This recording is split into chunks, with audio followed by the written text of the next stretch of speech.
Ladies and gentlemen, dear colleagues, welcome to the second day of our virtual conference on the humanities and social sciences for sustainability. For wherever you are watching us, from Tokyo it will be in the late afternoon, from Delhi it will be lunchtime, in Santiago de Chile it will be very early in the morning, 4:30, and for people from California they're already midnight. So please stay awake and enjoy the day. We will do the best wherever you are watching us with these spatial temporal differences. We will find common solutions and common proposals during the day. I'm handing over for the session now to Thomas Reuter. Thomas, the floor is yours. Okay, thank you, Bennu. Welcome to the first session, which I'm pleased to say is about knowledge mobilization and implementation. And you may recall yesterday we were told that we do have all the knowledge we need, really. And yeah, the question is how to mobilize and implement. And we're very fortunate to have three very experienced people with us to explore that question. The first is Luiz Oosterbeek, who hardly needs any introduction if you know anything about the humanities and social sciences. He is the Secretary General of the International Council for Philosophy and Humanities. And he's an archaeologist and historian and leading some very, very interesting projects in Portugal on landscape management, very, very innovative. So he'll be the first speaker. He'll be followed by Melissa Leach, who is the director of the Institute for Development Studies at Sussex, and also was founder of the ESRC STEPS Center. And finally, we'll have Lucilla Spini, who is an Italian bioanthropologist and consultant and has worked in many international organizations, has very broad experience. So without wanting to waste much time, we want to have as many questions as possible from the floor, and our question time is limited, so we ask everybody to please be concise and so we can have good participation. Over to you, Luiz.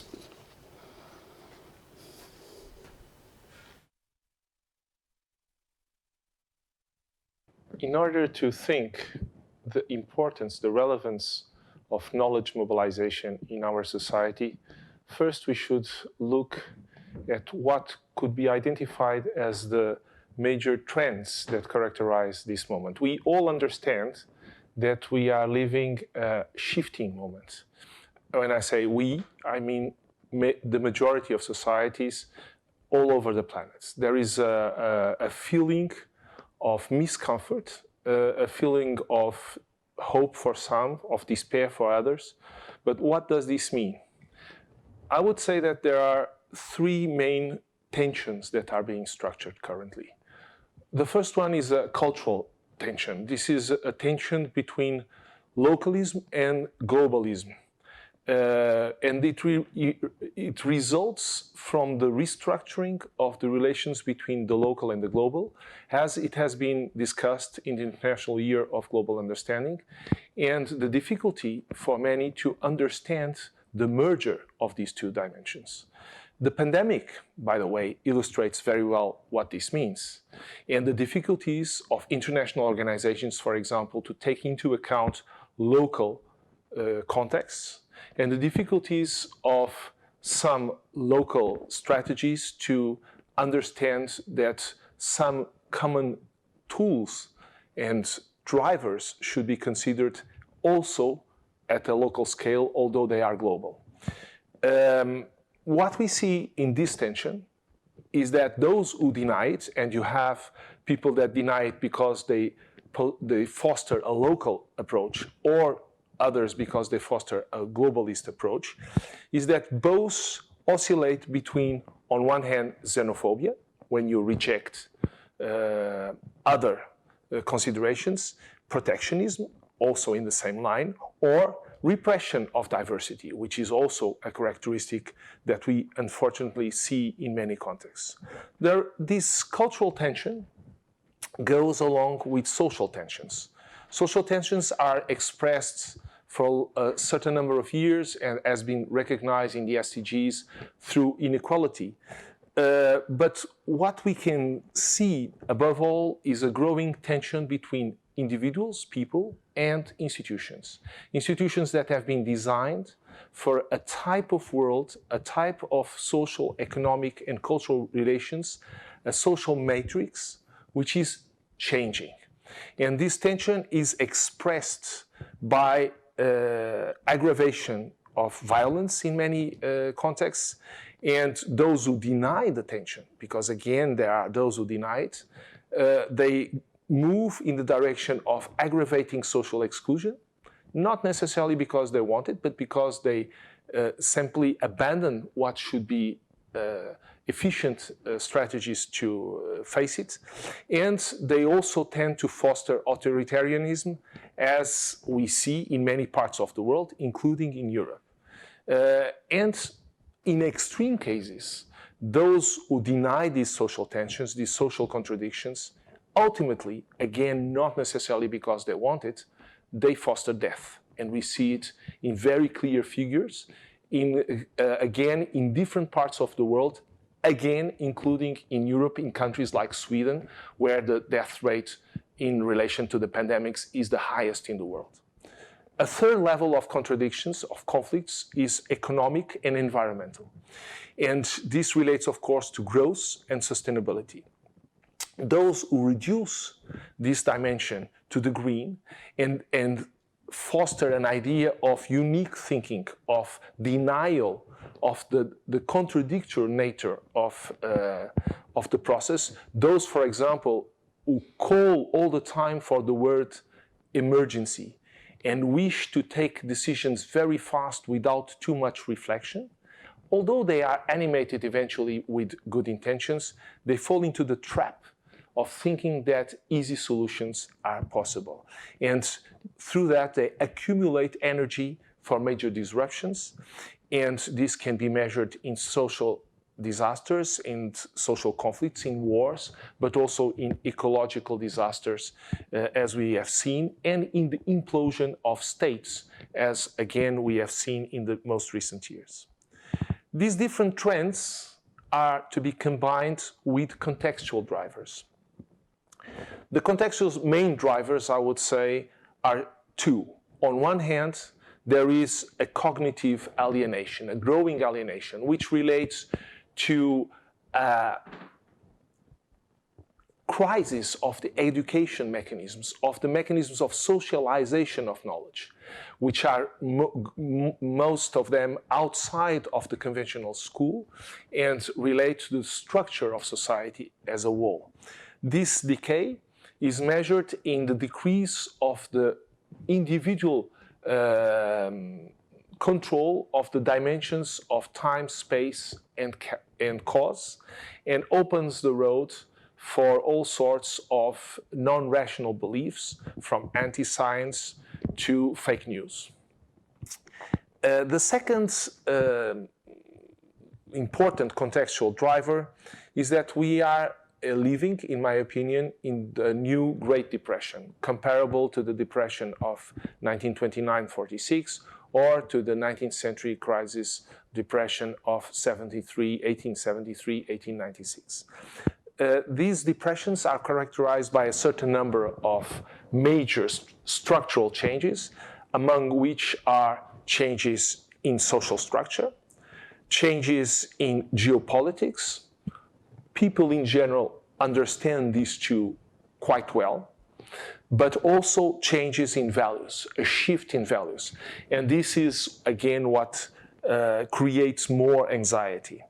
So the moment we are living, the times we are living in, are characterized by increasing doubt, to the risk of falling into anti-science and believing anything, challenging all types of knowledge, and they call on scholars, and particularly on human and social sciences, to address this concern in society.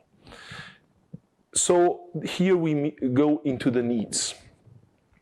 I think the first important idea is to convey to society the understanding that we ourselves need to understand of the wicked nature of the challenges of society today. They are imbricated and they cannot be solved one by one. They require a global integrated strategy. There is therefore a need to integrate programs, namely education and culture, for example, or education and economy, or economy and culture, and all of them together, but also security, also health. And health, by the way, is probably the axis that can reorganize and reset a global understanding and a global performance of humanity while keeping local diversity and protect the goods of that local diversity.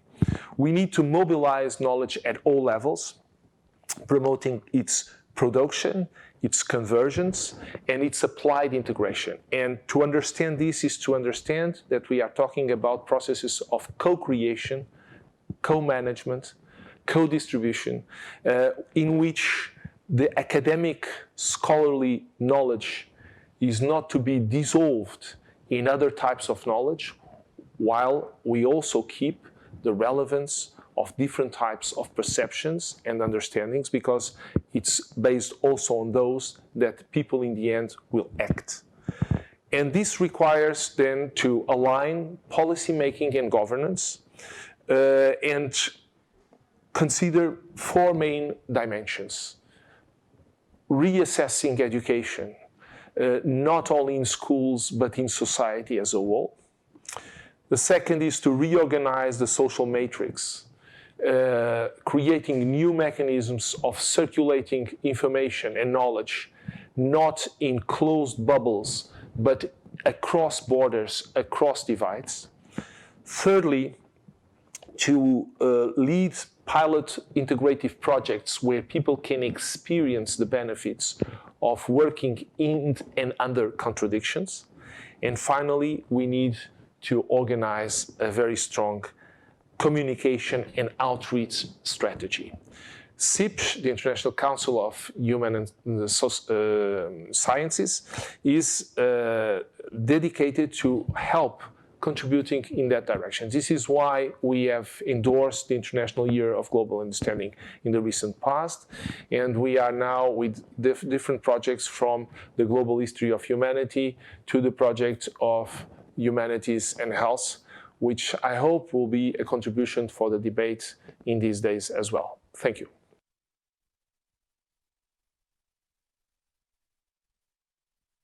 Hello, I'm Melissa Leach, Director at IDS in Sussex, and it's really great to be with you all today.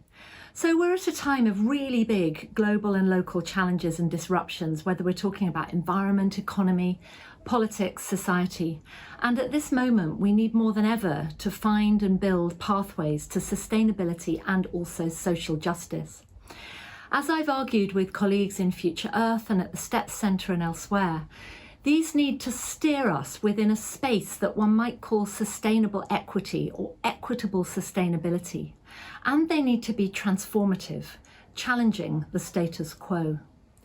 Science and knowledge are crucial in helping us find and build these pathways, and the social sciences and humanities in particular have really key roles to play. But we also need to think about knowledge and science that is in itself transformative, and that's what I want to talk about today. We need to move beyond instrumental linear approaches, which just see knowledge as feeding into managerial approaches to sustainability, and instead embrace more transformative, engaged, and therefore inevitably political perspectives. So what do I mean by transformation? At its broadest level, it conveys radical change, the kind of radical change that we need now. But different views draw on very different theories, traditions of scholarship, and ideas about the world. So, for instance, we might think of critical structural approaches with their origins in historical Marxism and elsewhere, which would point to the need for fundamental changes to our systems of production and consumption and the meanings that go along with those. In often talking about moves towards post-capitalism or even doing away with the capitalist system altogether. Others, though, advocate more managerial approaches to transition, more incremental moves, which might involve combinations of perhaps technological innovation, progressive policy, incentives to actors to do things differently. And still others argue that change must actually emerge from below, through networks of civic movements, through grassroots activity, less steering than nurturing from the bottom up. And then, of course, we have theories of transformation which actually derive from non-Western perspectives altogether, from ways of seeing and acting in the world that don't draw the same kinds of boundaries between society and nature as we're accustomed to doing in dominant science and mainstream thought. Now, I think there is value in holding all of these plural ways of thinking about transformation in our minds as we move ahead. They create a richer picture. They're not necessarily reconcilable. You can't integrate them, but you can use them to provide different angles, different optics on what it means to identify and build really fundamental pathways of change. I think we also have to be aware that big changes can come about through small changes. And to extend the metaphor of pathways, we might think about the footpaths or the bush paths, which start very little, but may gradually coalesce, link up with each other, to the point where they actually begin to displace the highways, the motorways, the dominant tracks that have driven ways of thinking and acting. So there can therefore be small seeds which lead to big changes over time. And I would also hold that our pathways to sustainability must be plural. One size is not going to fit all for everybody, for every place, for anywhere. And instead we do need to be keeping alive a real diversity of ideas and action which suit different places, different contexts, even while bearing in mind that some of the fundamental Anthropocene challenges that they need to address affect all of humanity and beyond. So, what sort of science and knowledge do we need in identifying and building these transformational pathways? Well, science and knowledge can help identify several aspects, several Ds about these pathways, the directions they move in, the distributional outcomes, who gains and who loses from different pathways, the diversity that we need to take us forward, and a fourth very important D, the democratic impulse, which keeps alive debate amongst different kinds of knowledge and different people who hold different forms of knowledge. So 4 Ds, which I think are crucial for transformative pathways.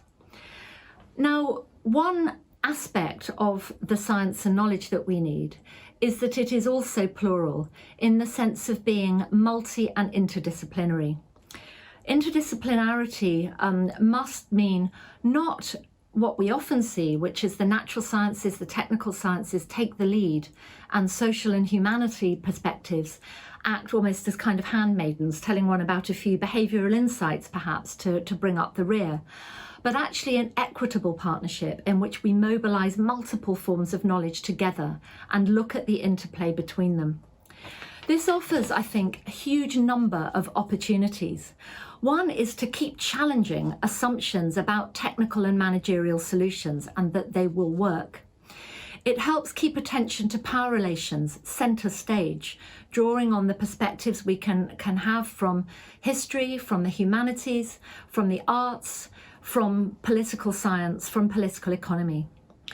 Social sciences also ensure our attention to social justice and equity and fairness, and the diverse social traditions through which those things have been theorised and explored.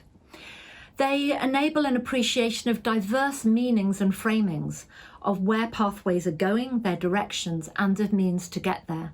Framings that include not just those that emerge from different social sciences, say from anthropology, from geography, but also from different places and people. And I think they underline the importance of attention to indigenous knowledges and perspectives. Social sciences also bring vital nuance and adaptation to questions of the acceleration of transformations and indeed their scalability. They do underline that one size doesn't fit all. We can't just scale up and scale out something that works in one place. We need to adapt. And I think, finally, but not least, the social sciences offer us some very important ways of engaging with complexity and uncertainty, recognizing that solutions and ways forward are not to be found always amongst things we can know, but instead we need to be navigating amongst the things that we cannot and may never know. But it's not just interdisciplinarity and the social sciences that we need here, but also transdisciplinarity, or another way of putting it, engaged knowledge, engaged science. At the Institute of Development Studies, we sometimes talk about 4 pillars which are needed to underpin engaged knowledge. One is rigorous, robust research, often interdisciplinary, bringing together multiple perspectives. A second, though, is co-constructing knowledge with actors in society, be they citizens, community members, civil society groups, governments, international agencies, so that they're not just the takers of knowledge who are somehow expected to kind of implement them in a policy or political process, but actually co-creators of the questions, co-designers of how you collect data, co-communicators and co-sharers in what you do with that data. And that leads to a third pillar, which is about the mobilization of evidence so it can make a difference. This can involve lots of different tools and techniques and methods, from online platforms and digital means to dialogues of all kinds across time and across space. And then finally, there's a fourth really key pillar, which is partnerships and collaboration and relationships, which are equitable, which bring together knowledge holders and learners from diverse places, from diverse backgrounds, into a forum where they can debate in a democratic way and deliberate the pathways, where they're going, and what kind of knowledge needs to be mobilized to help get us there. And all of these 4 pillars are mutually supportive. We need them all. And take one away, and I think our approaches to transformative knowledge crumble with them. So this way of working is not at all easy, and it inevitably confronts challenges. So here are just some of them. I think in many of our institutions, we see a lack of support for the kind of interdisciplinarity, transdisciplinarity that I'm talking about. It isn't recognized amidst inevitable hierarchies or siloed approaches to prioritizing or dividing up or bounding certain kinds of knowledge and action. These approaches to co-construction are difficult. They require skills, facilitation, patience, ways of bringing people together and fostering equitable dialogue, and that's hard to do.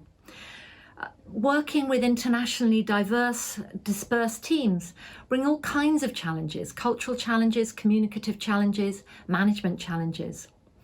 And then, of course, there's power, because what we're talking about is around challenging incumbent power, and that can be difficult, it can be dangerous.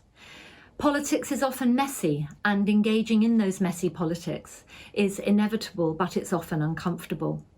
And finally, doing all of this requires that we acknowledge our own positionalities, whoever they might be, the subjectivities that we as scholars, as activists, as policy agents, or whoever we are, bring to the table. And that requires reflexivity, and it requires a good deal of humility.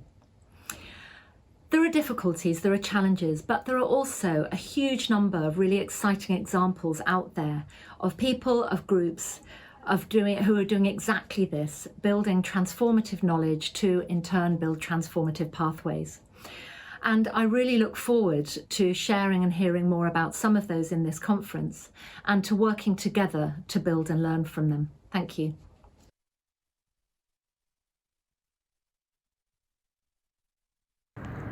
The Sustainable Development Progress Report for 2020 highlights many global challenges which humanity is facing, including, of course, but not only the COVID-19 pandemic, but also underline how these challenges can set back progress towards the implementation of the Sustainable Development Goals.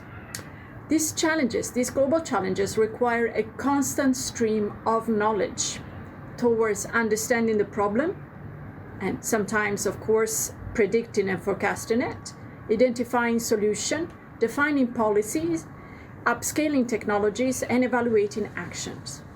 So we talk about the need for a constant knowledge mobilization towards the attainment of the Sustainable Development Goals. knowledge mobilization, in fact, is a common expression in the sustainability forum process. But most of the time, it's not clear actually what we mean for knowledge mobilization within the scientific community. In fact, knowledge mobilization is an umbrella term which encompasses different types of action, from communication to co-production to dissemination, transfer, and exchange of knowledge. Hence, it is important actually to reflect on the definition of the term knowledge mobilization so as to optimize knowledge mobilization for sustainable development. So today I'm going to reflect a little bit on these terms, building on my experience as a scientist myself, as a biological anthropologist, but also building on my 20 years experience as a science policy broker, as a knowledge broker within different international organizations like UNESCO, UNU, and FAO. So let's start with the term. We say that knowledge mobilization, but what is knowledge? Well, there is a little bit of more clarity on what knowledge means with respect to the term mobilization. But knowledge, we could say that we identify two different types of knowledge: the scientific and technological knowledge on one side, and the traditional indigenous knowledge on the other side. I would like to stress here that when we refer to scientific and technological knowledge, we mean all the different types of science: the natural sciences, the health science, the social sciences, as well as the humanities and engineering sciences. But it's important to underline here that most of the time, knowledge mobilization really encompasses only the natural science, the health science, and the engineering science, and less the social sciences and the humanities. So we need really to stress this issue. Hence, I would like to take you through an historical overview of knowledge mobilization, and then to conclude with an indication on how the social scientists and the humanities scholars can foster more knowledge mobilization for sustainability. So if we think at the old days, not at the past century, but maybe even before that, scientists were producing knowledge and publishing into distinguished journals and discuss it at scientific conference. These days is not the case anymore. Starting with the 1960s and the 70s, scientists start to become engaged more with mobilizing their knowledge towards other means. In fact, we need to ensure to understand that mobilization is really taking knowledge and putting at the service of another purpose besides the scientific endeavor. So in the 1960s and the 1970s, scientists start to understand that they can actually provide information on the state of the planet. They start looking at pollution. We have the famous case of the ozone layers and so on. They start to look at issues, the study issue, that they bring that into policy fora. These are the time where the Club of Rome is established, the Man and the Biosphere program, and the time of the 1972 United Nations Conference on the Human Environment, which will lead to the famous Stockholm Declaration. In this context, UNESCO, UNEP, and the broader United Nations become the fora where scientists bring their knowledge and experts in brokering the science towards other goals. The International Office of UNESCO and after UNEP reshape this knowledge and bring it to a different use. This leads to an ever-increasing awareness of environmental and sustainability issues amongst the policymakers, but as well as the general public. This is also related to the many environmental disasters which happens in the 70s and in the 80s. So there is an increasing pressure in the 90s, especially also related to the Rio Summit, concerning the communication of their scientific findings to the general public and to the policymakers. So in the late 90s, we could say that scientists start to team up with science communicators. There is a new figures in research teams in academia, the science communicators. And these are actually experts in communication that are able to translate, to interpret the scientific knowledge and to make it available to the general public. It's important to say that most of the time this is related to the natural, life and health and medical sciences and less for the social science, as there is almost an assumption that social scientists, because they're social scientists, that can actually communicate their science without a communication specialist. But maybe this is the time to change this assumption. So it's important to say that this endeavor of communicating science to the general public is very important, because it's very important also to raise awareness and to facilitate scientific literacy of the general public, of the people, of the global society, but doesn't target specific the needs of the attainment of sustainable development, only in part. The important things here that I would like to highlight in terms of knowledge mobilization is actually to mobilize knowledge to produce evidence-based policy. And here I refer to a particular field of knowledge mobilization, which is the science, policy, bridging, or brokering. This is also done in a particular way in which the scientists and the policymakers are, the scientists and policymakers dialogue is facilitated by professionals who are able to speak the language of the scientists and the language of the policymaker, the science policy brokers. These are individuals which are usually in boundary organization. They're boundary experts. They're in organizations like UNESCO, for example, or other United Nations entities like United Nations University or NGOs. And they really do not serve the scientists, do not serve the policymaker, but they serve global goals, like the global goals of sustainable development. They're able to repackage the science to enable the environment for policy uptake in order to make sure that leads to evidence-based policy. And this was very much clear in the late 90s and in the early 2000s, where very strong figure. But in the past 5-10 years, we've seen different ways of communicating and mobilizing science. Thanks to the advent of social media, scientists are becoming their own communicators. They are managing their own communication by tweeting or posting things on Facebook. Of course, these things are very different from scientific papers, but they're not focused to any particular target, are a one-way type of communication. Even if people can reply to Twitter, even if people can reply to Facebook, they're very one-way communication, and they do not create the enabling environment for mobilizing knowledge for sustainable development. Hence, the social sciences and the humanities community need actually to reflect on this type of mobilization.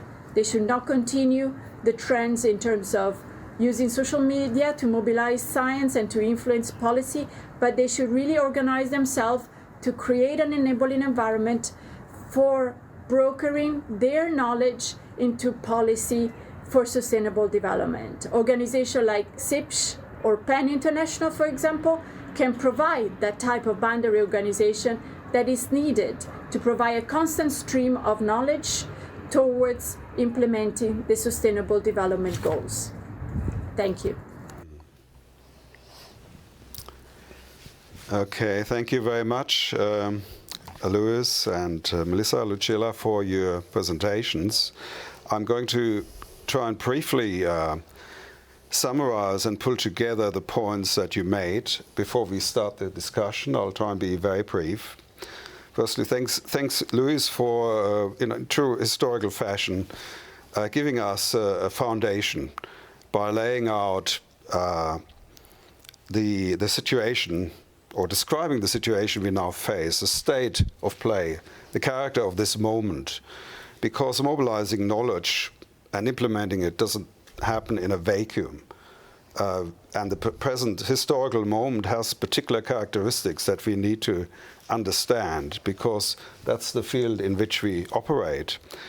And it's very true, the tensions you spoke about, or between local and global, Melissa also alluded to that. I mean, that's always present, but at this moment, it's particularly pertinent, because everybody, even in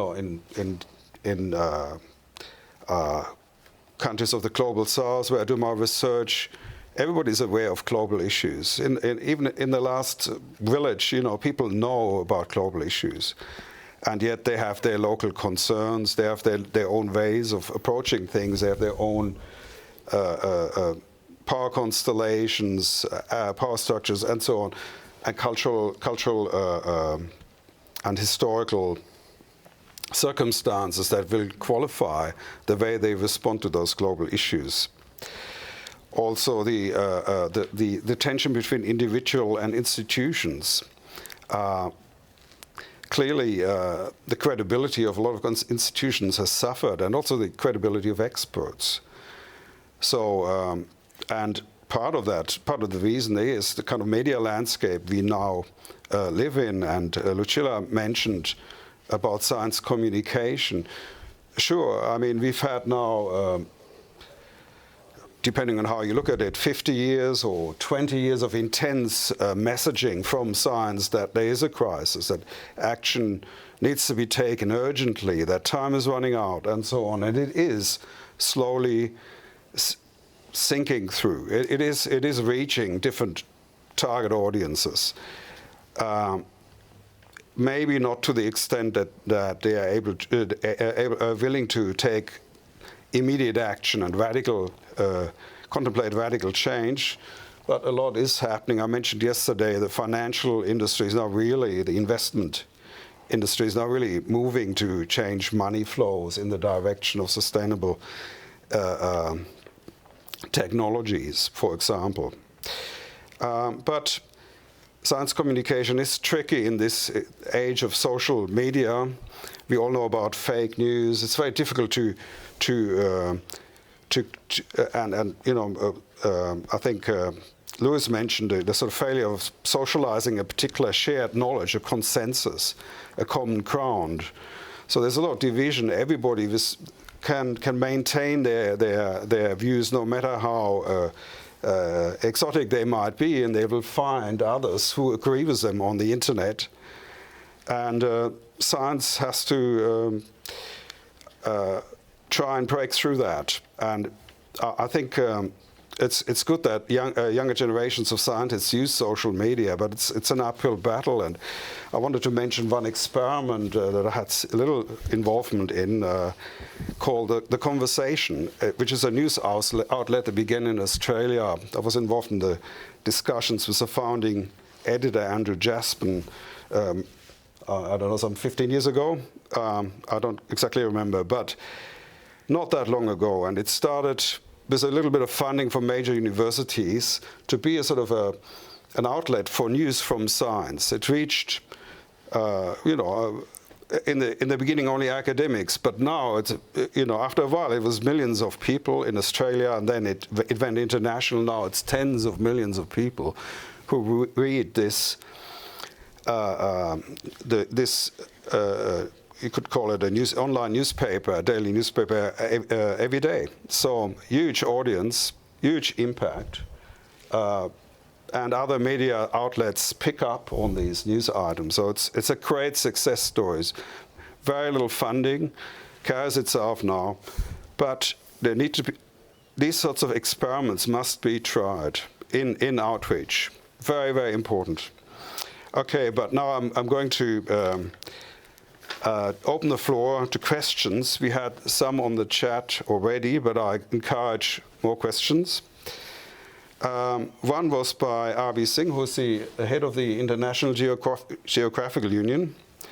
And he asks, how can we involve local institutions more in finding solutions to the SDGs? I think all three of our speakers can respond to that. So maybe, Luiz, would you like to start, perhaps on the basis of your local engagement? Sure. Thank you very much, Thomas, for the question. I think this is actually a very important question, and it relates to our strategy, how to mobilize things.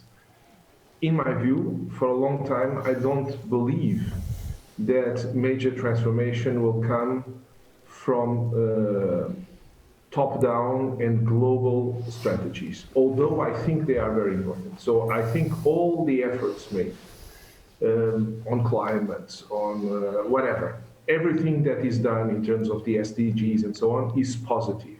Having said that, it's insufficient, it's biased, and it will not bring transformation. So how can this be done? I think only by, on one hand, helping structuring local, strong projects that engage the communities with a clear scientific backbone. I would like to stress this. I think we all agree, if we listen to all the interventions this morning, but also yesterday, those that I could follow, the idea of bottom-up is, I would say, a common trend for all of us. As the need for outreach is also something we all talk about. But I think also we should stress that humanities and sciences are fundamental as the backbone of this transformation. This is why I mentioned they should not be dissolved in other types of understandings, which are very important, but they are not, again, sufficiently transformative. Okay. It is the mercy. And in that respect, if we help doing that, and if we help federating the different initiatives, then this can become a tide. This can become a tsunami. I think this is why, for example, with other people, I'm involved in this project with UNESCO of creating the project Bridges. Not again that the project itself will solve anything, but federating is important. FLA is about that. The International Year of Global Understanding is about that. And that's what we need to do. And in that level, local institutions are not only possible players, but they are the key players. So they're much more important than any of our global structure, I would say, including SIPS. If we believe really in transformation, we have to believe in where people are living, and that's in places. It's not in the global. Yes, very good point. I think also it's important to empower local actors. And again, we come back to the funding matter. If you look at the structural issues there about the way, say, tax revenue is distributed to different layers of government, you often see that local government is indebted, doesn't have the financial means to run with some of those great ideas. So I think there's some change required there. But I wanted to now ask Melissa to say a few words about this issue, Melissa, because she also stressed very much the importance of local action, the need to understand diversity at that level. If you'd like to, perhaps you have some examples from your, engagement as in a development institute. No, absolutely, and this is an issue I feel very strongly about. So I agree with Luiz that we have to start. Transformations have to begin from below, but they have to also connect with solidarities that are working at national and global levels as well. So I think I think there are some conditions for local institutions to be able to be effective, to have confidence, to have capacity. And those are partly about control over resources. They're partly about legitimacy, actually, in their own context. And I think one of the challenges that we're facing at the moment is that in country after country, the political space for local institutions to operate, whether it's local government or civil society, is often closing just at the time when we most need it to be open. So there are sort of political conditions for operation. And then in terms of science and research, yes, funding is really important, but also, and I think there, consortium projects of the kind that might well be funded by global institutions or those located in Europe and the US, but which are working in genuinely equitable partnerships, which are not just working with local institutions somehow to collect local data or bring a local perspective, but are actually genuinely bringing that local knowledge and set of perspectives into collaborative dialogue with others, are really important. And I think the other thing that I would add is that sometimes local institutions work most effectively when they are able to form into networks and alliances with each other, often transnationally. So just a couple of examples. One institution that we've been working with very closely at IDS in the context of cities and sustainability is SDI, which started with Slum Dwellers International began often in women's low-income women's savings groups, but has now extended to be a locally based but transnationally federated structure of groups, campaigning and researching and collecting and sharing data about how to enable sustainability to work in low-income settlements throughout the world. And they've been incredibly active, for instance, in the response to COVID-19, both finding local solutions through neighborhood networks, through supporting people under lockdown, through actually knowing who the people who are facing challenges are, because they're often very invisible in local settlements, and then bringing that information to the attention of governments and then internationally. Another example would be, I think, some of the work going on in food systems, whether we're talking about the agroecology movement or food sovereignty movement, where you've often had small peasants organizations doing a combination of scholarship and activism in localities in Latin America, in Africa, in Asia, but able to connect up with each other to put demands not just on governments, but then on the international community around major change. And then often linking up with organizations like IPES Food, the International Panel of Experts on Sustainable Food Systems, who can help broker and amplify their voices. So I think there are many examples, but resourcing is critical, political legitimacy is critical, and actually recognition of the perspectives that they can bring is also vital in debates which, as others have said, are both local and global at the same time. Thank you, Melissa. I can only echo that sentiment. Sometimes people ask me, Thomas, you know that much about the sustainability crisis, you know about the obstacles, how can you sleep at night, and where do you get your hope from? And my answer is usually that I get my hope from what I see at the local level. And I've worked many years in Indonesia, including on food systems. And the hope I get comes from seeing, for example, farmers in Indonesia building networks and organizations at the local level of mutual aid in helping each other to shift back to regenerative agriculture and sustainable food systems that produce healthy food at an affordable price. So very social-minded and environmentally conscious as well at the same time. So that gives me hope, and it's real. Lucilla, would you like to also comment on this question briefly? Yes, with pleasure. Thank you very much. First of all, I would like to thank Ben for the invitation to this amazing conference. I'm learning a lot, and I'm really enjoying it. And also to tell you that I'm a fan of the conversation, is where I go to get the latest new ideas for papers and stuff. Concerning the issue of the local level, so we know that sustainable development is happening at the local level, but need to be reconciled at the global level. What I would like to highlight here, following also what Melissa said and what you said on the importance of networks, is that actually there are many mechanisms within the United Nations system that provide that framework. But most of the time, these networks and these possibilities are actually not known.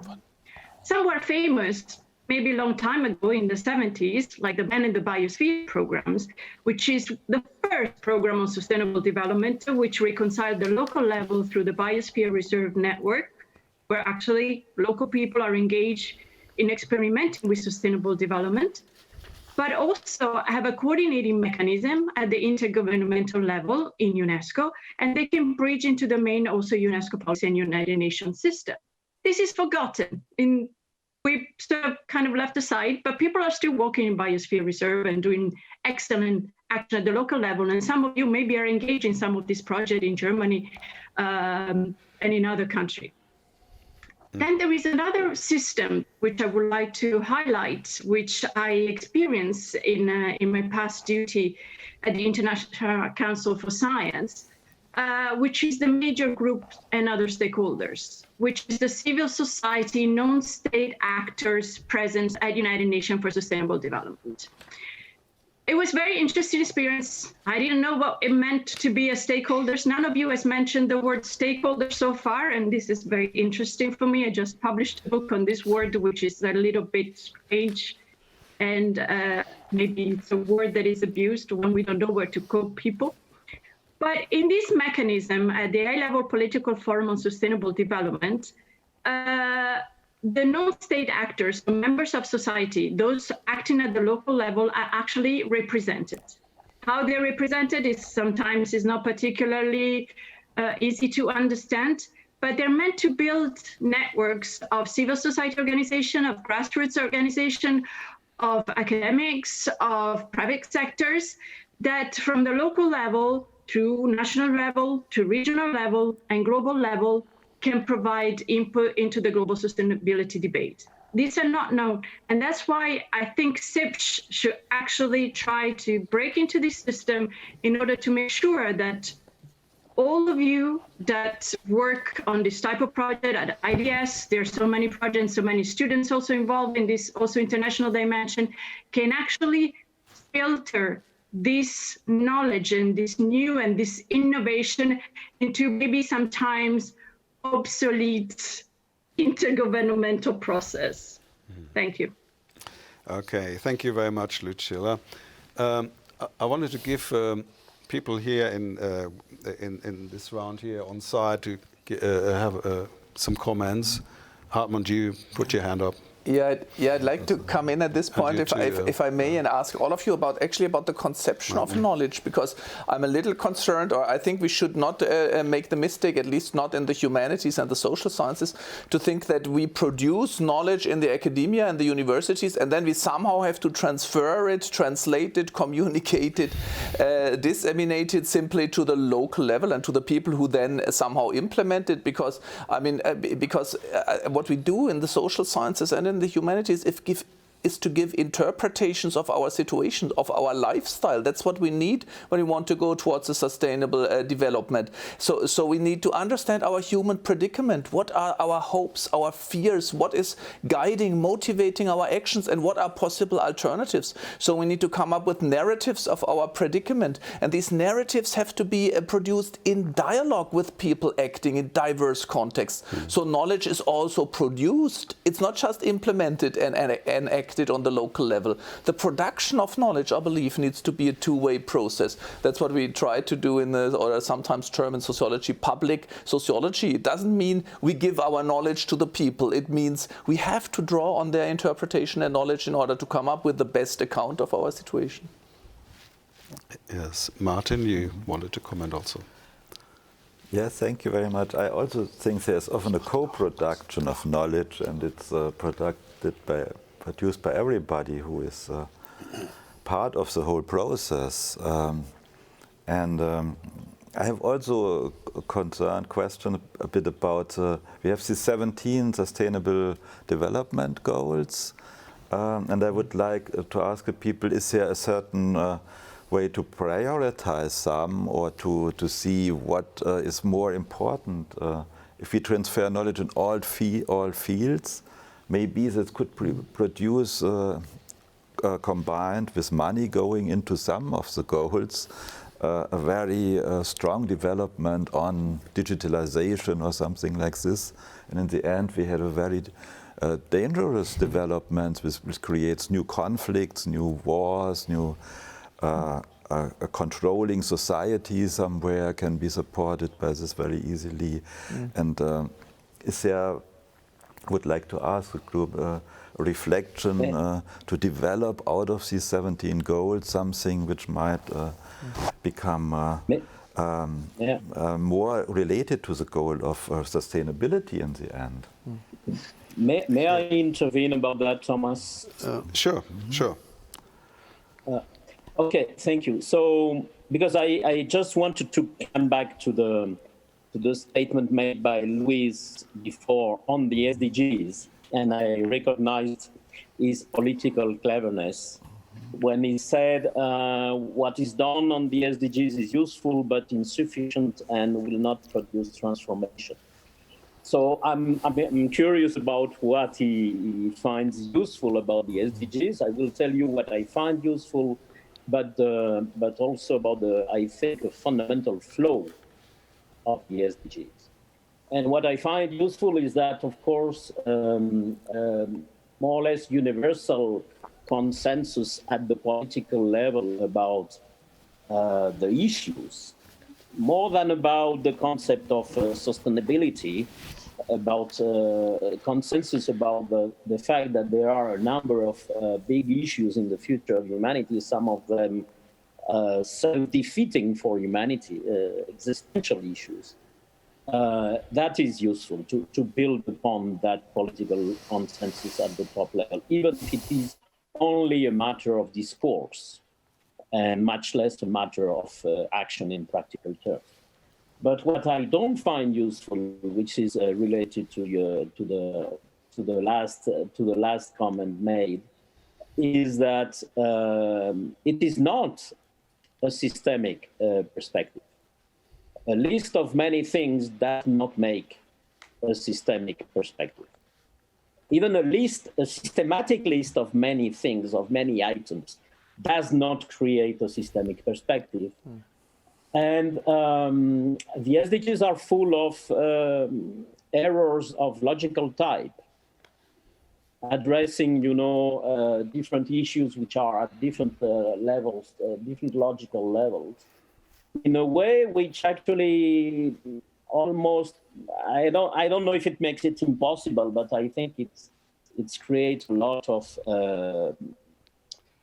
backfire if we pursue the method of developing the SDGs as they have been framed, also with, these 230 or whatever indicators, which is the very typical, this is an epistemology of splitting a whole into pieces. So we are again in classical mechanics, not in the epistemology of natural sciences today. We are in the epistemology of classical mechanics 2 centuries ago. And this is a fundamental flaw that I think this conference has to address. Okay. I agree with you, Carlos, from a purely epistemological perspective. There are many flaws in the SDG model, and it is a model. And it is, as Bateson said, it's the map, it's not the territory, it's not the actual thing itself. And I think it's very important to have research on transformations, particularly at the local level, that shows what people are doing, what can be done, and to get an empirical angle on the actual action that's happening, rather than trying to prescribe it centrally once again.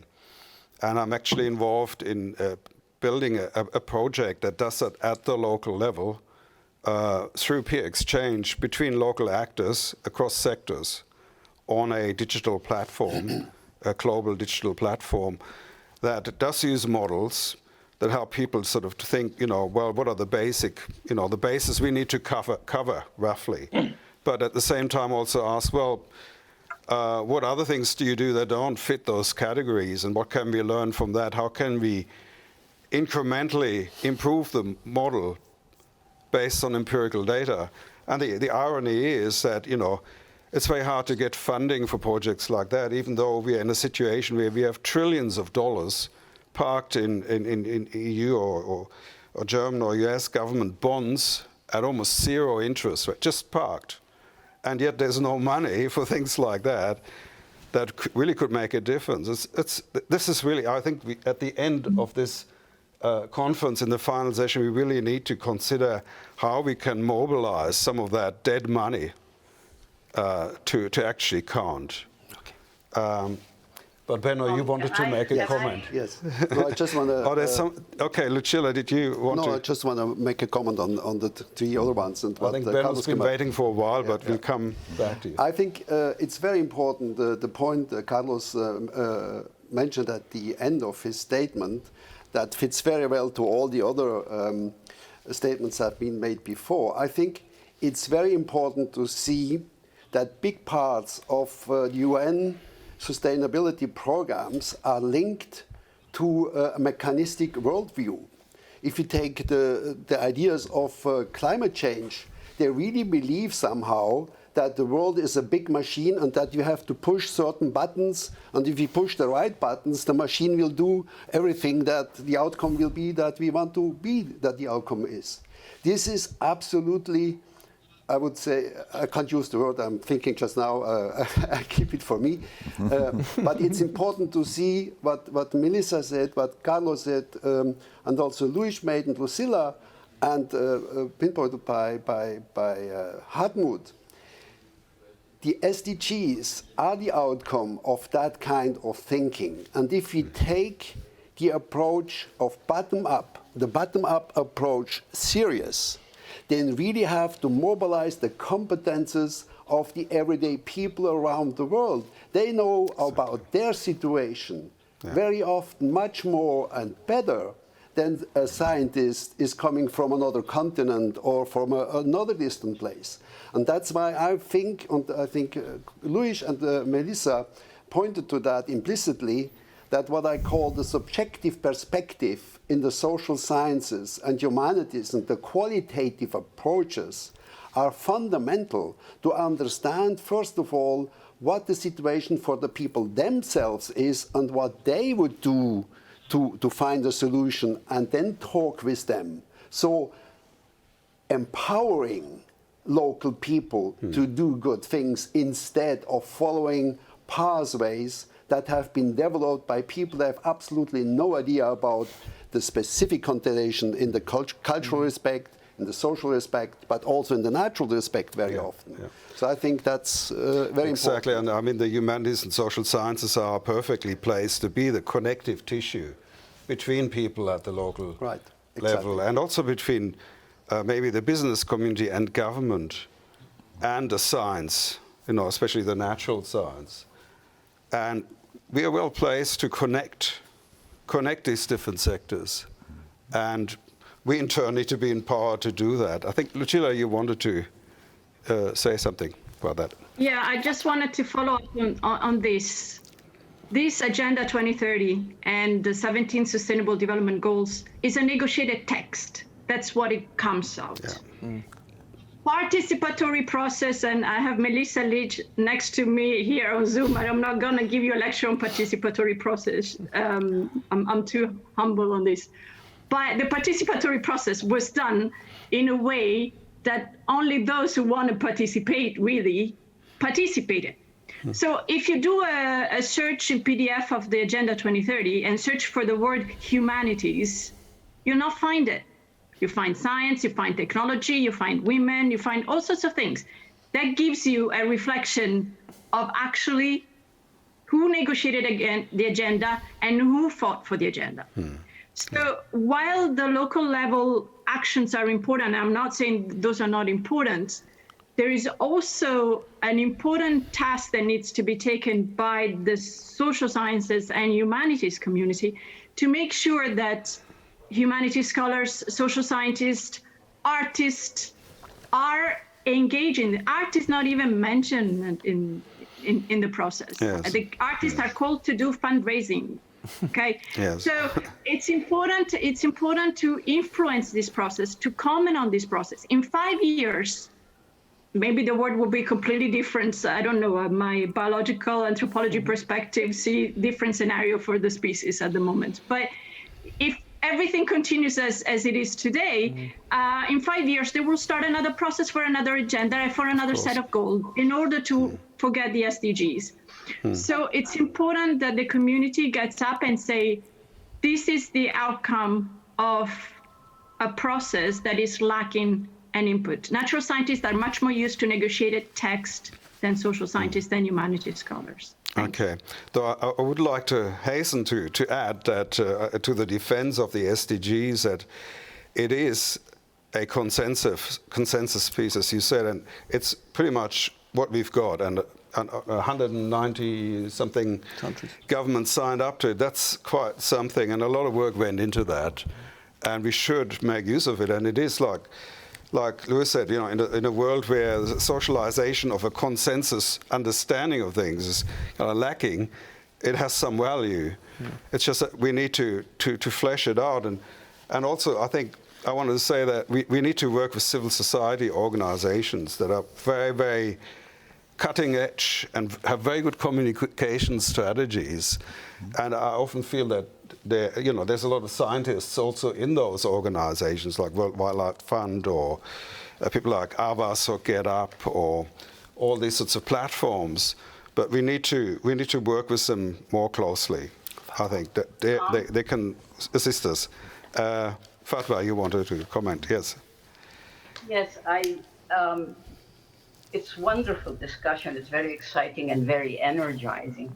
And I'd like to bring in that whatever we say about local is not local enough, at least not by the standards of ethnographers. And what I discovered recently, in the context of the changes that are taking place and our dependence now on social media and Facebook, which we started by being arrogant about it. This is not, a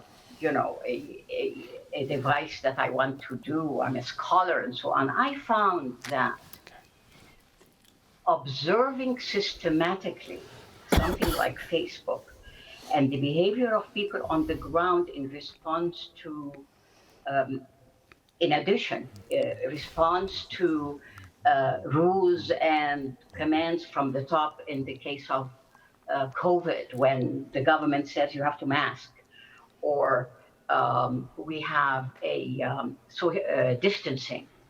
I observe the people's responses to that rather than the rules. So I'm not talking about global, local. I'm talking at the local level, we're not local enough. So in Facebook, for example, you observe that if somebody posts something political, you get a few ticks and a few comments and it says something. But you say, my grandmother died yesterday, and you get like 300 ticks from people you never heard of. Oh, I'm sorry. And I said, do you know me? No, but I'm really sorry. You must feel hollow. I know about mothers and grandmothers. And it goes on, and you begin to see a pattern. You begin to see a systematic pattern. So I'm not talking about just casual things. I'm talking about a scientist or an ethnographer looking at a different source and using it not by which adds to the production of knowledge by seeking knowledge, not through interviews and surveys, which are also excellent, but like reading those chats, they say a lot about the people, that they really want what is close to their being human. Yes. Yeah. They want to turn any abstract topic to a humanness topic. They want to relate to your father dying even though they don't know you or your father. That's really absolutely amazing. And let me just add one thing, because these on-the-ground observations are very critical for exactly the discussion that we are doing. In Egypt, when they told people in a village, there's a village, they catch somebody with COVID, immediately the police moves in and the health officials move in, quarantine, we have to take that person. Then they look and they find about 55 people coming with food and so on from the next village. And they tell him, no, there's quarantine. They said, what do you mean? They said, this guy is being taken to the hospital. He said, that's why we're coming, because he's being quarantined. We're his family. We're bringing food, and we have to be with him as he is going to the hospital. This is important information that the officials are doing their job right. They are telling them to mask, and they are because they are concerned about the transmission of the germ, the virus, which is a scientifically proven threat. But the people are responding differently. They are going and saying, we are family, we are their cousins in the next village. And they say, but we need to quarantine. You have to stay in your village. You can't keep us in your village. We are family. We have to bring this in. So what I'm saying is we can use these other sources other than civil society, other than the organizations on the ground. We go to the local through their organizations. No, we go to the people. But how do we get information? We resort to those who know how to do it, to the ethnographers, which is exactly why the natural science and human sciences. Thank you, Fatwa. That only illustrates the sheer lunacy of trying to make societal change in a technocratic manner without knowing how society is actually constituted, what people's concerns are, what the trends are. As Luiz says, here, you have the individual asserting itself against institutions, and you can see in Facebook, people relish in sharing their personal individual concerns that matter to them most in the end. But I want to say it can be very frustrating to be listening to an exciting discussion and not getting your say. And I wanted to pick up something from the chat from Hermine Beer, who says, well, we talked about science communication, and we talked about reorganizing the research process. Doesn't that need to be fused, those two elements? Don't we perhaps need to do both at the same time? Does anybody would like to comment on that? Maybe Luis.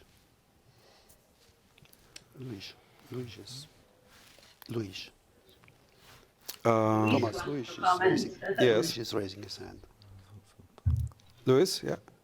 Yeah, thank you. Well, I had asked to say something which in the end relates to this, because I think Fadwa was making a very interesting point. And this relates to all the discussion about are the SDGs doing something good or not. My feeling is the SDGs are the best thing they can do. So it's fine. We should never ask anyone to do what they cannot do. Institutions of the past and minds of the past will never produce the future.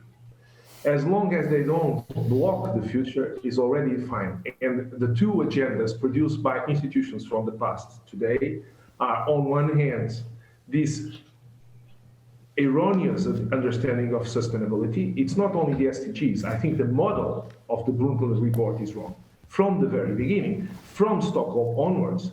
So, okay, fine, but it is well intended. Okay, it's wrong.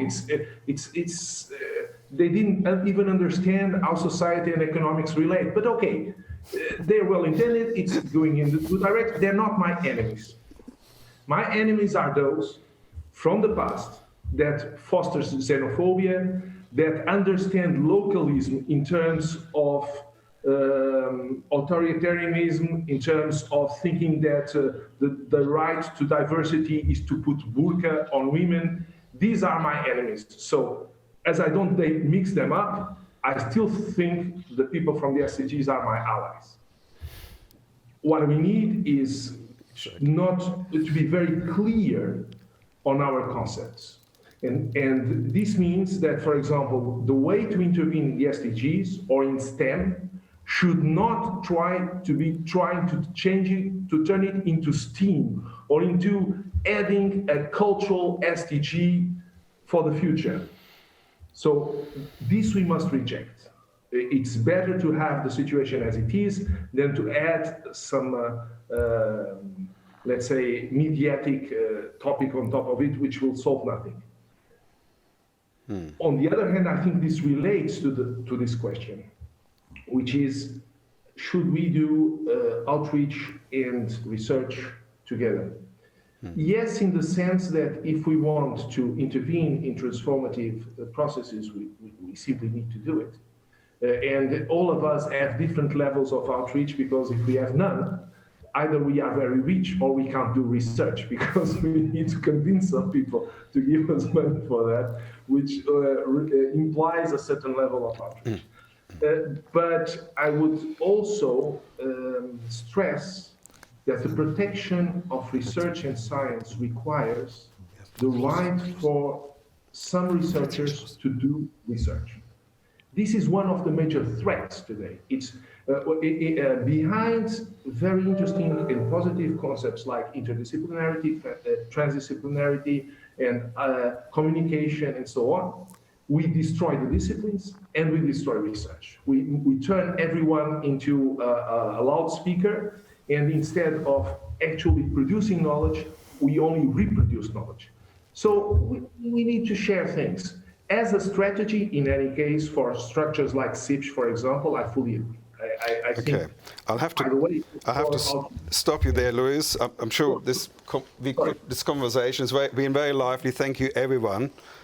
We could continue, but we're down to our last 10 seconds, and we have this large clock here that tells us what to do. I think some of the themes we can pick up in the concluding session, particularly, but also in the following one. So. Yeah. Thank you very much. We have a short break now. Yep. How many minutes is it? 10 minutes. 10 minutes. Yeah. Okay, thank you. Thank you. Bye-bye. Thank you. Thank you. Thank you. Congratulations.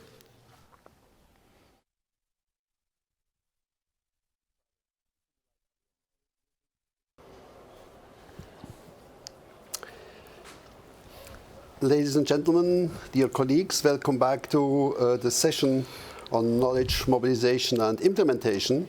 I just take the opportunity to introduce you to my three colleagues sitting here in the studio. Hartmut Rosa is the director of the Max Weber Institute for Cultural Studies and the professor of theoretical sociology of the University of Jena. Martin Leiner is the founder of the International Association, or co-founder of the International Association of Reconciliation Studies and the Jena Center for Reconciliation Studies, and he is a professor of theology.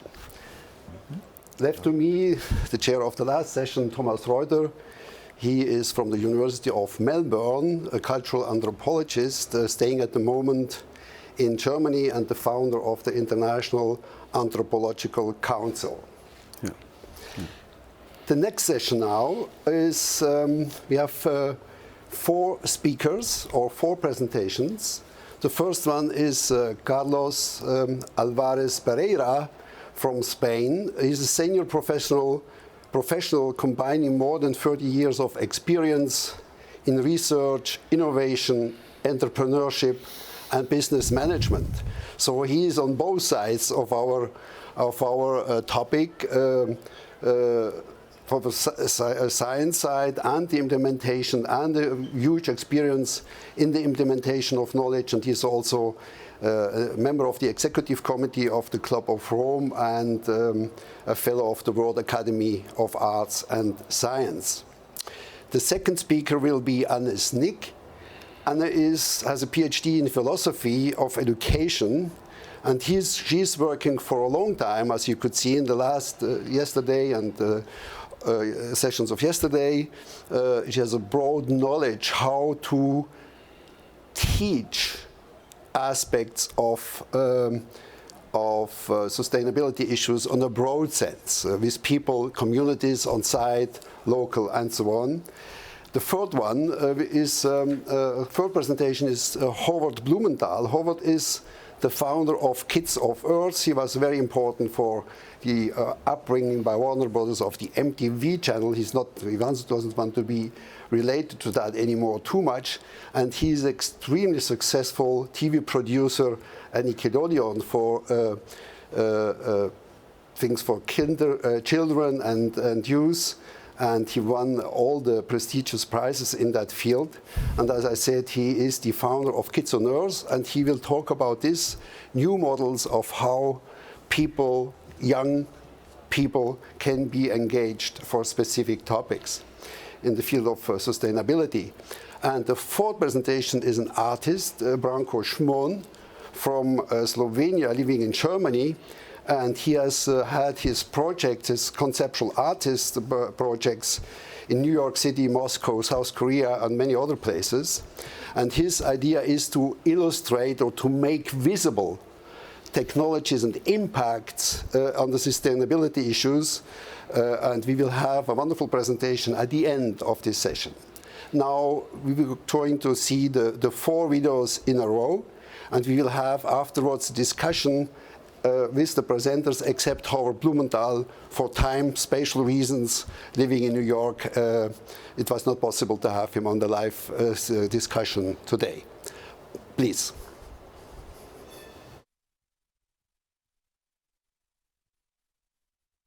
Hello, everybody. Happy to be here with you and to share some ideas on the topic of knowledge for sustainability. I will try to be provocative And first by saying that rather than focusing on knowledge and the knowledge which exists, I think what we have to do is to focus on learning and on new patterns of learning.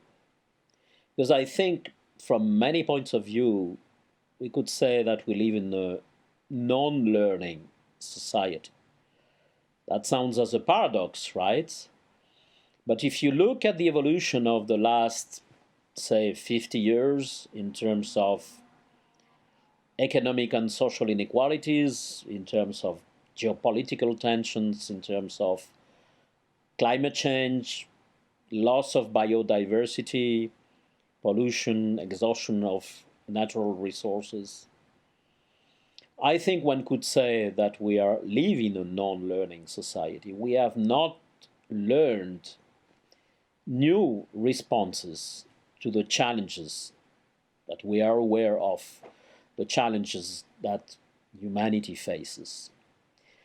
And why so? Probably because there is a lot of inertia and self-reinforcing mechanisms in our societies preventing new learning to happen. Let me put an example of what I mean when I say new patterns of learning. If you look at energy transition, a critical issue as far as climate change is concerned, we could say we're still stuck in fossil fuels, right? Which is a response coming from learning we acquired many years ago about the high effectiveness of fossil fuels for energy production, energy which could be used by humans. We are still there. The discourse may have changed. The Paris Agreement exists, but in practical terms, we have not learned yet. One additional level of learning would be to say, okay, we could shift to renewable energies and to push in that direction, and I hope that will happen. But if we take for granted that the assumptions of the question underlying the question are the same, meaning that we take for granted that for human well-being, a high level and ever-increasing level of energy consumption per person is required. Even if we shift to renewable energies, we would face the issue of a civilization or human civilizations probably doomed in a finite planet. Another way of learning about the same topic would be to question that level of energy consumption, to say, well, maybe we can redefine well-being. Maybe we don't need so much our materialistic lifestyle, and we could imagine well-being at a minimal level of energy consumption. But that already implies redefining well-being, and then it's no longer an issue of technology and definitely no longer an issue of natural sciences. Humanities and social sciences have to intervene. And even much more if we reframe the question and we say, well, but, is well-being related to our energy consumption? Is well-being a product of energy consumption, or is well-being something else? Does it come from somewhere else? And the funny thing is that we know very well, in many different ways, that human health and well-being comes from the quality of our relationships with other humans and with nature. And that's a completely different approach, in a completely different pattern of learning, which is what I'm advocating. Because either we learn now, we learn what it takes to learn what we have to learn, and we learn it, as Aurelio Peccei said 40 years ago, or we face futures which will not be nice at all. This means that the processes of knowledge creation have actually to change dramatically. And that would be my first element of response to the question of how do we mobilize knowledge for sustainability. And I even would question the word sustainability, because sustainability is about sustaining something which exists. And while what we need is completely different. We live in a situation, in a critical point where multiple emergencies are here at the same time, and the COVID pandemic has done nothing but reveal more clearly that and accelerate our awareness of being at a critical point. And what we have to do is to emerge from those emergencies, but to emerge into something, into a completely different configuration, not to sustain what exists. What about this change in the processes of knowledge creation? What do I mean by that? I mean that I think we have to change the questions. And I think at this moment, we have, in a way, to restart the way we ask, we identify the right questions or the better questions. And one way is to put upside down completely the processes of knowledge creation by listening to the questions of communities, of people. Communities of people in concrete territories, in concrete contexts where they face the challenges of humanity, which are not abstract ideas and global, but very concrete in everyday lives. So change the questions is a fundamental step. Another issue is, for sure, the splitting of knowledge into disciplines. Life is not like that. It is not split into disciplines. Everything is connected. Life is a whole. And it's pretty clear now that a lot of what I describe as an incapacity for learning is related to that splitting of disciplines. Starting with the fact that even if you want to work across disciplines, you face issues of languages, for instance. Different disciplines have different languages, so they cannot understand very well each other. What about creating a new language, which does not take for granted the existence of multiple disciplines, but that language talks about the challenges of humanity and then tries to identify new patterns of learning related to those challenges. Of course, this leads to the aspect of epistemology and the way we understand the world, and getting out of the mechanistic frameworks, which are useful for certain applications, let's say, but not at all for the kind of challenges in which we are involved, because what we have to do is to reconcile with life. And life, again, is not mechanistic. It's based on interdependencies, on relationships, on large circles of questions leading to responses, leading to new questions, and so on. And to a very high degree on collaboration rather than competition. I would say, of course, this is not an easy path, but I would say what we have to do is to discuss about this and to create safe spaces like this one, like this conference, to open the dialogues and the conversations around these topics, but with people participating not as stakeholders, as representatives of certain interests, positions, or statements, or disciplines, or whatever. That's the past. That's the past which is not learning.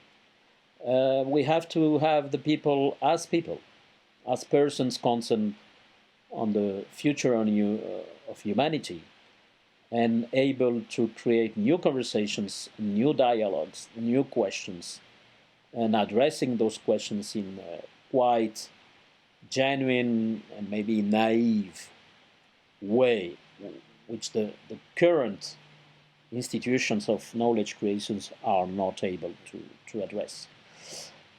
This is what I call catalyzing new patterns of learning, and I very much hope that this conference will contribute to that. Thank you very much.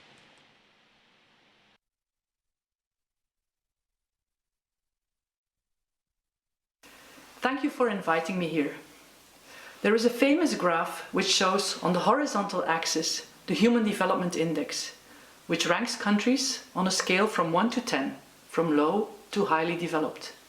On the vertical axis is the global footprint, which shows how many times each country consumes the biocapacity of the Earth. What we see is that not a single highly developed country functions within the planetary boundaries, while most countries that do are considered in development. If we aim to bring all countries to high levels of development, it would take maybe 4 or 5 planets. This means that the way we conceive and organize human progress is in fact equivalent to raising levels of exploitation and depletion on Earth. As long as planetary buffers were abundant, we could fool ourselves into thinking we were on the right track. Look at our wealthy lifestyles. But now that buffers are almost gone and ecosystems reach dangerous tipping points, we understand that this notion of development may very well kill us. Call it human suicidal index.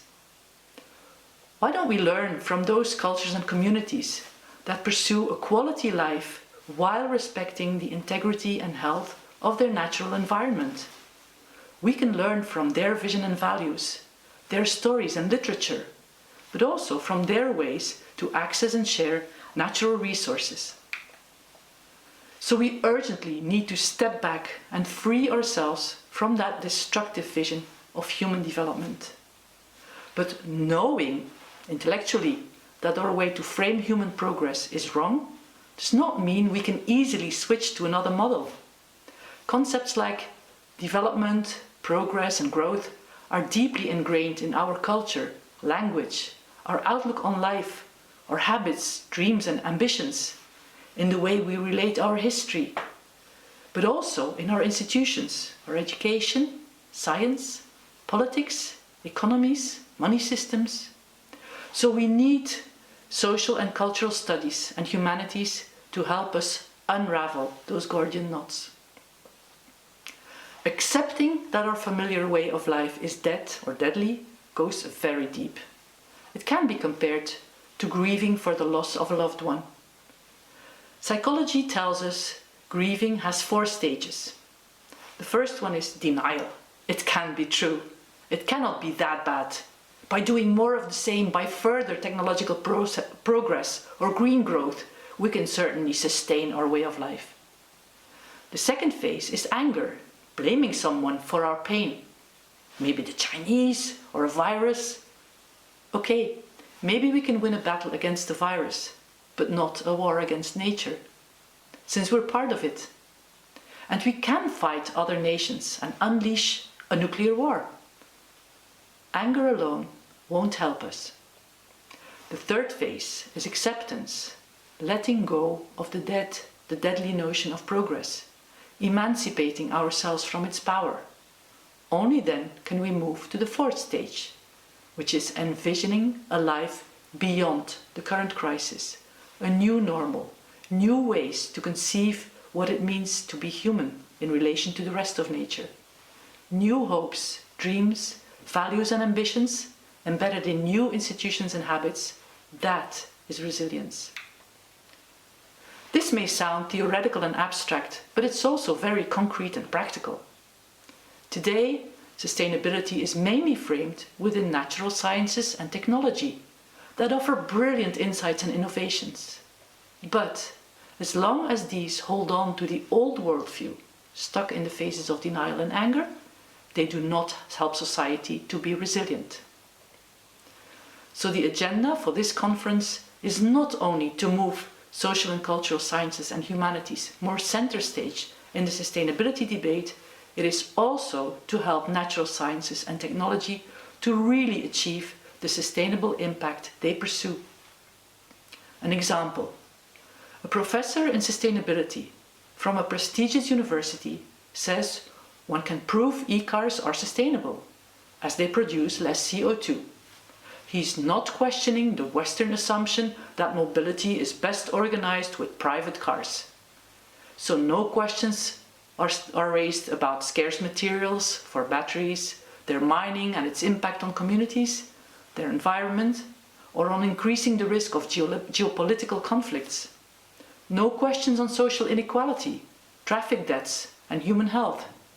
Do we boost our immune system by driving e-cars? Does it restore wilderness and biodiversity? Now, if he would first step back and look at the larger picture, what kind of society do we want? And what do we really need for our collective health and well-being? And what does nature offer us to achieve that? How can we access those offerings while restoring ecosystem health? Where does, for example, our food come from? How is it transported? Can we pool that in our community so we can give the public space back to our children? And can biotech, batteries, or other technologies help us to get there? And how? Only when we see that bigger puzzle, we can define in a responsible and reflexive way how and under what conditions technologies can or cannot contribute to that vision. And by the way, it also means technologies will be assured of their societal uptake, since it will be society that formulates the demand. So what is the state of affairs today? There are many sites where true resilience is emerging. In the margins of academia, for example, reflections on post-development, initiatives of transdisciplinary research and service learning, funds for responsible research and innovation, etc. But it mainly emerges outside of academia. Growing numbers of people and communities embrace an alternative vision of what it means to be human on this planet and pioneer with innovative practices and institutions. Mission-driven and cooperative entrepreneurs, communities governing their common goods and designing money systems to support that, cities that go for donut economics, and so on and so on. It's abundant. Yet, academia is slow in putting this resilience high on its educational and research agenda. Young people are still told the old model is normal, the norm, while sustainability at best is an afterthought or a separate course, a side branch. I believe it's a crime against humanity to block the doorway for future generations towards a new, healthier life. For sure, attacking the old academic powers or techno-optimists is not the right thing to do, for it's not helping them forward in their process of grieving. Denial and anger are normal responses and take time. You cannot force that. But we do need courageous and responsible academics, rectors, students, funding agencies, politicians, to help them with this healing. Academia should no longer work only with the brain, but include learning with the heart, the hands, and hope. It must bring all sciences together for unraveling the Gordian knots of the old model and for learning with society how to co-create a new one. It is urgent.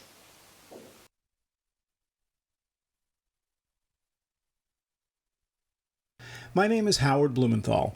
I travel the world talking to children and teenagers about their lives and about their hopes and plans for the future. So here's the background. After a long career as a media executive and as a producer, I became a scholar, a senior scholar at the University of Pennsylvania. Now, if you're interested in contacting me or you want to connect about the ideas that we're talking about here, please feel free. Kids everywhere, in Bulgaria, in Kentucky, in India, in Brazil, they all seem to know a lot more about themselves and about the world than I expected, and a lot less. I talked to poor kids, rich kids, kids who lived in cities and in remote villages in English and in other languages that required translators. So what did I learn and why does it matter?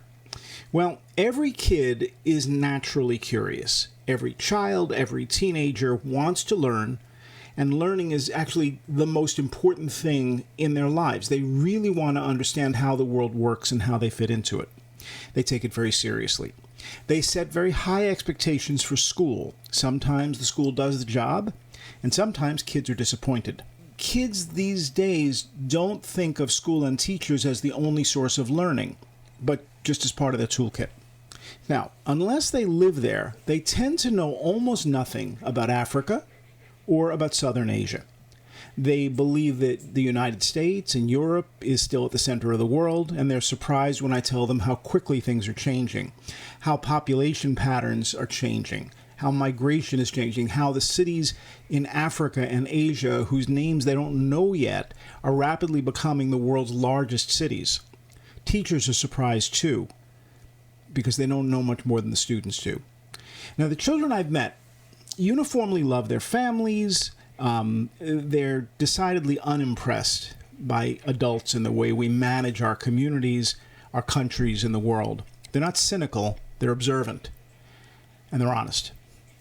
They're extremely concerned about the fate of the earth, but the teacher's knowledge tends to be fairly thin on that subject, and besides, school curriculum doesn't allow much time to study it. They're catching the occasional news story, they're expressing concern about climate change and the like, but they really don't know what to do about it. And even a Greta Thunberg, who ended up being a really important icon for a while, they haven't heard from her in months, and nobody has really taken her place in the media. So climate change has sort of fallen away. They're also completely confused about why adults judge other people by the color of their skin. Kids tend to hate that. They make a point of saying that in the interviews. They want it to stop.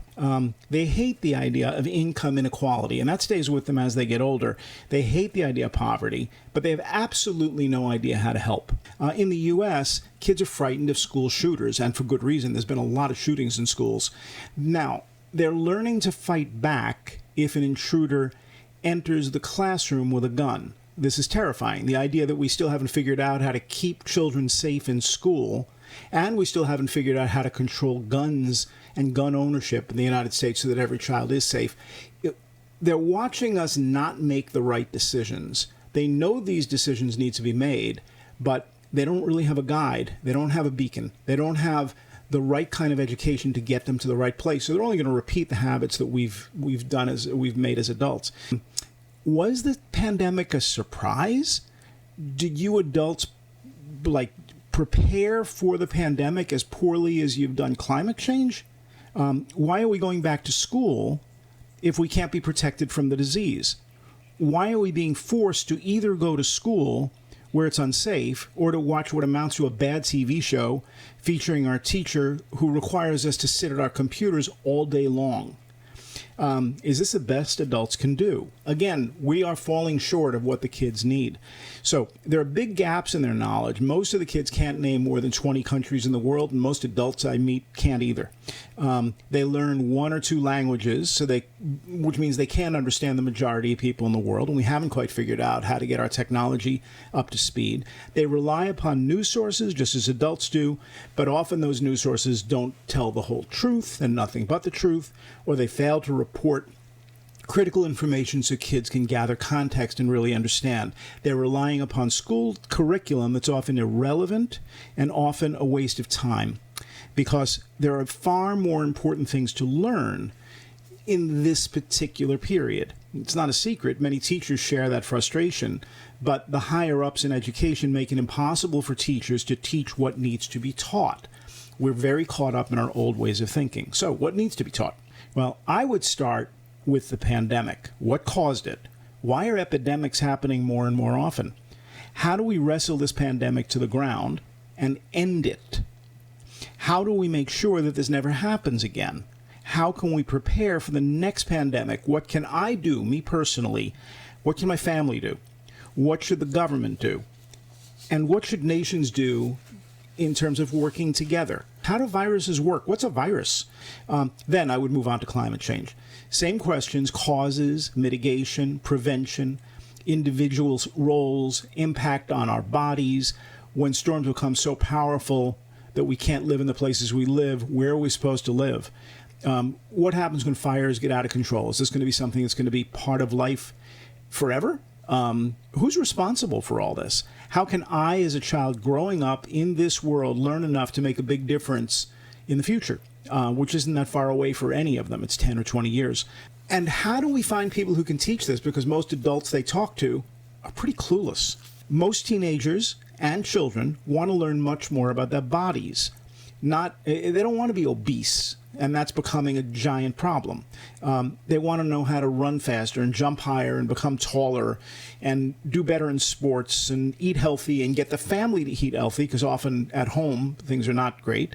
How do we make sure there's enough food to make sure everybody gets what they need? How do I stop my parents from smoking or doing other things that are dangerous? What do I do when my father, who works in a coal mine, comes home and can neither stand nor breathe? I'm watching him die. The best I can do is maybe someday I'll be a pharmacologist. A girl from Kentucky tells us that story.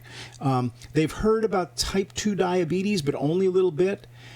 We watch their eating habits become horrible. We watch them gain weight, but we don't teach them how to control their weight, their blood sugar, and how to manage their bodies. This is a dramatic miss. We are just not doing the things we need to be doing. Why are we keeping all this a secret from them? We know these answers. We're just not teaching it.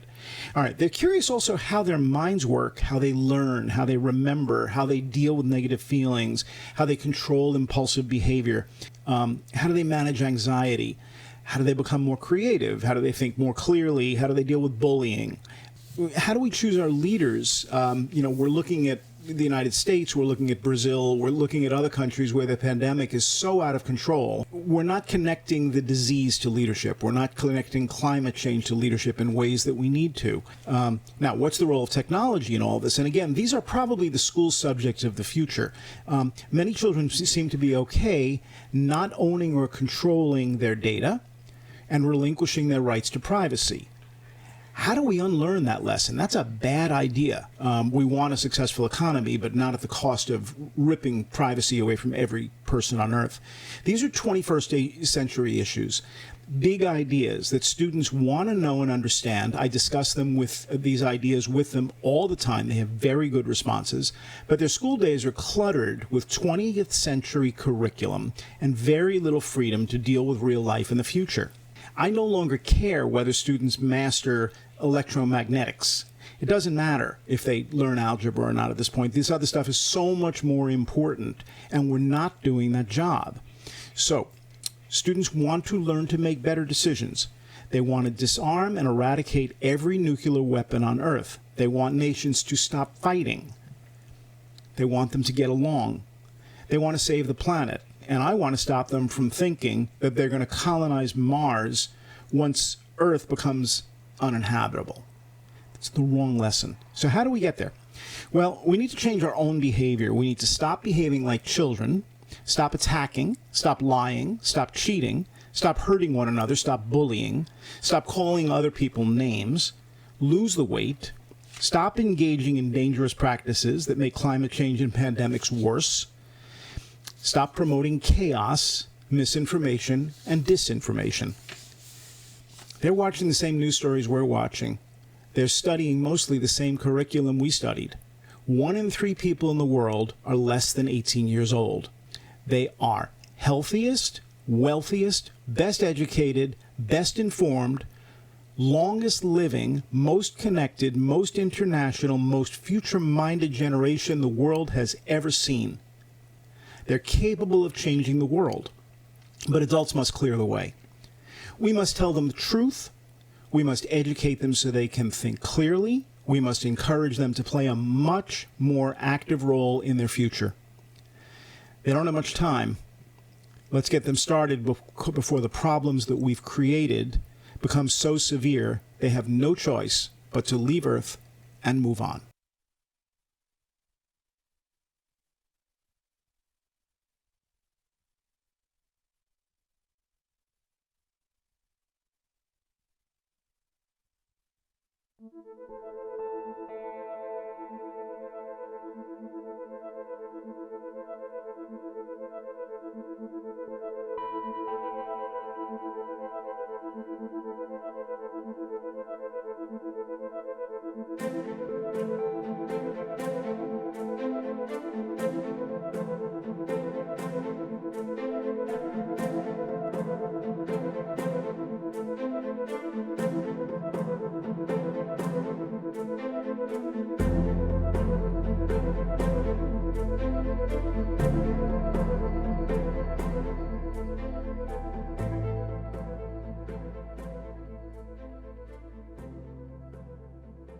Art and sustainability and Earth plastic view. On the one hand, art can satisfy itself according to the motto l'art pour l'art.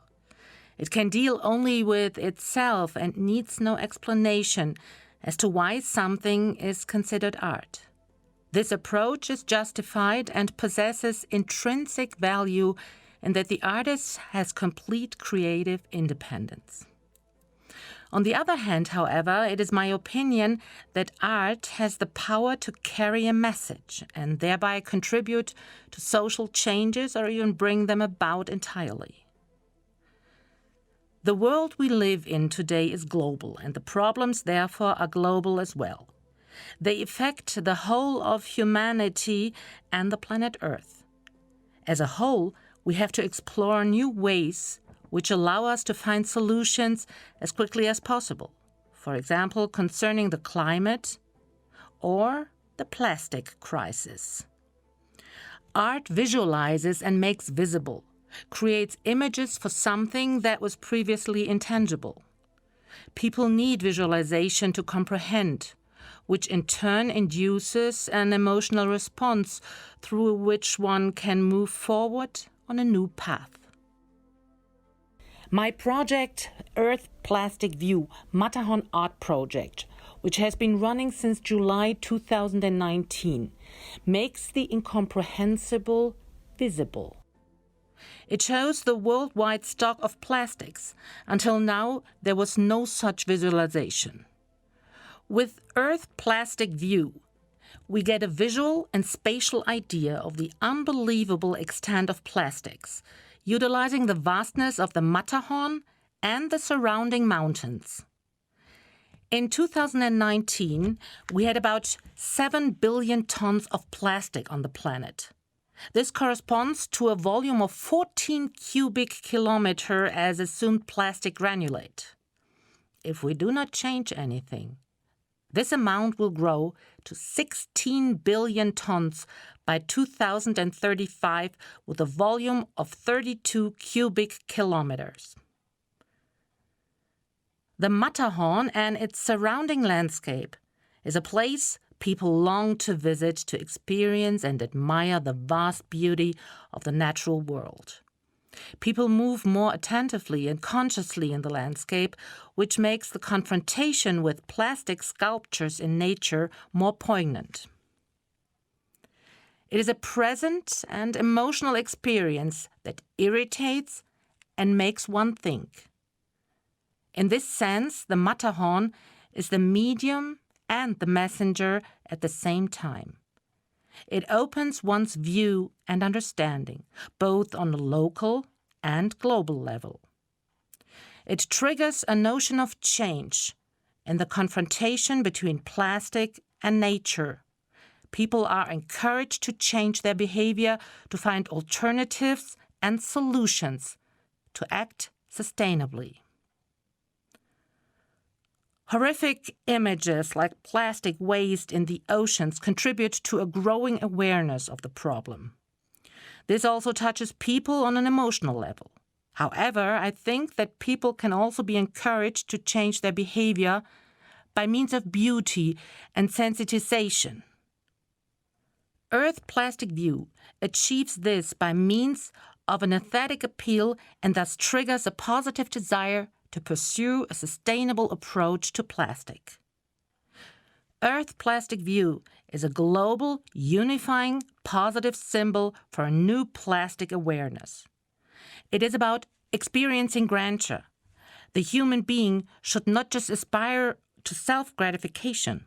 Likewise, art should not be content with itself. Earth Plastic View fosters a relationship between the human being, nature, and the plastic problem. It is about making oneself aware of global size of the relationship between our short-sighted approach to plastic and a conscious and sustainable approach that is globally networked.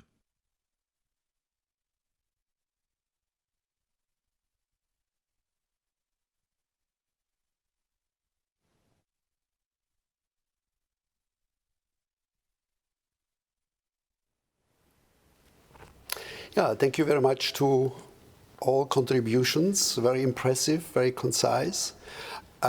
Don't try to summarize all the 4 presentations. I just want to try to make the bridges between them and then leave more time for discussion.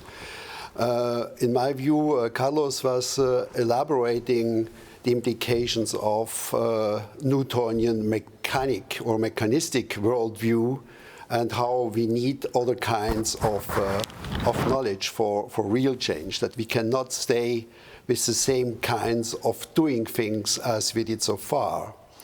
And as Nick was illustrating and giving examples how we have to change the way of teaching in schools and elsewhere, with examples, with engagement and so on, and also changing the bodies of knowledge we are transmitting to younger generations.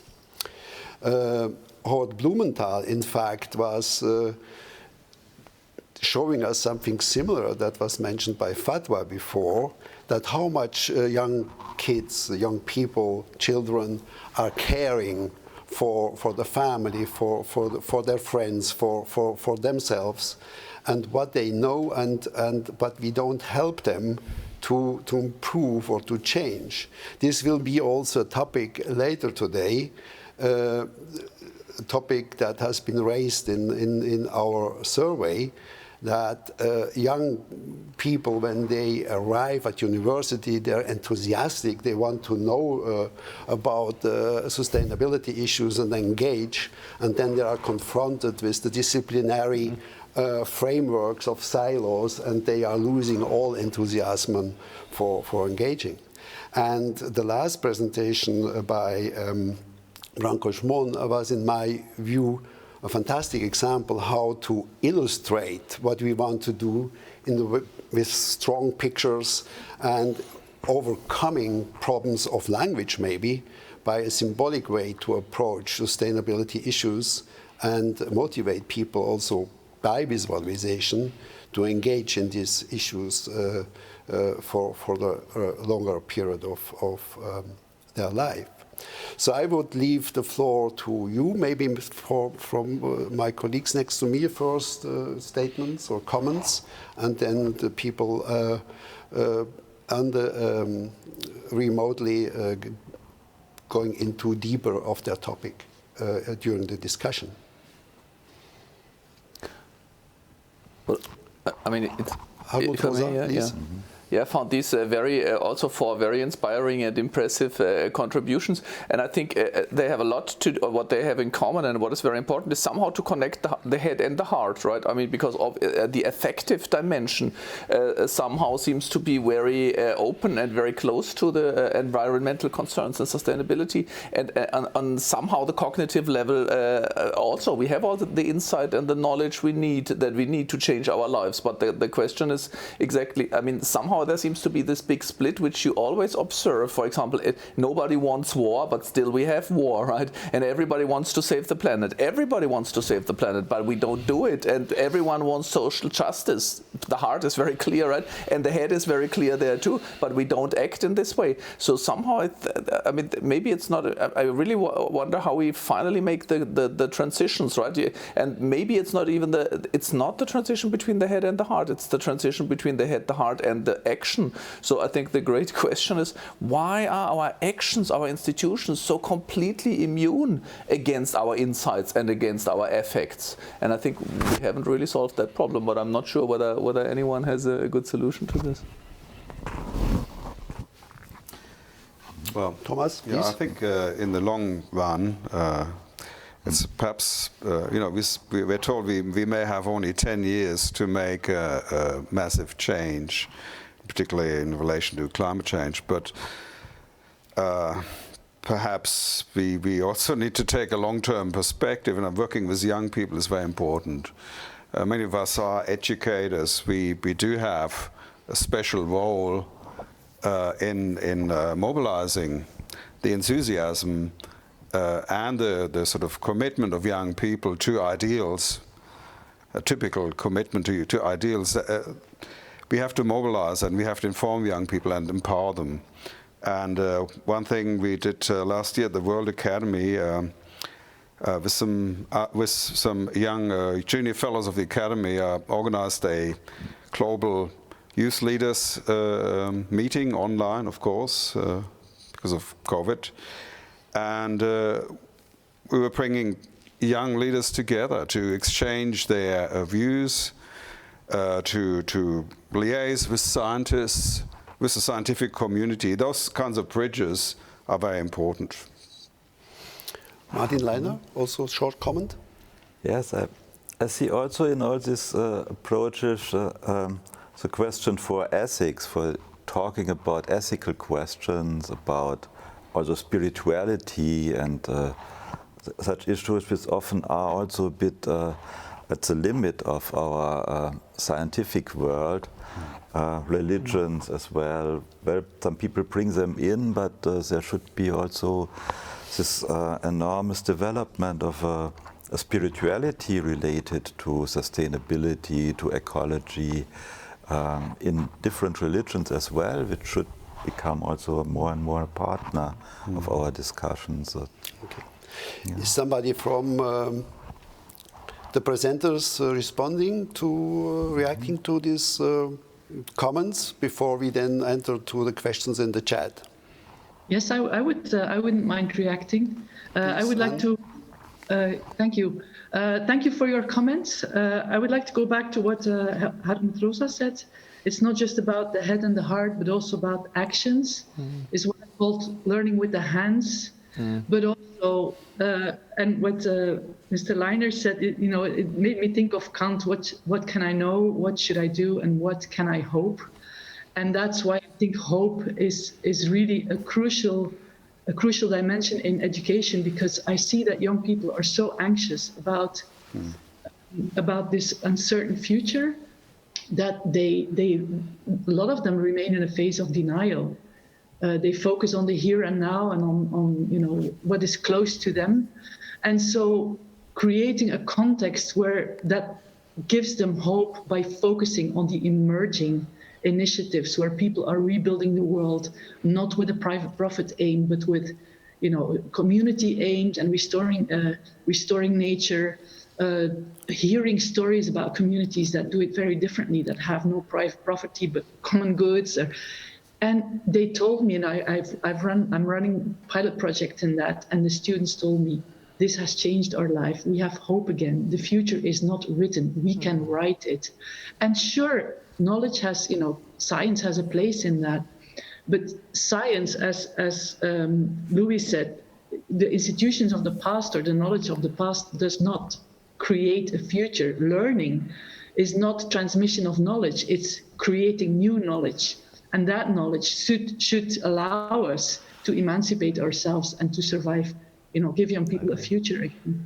So that's where I think I totally agree with what was said, and it is really what we're trying to experiment now in also with the European project.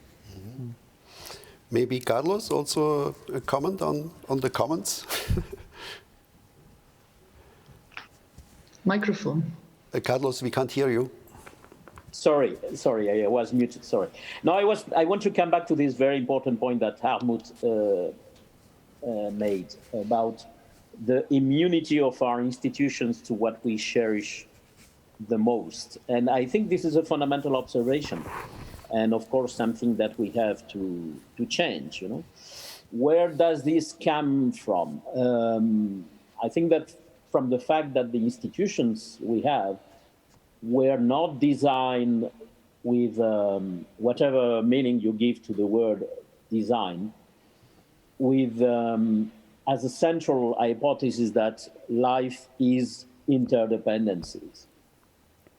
They do not address, they are not built to take into account interdependencies. So I would follow Gregory Bateson when he said, the main problems we have come from the differences between the way we think and the way nature works.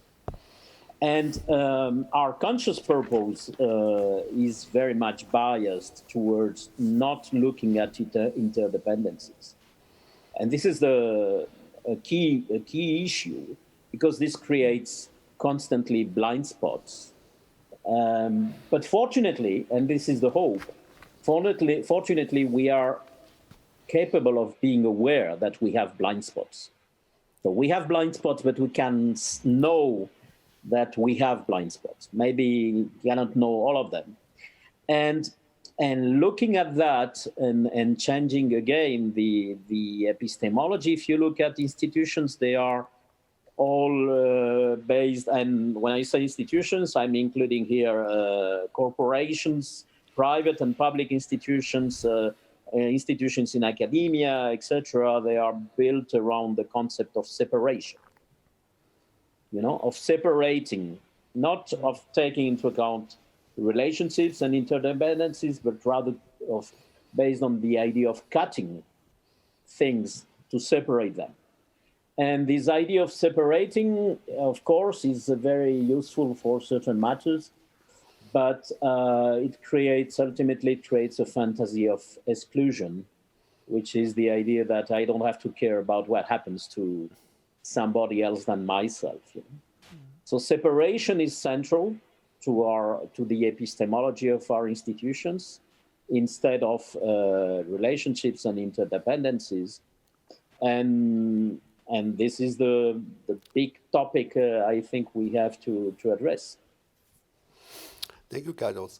Maybe Fatwa, would you like to comment on the presentation of Howard Blumenthal, the collection of how he's seeing all these young kids and their aspirations and hopes for the future?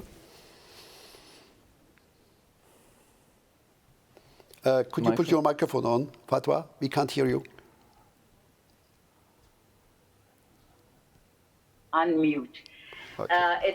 It's an important component of society that is not taken in consideration in our knowledge. And so we have to pay attention to the children. I remember a book some time ago called The Scientist in the Crib, and how children, even in the crib, are beginning to explore. And then the mother comes, if a child tries to hold water as the mother is washing him, he is being a scientist, actually. And the mother would say, "Stop it, I have no time, just come on, don't play." That kills it. And I think that science and knowledge develops in children and local people that we ignore as part of our knowledge that will help us build solutions on the ground to problems. And that means that we really have to look at science a little differently from the way this panel is looking at it. That is, science is very significant, and natural science has to be integrated in our knowledge, and the past is very important. What we know about COVID today World Health Organization builds on the Spanish flu information, on Ebola, and other things that happened a few years ago in SARS. This is the past. It's an immediate past, but it helps us build the future. So these dichotomies and the mentality of a clash of polarities, I think we should transcend. Thank you very much. I'm speaking now to Branko Zmon in German. I will ask him his experiences with his project in Zermatt about the project we just had in the illustration. Herr Zmon, vielen Dank, dass Sie da sind und Ihre Präsentation. Ich möchte Sie fragen, was Ihre Erfahrungen waren mit dem Projekt in Zermatt und wie es gelang, mit dieser Visualisierung Leute zu mobilisieren, zu sensibilisieren und zu mobilisieren. I would like to talk in English, yes. Okay. So I'm coming back to the children. When I was then working at the Matterhorn, standing there and also talking to the tourists, so there was a child standing beside me. He was maybe about 10 years old, and I was asking me, "What do you think about my project?" And he said to me, "That's unbelievable. You show us something we didn't have a picture till now, and you have this, and you're showing us in this extension of the Matterhorn. So I was so proud that this small boy he was saying this, and that I am open him the eyes for the landscape, for the problem, and with the Matterhorn. So the art is for me it's a mind opener. It opens a vision. It opens something that the people didn't understand before. So that's why also in this combination with the landscape, nature, landscape, human, and plastic. So that's why we have to open the eyes, the society, and like Anne said, we have to teach the people, we have to teach the children and open it. And so I think the art can make like a mind opener for the society and make all these pictures to show the problems, and that the people are getting then aware what we should change then in the future. Thank you very much, and I apologize that I was formulating my questions first in German. I was thinking that you prefer that to do in German. I'm sorry. It was wonderful. Thank you very much. Thank you much. Hartmut, you want to ask directly a question to Mr. Small? Or maybe, yes, or I have an observation. I think what you do is very important, and I agree that this visualization can be very strong, but I think it's not telling people something they did not know, because we know it. You know, we read the numbers and we are told plastic is a huge problem. I think what it does is really giving what I would like to call resonance, right? All of a sudden it resonates with them, right? You need, I mean, this is, I think, maybe something for all, what we've heard all through the panel. I think people do not learn through arguments. This we know very well from cognitive psychology, right? Hardly anyone changes his or her behavior through arguments. You change it when there's a moment of resonance. All of a sudden you feel, oh, this is addressing me, this is speaking to me. It was what Fatwa told us, you know, that people care for the dying grandmother, for example, because that resonates with our experience. So I think when we want to really to create a change, it doesn't go through arguments and numbers and figures and theories. It goes through experiences of resonance, really. Thomas? Yes, if I may, I wanted to... No, sorry. Let's answer just Mr. Branko Small, please. No, that was Carlos, I think. You're talking about the resonance. Yeah, that's so important, because till now we didn't have a picture for this such an amount of the plastic. So that's why I was trying to create this picture so that you can imagine how much is the mess. So if you're talking about this, so we have only these numbers, and the number is very abstract. So we have like 7 billion of tons like last year, and without the change at 2035, it's going to be 16 billion of tons. And but you cannot have imagination for a mass, but for a volume. That's why the Matterhorn is showing you the volume. And if you're standing then with this combination with the Matterhorn and the landscape, you have the feeling here, and you cannot say, I am not touched with this. So I think we need pictures to understand something, not only numbers and knowledge. Everybody knows this, and we have only these pictures from the oceans with all the waste swimming there. But I think also a kind of beauty can change the people in a combination with like a mountain with a Matterhorn, because Matterhorn is one of the famous mountains in the world. And I think then you can then see this problem better than in a combination with the picture, with a direct combination with the landscape, with the Matterhorn, and the problem, and then you can think about this and say, I can change this. I think it's a very important point that also the aesthetics in general is certainly an important dimension of how people understand interconnections, and maybe can be what Hartmut calls have a resonance without abstract arguments. So it's the implementation of arguments in something visual, at something that can be experienced emotionally, that can experience aesthetically, and so on. So I think that's an extremely important dimension. If I saw correctly, Carlos was raising his hand, right? Carlos, go ahead. You were correct. Yes, I wanted to react and elaborate a little bit more on what Fadwa said. I agree that this is not about the discussions we are having are not about the polarity between natural and social sciences and humanities. I would argue that we are more talking about sort of new synthesis, you know, and which is a completely different type of exercise than the analytical focus on smaller and smaller objects that our disciplines are engaged into typically. So it's more about how do we transcend this split between disciplines and work on new kinds of synthesis, knowing that, by the way, as was just said by Benno, most of our intelligence and mind and knowledge are actually unconscious. This is why art is so important. You know, there are other languages than the verbal and mathematical language. There are languages of dance, of painting, and so on, which engage the totality of our experience beyond consciousness.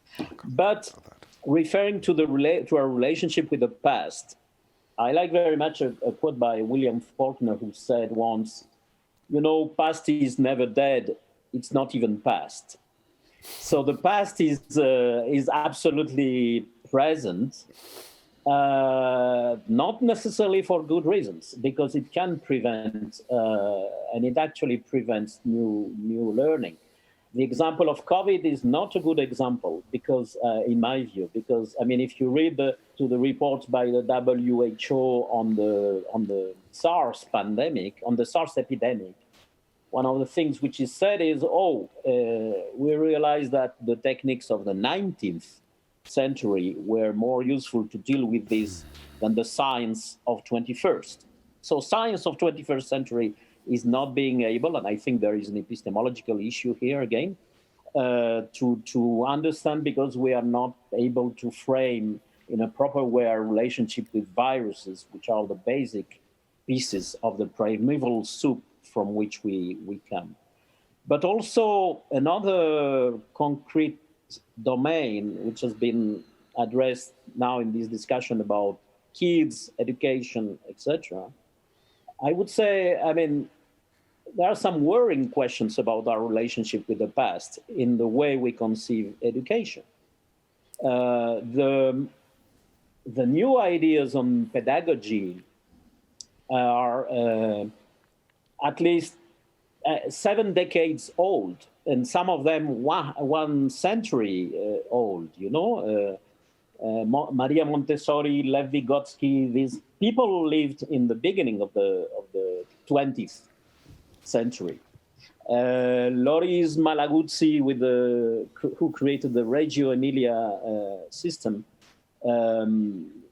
lived in the middle of the 20th century. And we have not been able to learn what they explored to transform our educational system into one in which I think there is a fundamental shift to achieve, which is, and this is very provocative again, which is start from the taking for granted that kids are natural systems thinkers.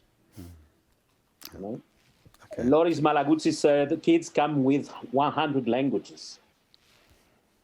We all humans are natural systems thinkers. We don't have to go to a master on systems thinking and complexity to a university to become a system thinker. We have to liberate ourselves from the dominance of this mechanistic framework, which is basically ignoring relationships and interdependencies. And kids have not learned that framework before going to, let's say, ordinary school. And this is why they are natural systems thinkers. Okay. Thank you very much. You're, Thomas, directly Yes, to this point? Directly to this point, and also back to what Martin said earlier about values and ethics. As social scientists, we should understand history. We should understand, in particular, the project of modernity and how it unfolded from the early part of the Enlightenment, the 19th century, or earlier, even earlier science, the beginnings of science as a quest for truth, a quest that mobilized people, that created immense change and enthusiasm, and very spirited.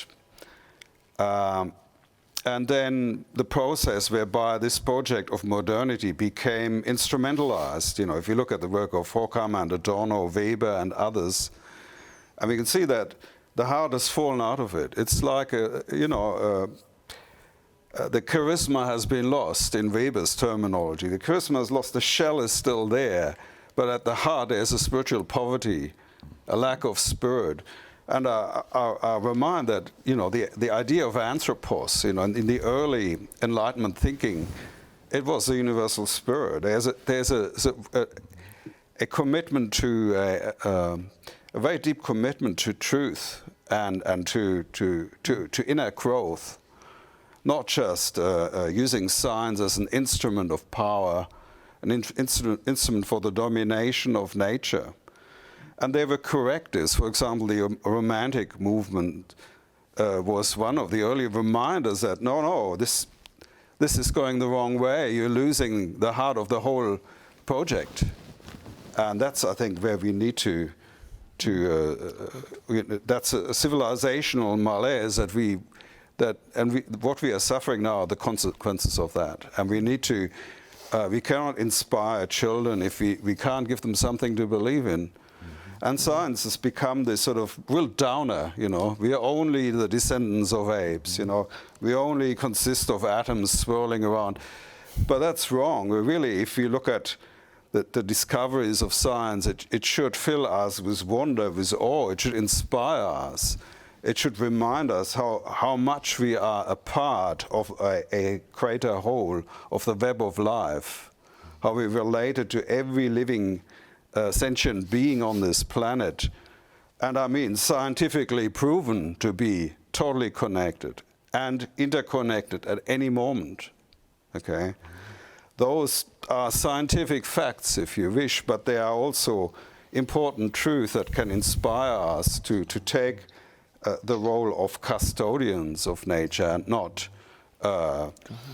condemning the fact that because our natural condition means that we are mortal, that we should use this short time to maximize our own short-term pleasures and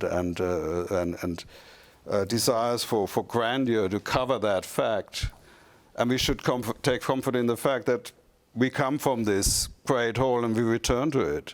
So we need to, somewhere there, to give a new interpretation of the discoveries of science that gives people some kind of a spiritual foundation that around which they can reorder their sense of their place in the cosmos and our role as human beings.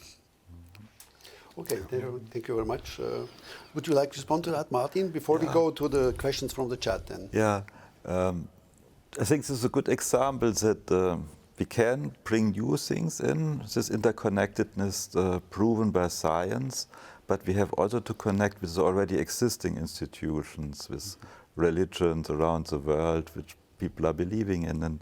And they also did a quite good job exactly with this, especially with this problem of reconciling with the limits of our life, with that we are mortal, that we have to learn to be finite, or limits of our knowledge, that to accept this a bit in a belief and a trust in everything, and to connect those better together. Of course, there's a deep problem in religions with a lot of violent traditions and a lot of oppressive traditions.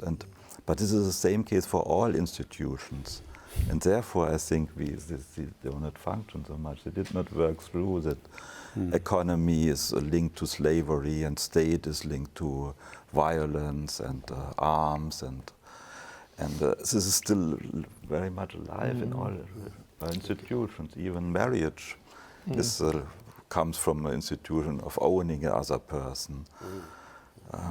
At least during a certain time, it was conceived like this. Yeah, okay. So, I think one point I would like to emphasize of this discussion is that it started from a point that we also need to listen to how people experience their lives in their places where they are living with their cultural heritage, with their cultural, and that's meaning, Fela Rampile said, according to Carlos, that we have 2 ears and only 1 mouth. Maybe you should start to listen more before speaking. So I think that could be also a good device for how the humanities and the social sciences can engage in the sustainability debate and help people to improve their living conditions. But now I would like to go to the chat, and there is a question or a comment from Enviro Heritage.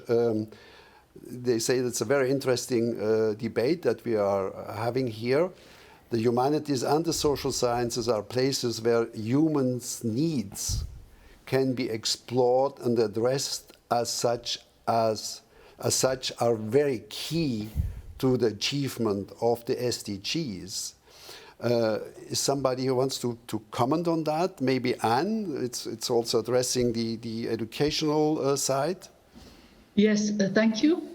Thank you for the comment also, because it links again the question with how do we define human needs? Is it for science to decide that? Can science make sense of life, as Sheila Yazanov stated? Or is this an ethical question that is primordial? Listening to the planet, listening to life, respecting life. That is not a question of knowing. Well, it is a question that if we don't do that, we will die. But it's also a question of being connected and resonating with the nature around you. That when the COVID came, we saw the blue sky again. It was people saw the mountains again. It was reconnecting in a certain sense. So I think it is really important that indeed we unravel those Gordian knots, as I called it, of how did we get so estranged from that deep connection with nature. And I think that also resonates with what Hartmut Rosa just said, that the heart fell out of the modernity. And from the literature that I read, it goes back even much further before to very ancient times, where the Indo-European cultures were very patriarchal cultures that says, humans are created in the image of God and we are above nature, and God has given us nature to own and to change and to manipulate and to extract. And I think in many of our institutions and discourses, it is, even in science, it is very, very, very deeply embedded that we are above nature. We are the subject and nature is the object. Mm-hmm. And I think, and we have the right, it is human progress to manipulate nature to fulfill our needs. We always think in this opposition between man and, even if you talk about, human centrism, we use nature for our personal needs and it might kill us, because nature is not designed for our needs. It has its own dynamics. And then if you say, let's go to ecocentrism, then people immediately think that you're saying, oh, so nature is more important than humans. But we are nature. So this dichotomy thinking is, I think it's also the way we are wired in our brain, these automatic reflexes to say, we need to listen to people bottom up. Oh, you're against top down. No, it may be and a very complex dynamics.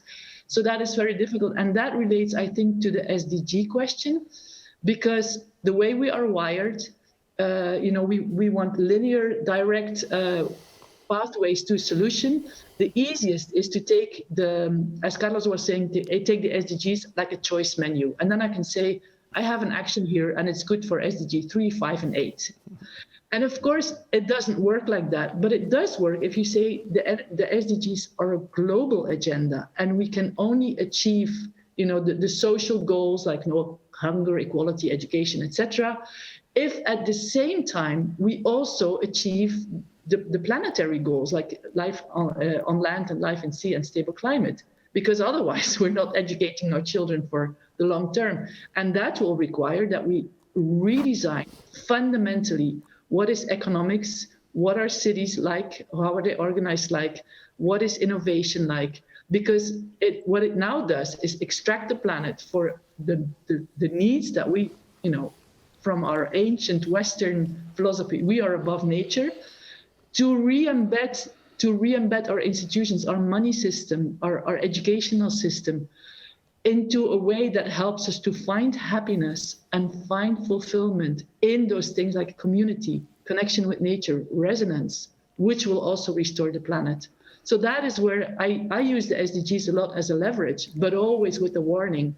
It only works if you conceive them not as a list of separate aims or goals or targets, but as a global agenda of interconnected things. And yes, they are of different orders, but the heart of it may be SDG 4. We have to unlearn this old narrative that we're disconnected from nature and relearn to find happiness in nature. Okay. I can just maybe tell a little anecdote in that respect. When I was presenting the program of the International Year of Global Understanding in 2010 in Nagoya to the common meeting, the first common meeting of the International Social Science Council and CIPSH, the International Council for Philosophy and Human Sciences. After my presentation, Juan Cieli, the Nobel Prize laureate in chemistry, was jumping up and said, "Oh, I really like your talk, but what is about nature?" And I said, "Here is nature, our body. We are part of nature." And I think this is a very important starting point.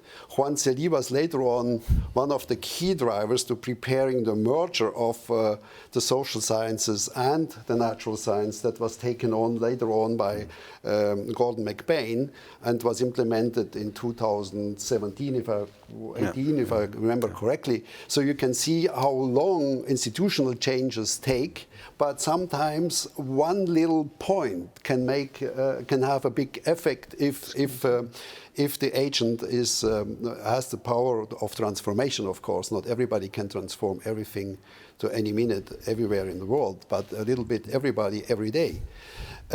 Would like somebody to comment on what Anne just said, because we have another question from the chat. Yes, Carlos and then Branko. Yes, Carlos first. On the needs, of course, this question of the needs, the human needs, is central, and at the same time completely tricky, because there is no way to define that.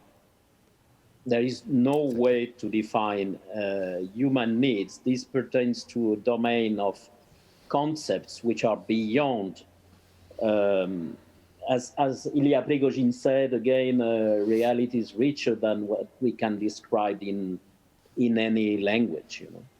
So most of important things in life are actually impredicative.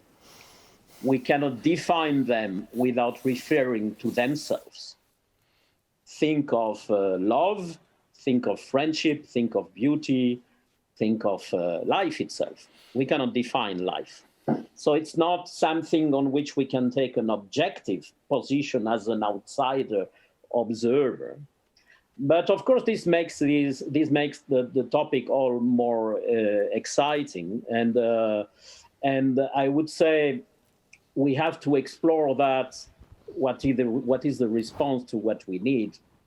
Mobilizing all our capacities, the conscious and the unconscious, meaning our capacities of artistic expression, to go beyond, schemes which are, in my view, very unsatisfactory, because the standard answer to the question on human needs would be to refer to the Maslow pyramid, which is so widely used, and this is completely unsatisfactory in my view.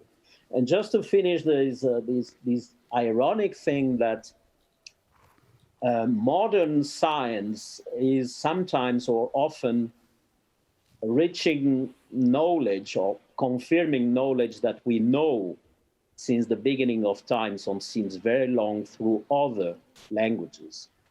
And I'm thinking about this decades-long, almost a century-long project at Harvard of following a quite large number of people over their lifetime, to find out what makes a good life and a healthy life, with a lot of observation, data collection, etc., to reach the following conclusion, which we knew since the very beginning. And the conclusion is, it's the quality of our relationships. So what are the needs of humans? Have good relationships with others and with nature. But we knew that since the beginning of times. I mean, African cultures, indigenous African cultures, which are still alive today, know that, and they have that embedded in one word, Ubuntu. It can describe what we need several sentences to explain in English. Okay. Because that core idea that what do we need? Relationships is embedded in those cultures. Thank you very much. Branko, if possible, not too long, because I want to go to the last question from the chat. Branko? Branko Small? He's muted. Unmute. Yes. We need a... Branko Small, please. Who is now talking? I'm talking or not? You are talking. We can hear you. No, I'm coming back to the science because, of course, we need the science. Yes, and also the modern technology. Without the technology and the science, it wouldn't be possible to make this conference. But then, like the future is going to be now, maybe it's still going too much in this digital reality, and also the children today, they are too much involved maybe in this digital reality, and then sometimes they forget that we have this nature really around us. And I think we have also to teach them that they should open the eyes, and there should be a balance between this system, the technology system and the nature. Otherwise, the children are getting lost, and just with these phones, being in this own world and forgetting that we have this nature out of surrounding us. And think we have to work in this direction and open also the mind that the technologies are very important, but that's not the only way. We have also have to be prepared on this, that maybe the technologies then fail one day, and then we have just to live with our nature. And we have to understand that the planet Earth is something miracle. It's a miracle. That's something unique in the universe. I think that's something unique, and we forget this about maybe too much science. Yes, science that's perfect, but the science didn't find till now another planet in the universe. And we should wonder about the nature, the planet, and live without this. And don't forget that we are, as Anne was talking before, that we are a part of the nature. Right. Yeah, taking this point again, before I come to the next question from the chat, saying that we are part of nature is also opposed to the idea of ecology, because ecology is always the one species and the surrounding. So it's also making a distance. So if you go to Haeckel and the real deep roots of ecological thinking, you will find out that ecological thinking is probably not a so good solution for sustainability problems as people think so far. Anyway, however, we can come back later to this point. I will point to the question of Janine Bittner. The question is, fundamental question is, what is learning? And how can you succeed in holistically educating responsible global citizens who are able to meet global challenges in close cooperation with society? Who wants to? I would use my friend Nora Bateson has a very simple way to answer this question, which is to say there is no difference between living and learning. So learning is living, but elaborating a bit more on that. Learning is not about acquiring certain knowledge, formalized knowledge in a conscious way so that you can repeat it in an exercise. It's not about that. It's I think learning is changing the patterns of your behavior. It's calibrating, it's changing the way you interact with your environment, within the relationships with others and with nature, and changing, embodying also new patterns. Yeah. Anne, please. Yes, I agree with what Carlos, his definition of what is learning, and it also implies a lot of unlearning of all the patterns and the habits and the language and that we think is normal. We have to unlearn that to reconnect with nature. And just to if you're asking how, I can give you a very concrete example of how I'm running a pilot project on that, and I can just tell you in 3 sentences how we did it. We're not battling any curriculum battles. We just create a small program. It's extracurricular. It's a honors program. They get 6 ECTS points for it. And what we do is reading about autocatalysis, Prigozhin, ecology, how co-evolution between man and human. They need to have that new vocabulary, circular causality, systems thinking, exercises in systems thinking. And then the real educational challenge, they don't get an exam about all this. We're not examining, testing their knowledge, but they have to write a chapter of what we call the young person's guide to the future. And it's conceived like a travel guide, like you can have the Lonely Planet Guide to Mongolia. It's in chapters. How do you eat there? How do you pay there? How do you move around there? So they have to explore that. How could it be in the future? But it's not a science fiction or a fantasy or a dream, like we find some magical thing in space or whatever. They have to go look at places where the future is emerging, where and future is then everything that steps out of the extractive economic system and reconnects people with, redesigns economic transactions to serve the community, reconnect people with each other and with nature. So it's outside of the auditorium. We leave the university. We go to places where the future is emerging, like community-supported agriculture, zero waste shops, etc. And then the students have to also analyze, how with data, with scientific information, why that would be more future-proof than anything else. So we're not letting them say what will the future look like, because that depends on human choices. We're not asking them to say what should the future look like, because it's not up to scientists to define that for society, but it is what could the future look like. And that, gives them both the insight and the empathy that we're exploiting nature and we are dominating with our worldview other countries and other continents, and people are suffering from that.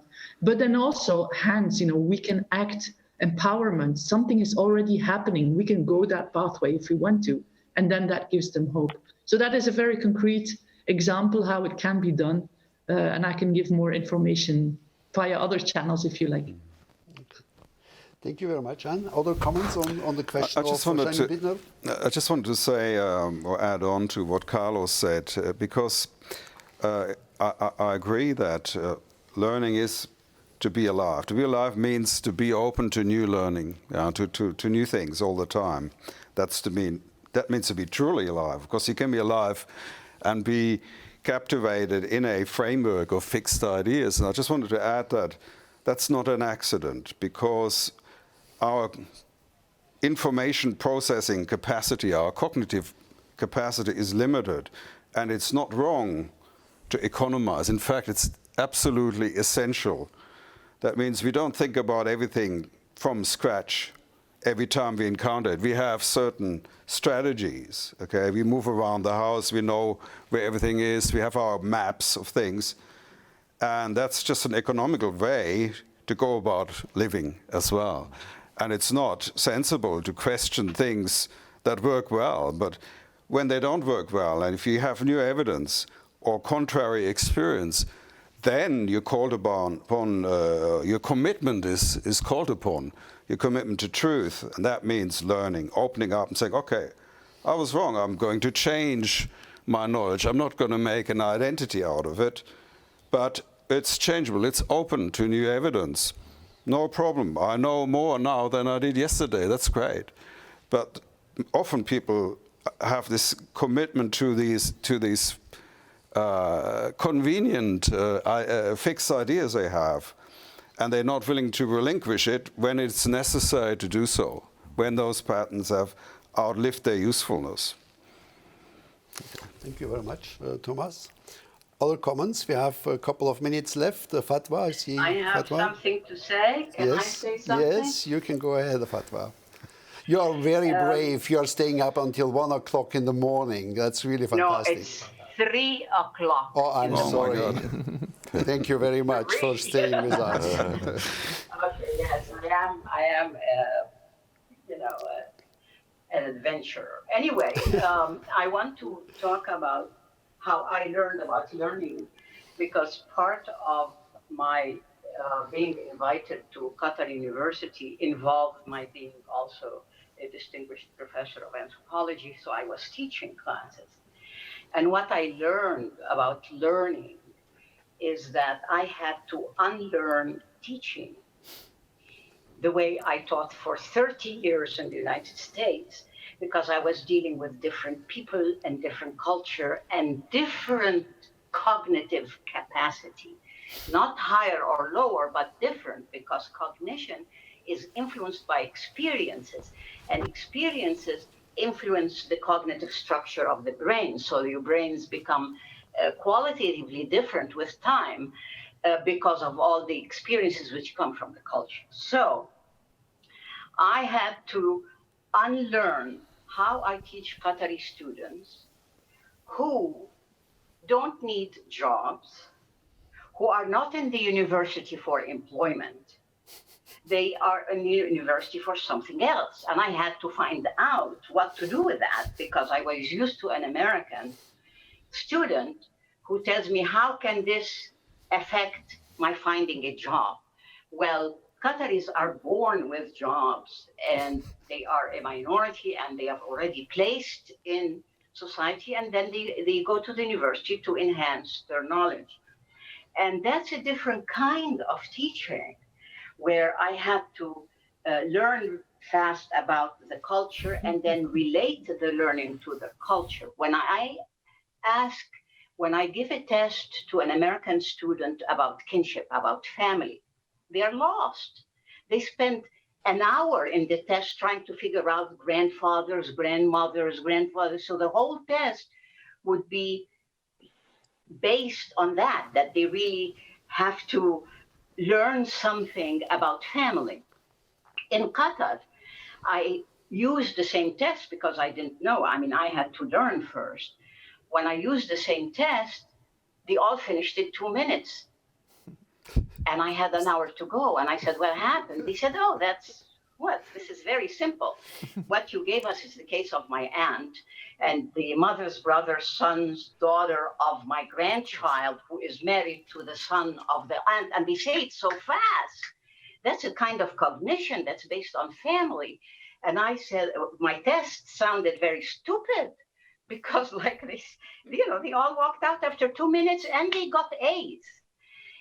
So I think that there was something that I needed to do to enhance and to reach them. So I started trying to relate to them, to convince them that they need some kind of education. And based on their own experiences, because they don't really need an education to get a job. And that is a big challenge. That's why experiences in different cultures are important. and sustainability projects in different cultures are important because we learn from these experiences. So I took a picture of my granddaughter sitting at the computer in Washington, D.C., holding the mouse as a telephone. And somehow her mother took that picture and sent it to me in Qatar. I was very nostalgic, of course, for the family. And I put that slide on. First of all, they have never in Qatar used the visual as part of the teaching. So that was very new. I'm a visual anthropologist, so I thought that. So I put that picture and I told them, okay, we discussed globalization theory, and you are now aware of 5 models, 5 ways of globalization theory as it is in the books. Look at this picture of that little girl and tell me which globalization theory fits here, or what can you tell me about globalization? At the beginning, they thought I must be a nut, because first of all, I'm using a picture, and they said we have never seen a picture in an exam in our lives. I told them, well, it's something, we'll just do it. and they did it. And after a while, they were writing and writing and writing and writing. I got like 6 pages from each student about it, because the visual enhanced their ability to relate to their world. And suddenly they came up with the conclusion that this little girl, who was a 3-year-old sitting at the computer, is doing something about technology and so on. And it was marvelous. It was one of the best tests we have done. In other words, we have to learn about learning and learn about teaching. Good. Thank you very much, Fatwa. Branko, want to say something very short? We are very close to the time limit.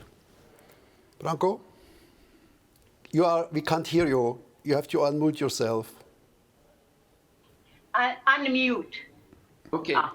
I agree to Fatwa. We need a picture, we need a visualization. Otherwise, without imagination and all these images, we cannot understand our world. And so that's so important that we show these images the children and for the new education. And so that's why I would like to make this with the Matterhorn, that everybody knows that the Matterhorn has this scale now on the world, so that people can directly go to the scale and see that's our image for the amount of plastic. So even the children can see. So that's the size of the Matterhorn. All this plastic amount is inside.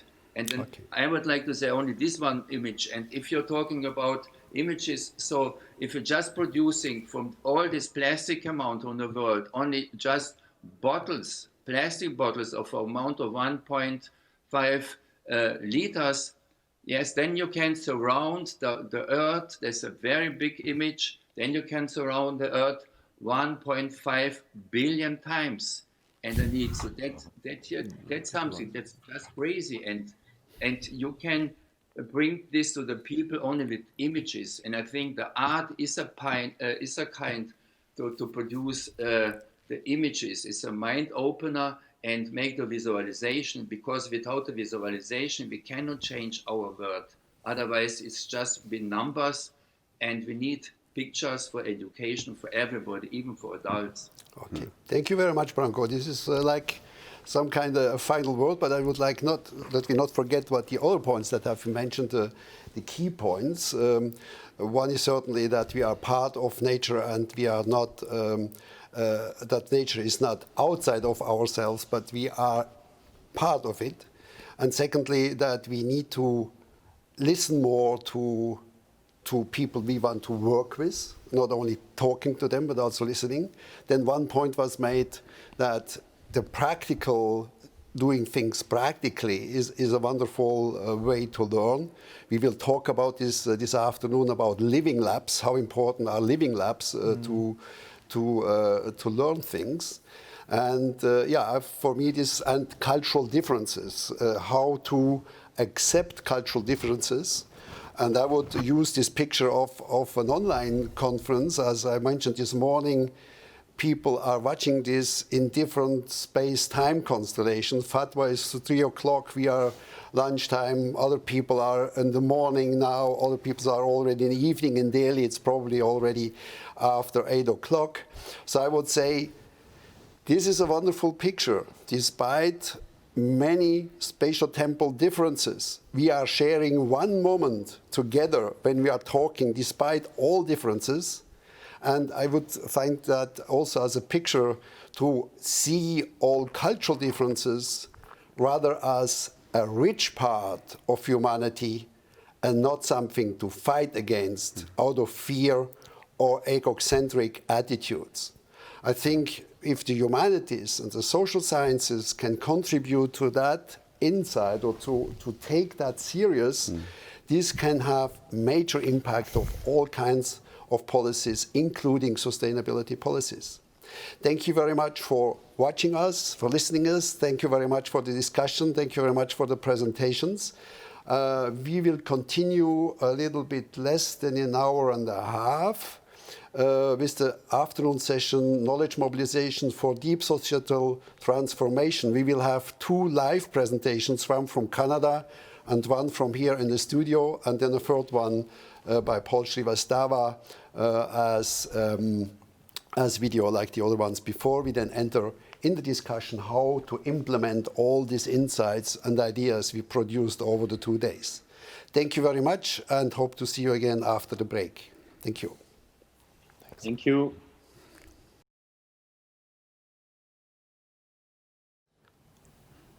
Ladies and gentlemen, dear colleagues, welcome to the last part of our conference on the humanities and social sciences for sustainability. The last part today, the first part of the last 2 sessions, is knowledge mobilization for deep societal transformations. For this session, Annes Nick will will do the chair, and then after that we will have a roundtable discussion, new strategies and how to implement all the ideas we were produced during the conference in institutional and professional and so on, regional level and so on. So Anna, the floor is yours. You have the chair for the first session. Thank you very much.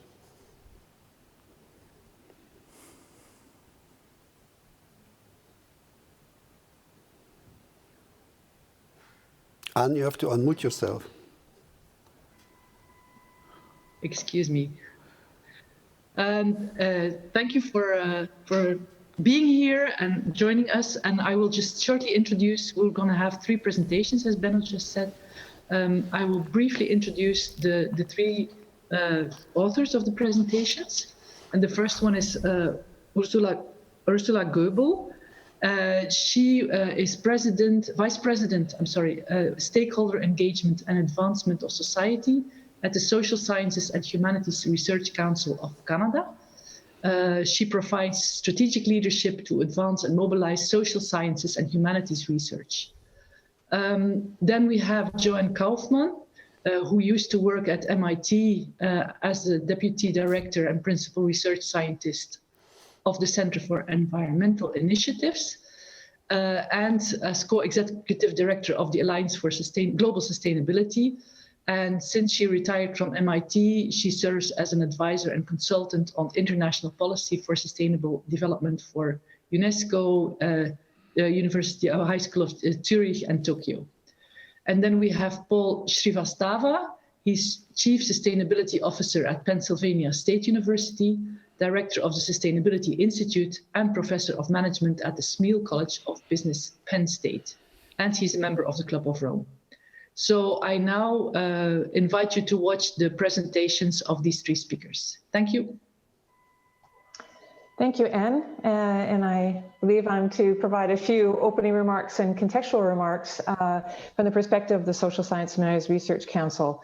Again, my name is Ursula Goebel. Bonjour à tous et toutes.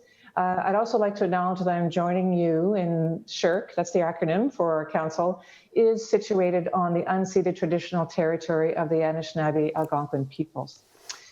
So in the context of knowledge mobilization, certainly SSHRC for over 40 years has supported research collaboration in the social sciences and humanities. We partner and we share research results with communities, businesses, governments, and to use knowledge to innovate and improve people's lives. Over those 40 years, we had dedicated programs for knowledge mobilization to really stimulate the co-creation, the knowledge sharing of research, major collaborative research initiatives, community university research alliances, as well as knowledge and society programs. And as I say, that these were dedicated exclusively to support the co-creation and knowledge sharing of social science humanities research. In 2012, however, and this was a time where we had close to 40 programs, this is probably nothing new for many funding agencies, but we recognized that was not the best way to support research and to advance research excellence by creating a box by which researchers and students would need to address or actually create their research ideas. And so we really took a blue sky approach. And what transpired in about a 1 year's time is we went from 40 programs to 3. Talent, insight, connection. With the principle, again, for these to be open and to leverage the capital, the knowledge capital and the talent of our research community. So it wasn't about targeting priority areas. It was really about being open and ensuring the excellence of research was acknowledged. But within that, the criteria of knowledge mobilization was set. So knowledge mobilization is in fact a criteria for all research grants within those talent, insight, connection programs. At the same time, we wanted to explore initiatives that really would further the contributions of social science and humanities research and talent and certainly the research and talent that we invest for the benefit of Canadians. And that was the catalyst for what is called the Imagining Canada's Future initiative. We launched this in 2014, and it reaffirms really our focus on strengthening knowledge mobilization practices, on building and fostering relationships between academia and other sectors of society to inform decision-making, and to really further and enable the leadership of the social science and humanities to address global challenges. And so our Imagining Canada's Future initiative really seeks to address Canada's future long-term societal challenges and opportunities in this global context. But we are very proactive in facilitating and enabling these connections between research and talent, so very much strong focus on students, and society to really build understanding and foster decision-making on emerging and future challenges that are impacting Canadians. We have 3 key pillars within this initiative. One is foresight on societal futures. And so through that, in partnership, we undertake horizon scanning, significant cross-sector engagement and input. And beginning in 2014, through that rigorous international foresight exercise, 6 global challenges were identified, including one that's very, very dedicated to sustainability. But the sustainability really cuts through across all the global challenges that were identified.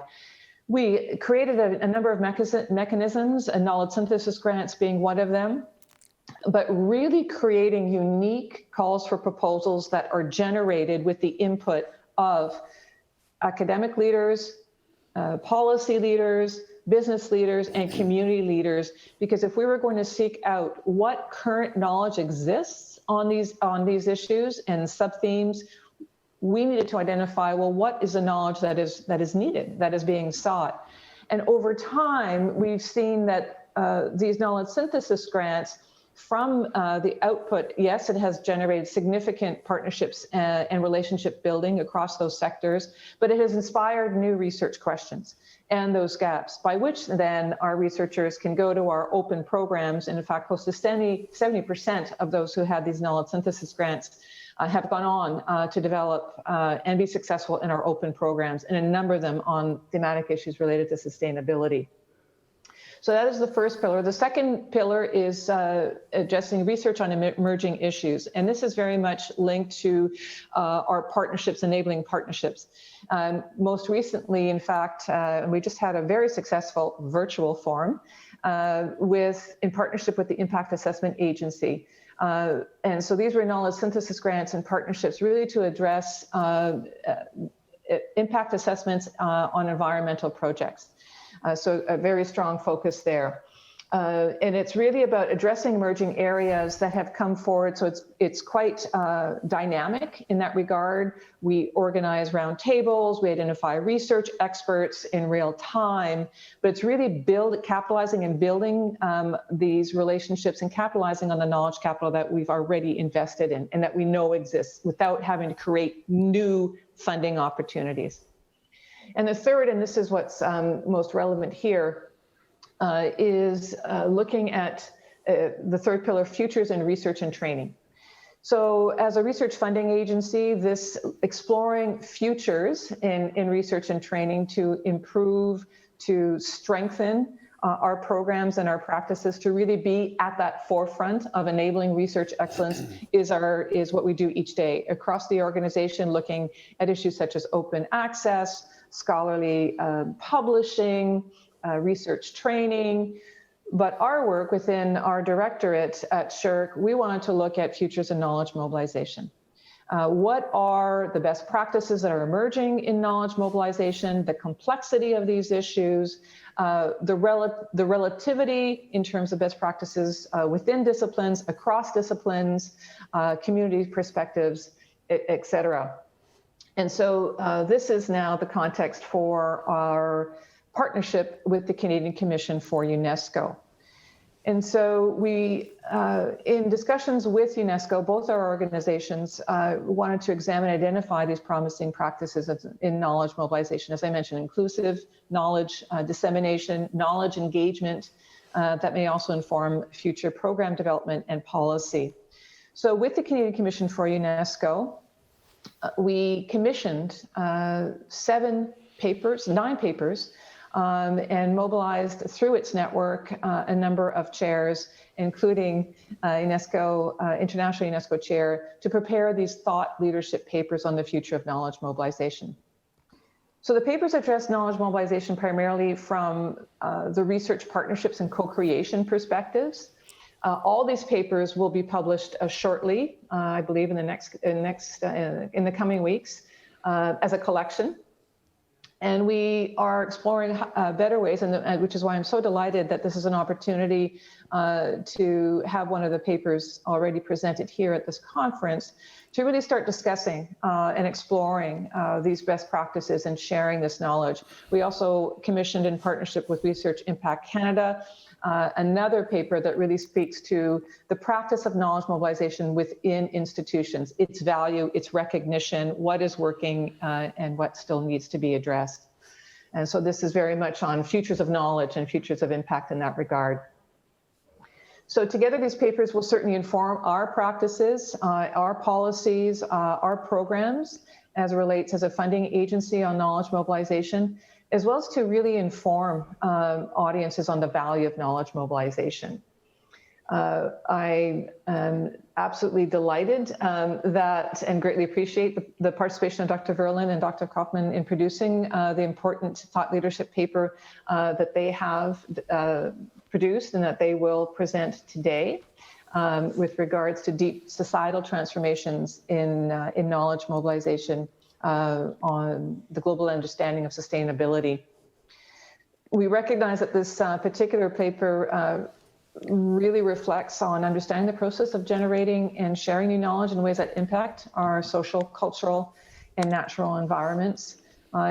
We believe it also speaks very directly to the question of why issues around knowledge mobilization are of urgent importance and why they are certainly worthy of our attention and a collaboration to further accelerate the discussion. So thank you very much, and happy to address any questions with regards to our Imagine Canada's Future initiative or other knowledge mobilization initiatives that we lead at SSHRC.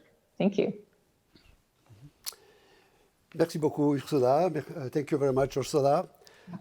We were very proud to be the UNESCO International UNESCO Chair that is participating in this initiative of your Council and the Canadian Commission for UNESCO. I have to tell in a few seconds the prehistory of that project. I planned this conference already early this year to happen in the Dornburger Palaces in May. But when I was looking for financing of the project, the COVID pandemic started to invade Europe, and it was clear that we cannot meet in May in Dornburger Palaces. And in that preparation time, the question came from the German Commission for UNESCO if we would like to participate in this competition of the international UNESCO chairs. And as we had already this topic in the conference, so this was like a gift from heaven to address more directly the questions of the conference already in advance. So we cleared then the ground that we can do this conference as part of the thought leadership paper. We did it in a way that we were doing a survey including 15 key people around the world working for international academies like the European Academy of Science, the World Academy of Arts and Science, Club of Rome. We were looking for national academies and national science organizations in the field of sustainability, but also leading social scientists and leading scholars of the humanities. So we were asking them how they are seeing the problem of knowledge mobilization, of research funding, and education in the field of sustainability in respect of their many years of experience and their high qualification to address these issues. Overall, the paper recommends, in fact, bottom-up strategies that takes into account specific and diverse regional cultural qualities. So this is the main line of the paper. And I would give now the floor or the possibility. So this, this survey has been conducted by Carsten Gebler, and myself in cooperation with Joanne Kaufman. Carsten and I did all the interviews. Carsten then was summarizing all the interviews and sent it back to the interviewees to check if we got everything correct. And after that, we were starting to write the Thought Leader paper in the last process of the production. So, Joanne, please, you can present the first part of the paper, then I will come in for a smaller second part, and Joanne will then do the concluding remarks on the paper. Joanne.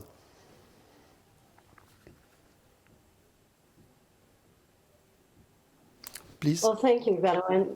Thank you, Dr. Verlin, and thank you for the invitation to participate in this. As Dr. Verlin has pointed out, the main recommendation that came out of this exercise was to pursue a bottom-up strategy for knowledge mobilization, one that takes into account very specific and diverse regional and cultural diversification and differences. Our analysis from these interviews clearly showed that such understanding isn't going to come from a top-down or from mandated edicts or mandates or explanations for that matter. And I think that our experience with the global pandemic has reinforced this, because we see which also required a great deal of behavioral change. But when edicts came from the top, especially if they weren't developed with communities and within communities, they failed, in some cases quite dramatically. So the first part of the paper deals with what is the environment for knowledge mobilization today, and how is it different than what we've experienced in the past. And we saw three drivers that must be taken into consideration when we contemplate the landscape for knowledge mobilization today. The first of these is, and it's been talked about quite a bit during this conference, is the digital revolution that has brought so much great change, it's a game changer, in fact, not only for communication, but also for research. The second is the changing relations between science and society.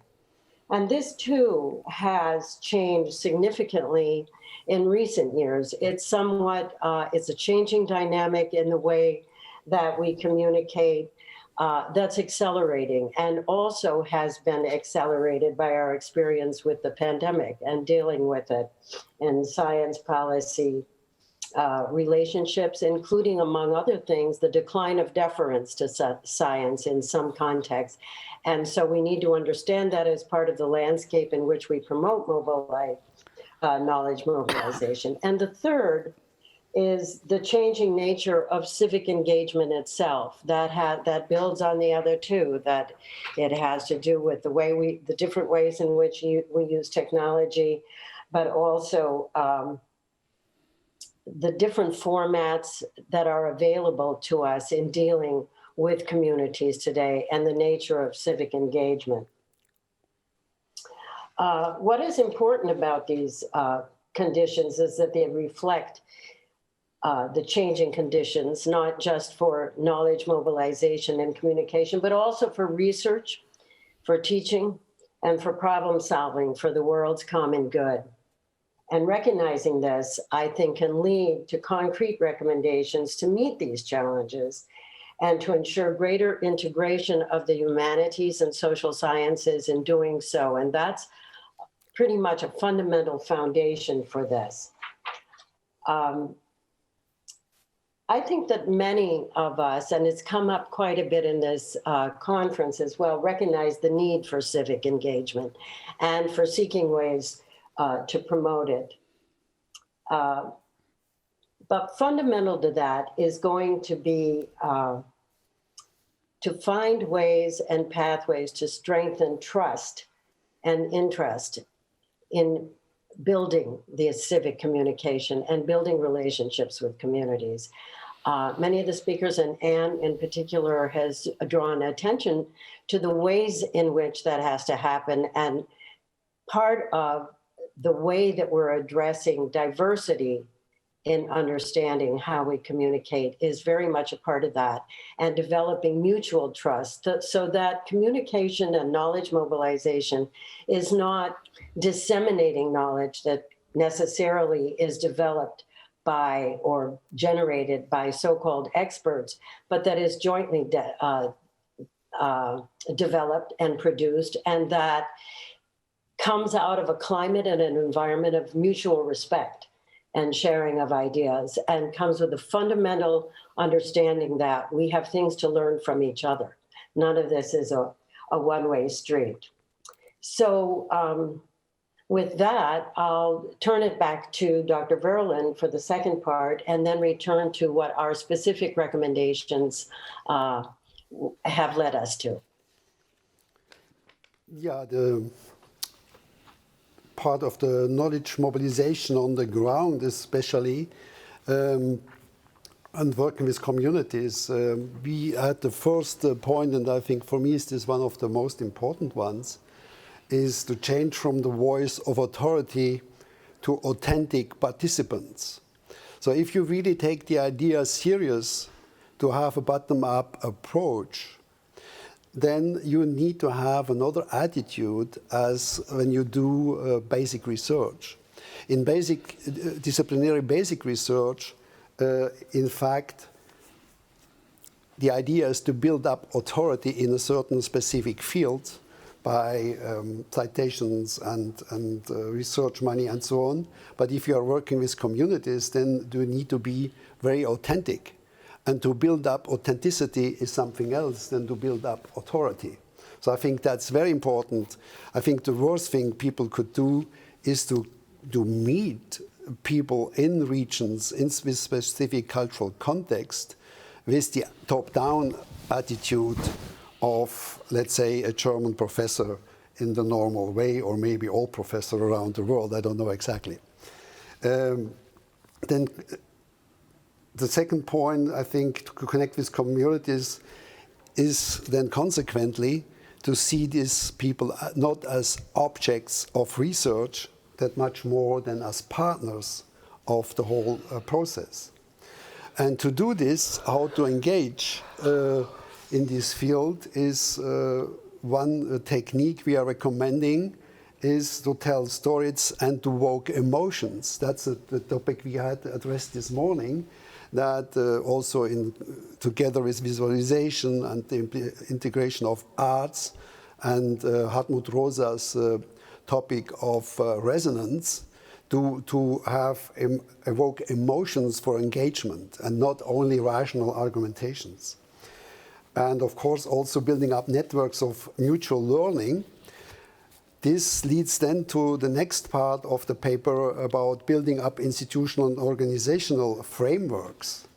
And here the main points are certainly also to build new reward systems. If you change from the topic of building up authority, so there the points to building up authority is citation index, and especially also third-party research money.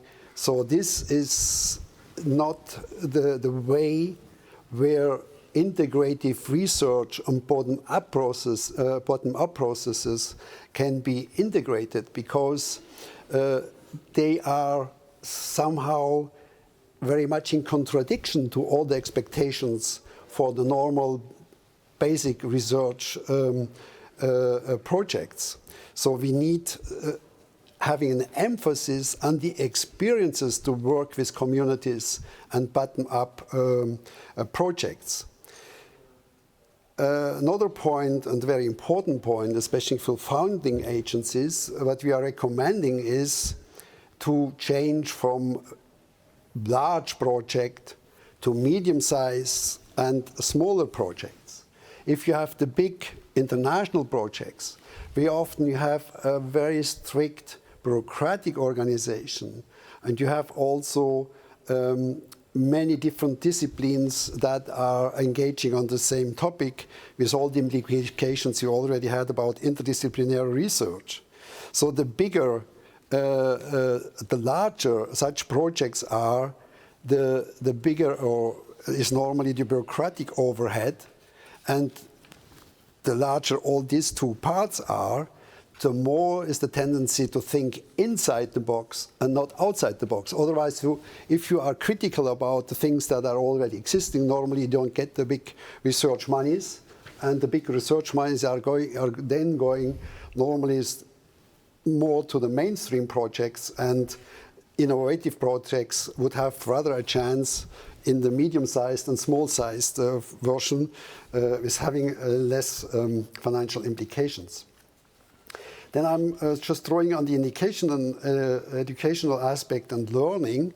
What we discovered throughout our interviews is the observation was made that most people approach bottom-up processes with the vision they got through education, and that's from primary school up to secondary education and high school education, thinking in disciplines, thinking in disciplinary silos. And as Gary mentioned it yesterday, Roosevelt said to learn to deal with the problem as president, he learned nothing at the university, even as he knows all the economic theories that are needed to do things, but he didn't have a clue how to integrate the different parts. So that means integrated approaches need to be promoted throughout education on all levels. That's, of course, we need also disciplinary education, but people should learn to apply this knowledge in bottom-up projects and integrating them. And one form of that is certainly the creation of living labs, meaning that students and young people are confronted with everyday people, so-called real-world problems, and then learning together how to apply the knowledge they got through the different disciplinary education and additional insights in practical issues. So integrating knowledge through practical problems. So this is, for the education, I think, a very strong statement that to emphasize the practical learning, like we have it in cultural anthropology with field trips, or also in geography with working on the territory, field excursions, and so on, where these disciplines learn how to integrate the different aspects of the branches of the discipline. But this should then be done for the whole knowledge corpus. The last point you were dealing out before I hand it over to Joanne is to develop a critical attitude in communication. Because with the social media, everyone, kids, young people, adults, are confronted with masses of education, and very often it's very complicated and difficult to see if it's fake or if it's evidence-based knowledge. So learn people, young people, how to deal and select among these masses of information, and to have a personal standpoint of selection of helpful and less helpful information. So I hand it over to Joanne for the final comments on the project and the conclusions.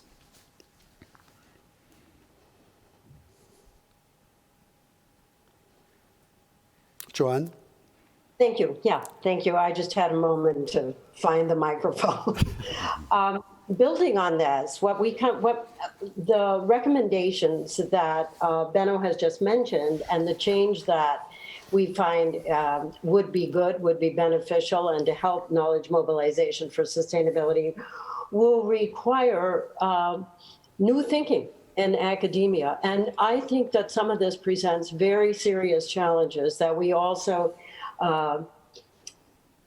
that emerge in the context of analyzing the interviews that Karsten and Benno undertook. And it inevitably produces winners and losers. And this is a difficult project, I think, in the academic community to undertake seriously, but we need to start thinking about it. What would be required within the academy itself are new incentive systems. How do we promote those? The establishment of new cross-cutting networks and a more participatory and self-reflexive culture. And perhaps that might be one of the highest hurdles in our communities. Why is that good? Well, we need to build those new reward systems. And in terms of the networks, we should think about them in terms of small and medium-sized thematic networks. So that in order to move forward and to develop common vocabularies as we approach sustainability issues, not just at the last minute when a project is underway or we're putting together a proposal for a specific grant or for a specific project, but over the long term, so that these networks can cultivate their common vocabulary over time. And ultimately, it calls upon academics to embrace a more democratic culture and not to be so fixated in the specifics of their discipline. I think that in this context, the provision of that kind of understanding, what that would bring to the academy, is especially a reason for bringing in the social sciences and humanities in a stronger way. They have more experience in that particular type of outreach and reflect what we were talking about this morning in terms of having to work with the heart as well as the head in putting our research together and giving it meaning and purpose in the real world. So specifically, and I go back to our final recommendations in the paper, to increase the willingness among social scientists and humanities research to engage in these proposed strategies for future mobilization would require some significant change within the research, academic research community itself. And among those, we see 4 possibilities. One is to broaden the concept of what a scientist is, from, as Benno mentioned, from an authoritative single-issue voice to an authentic partner in knowledge production.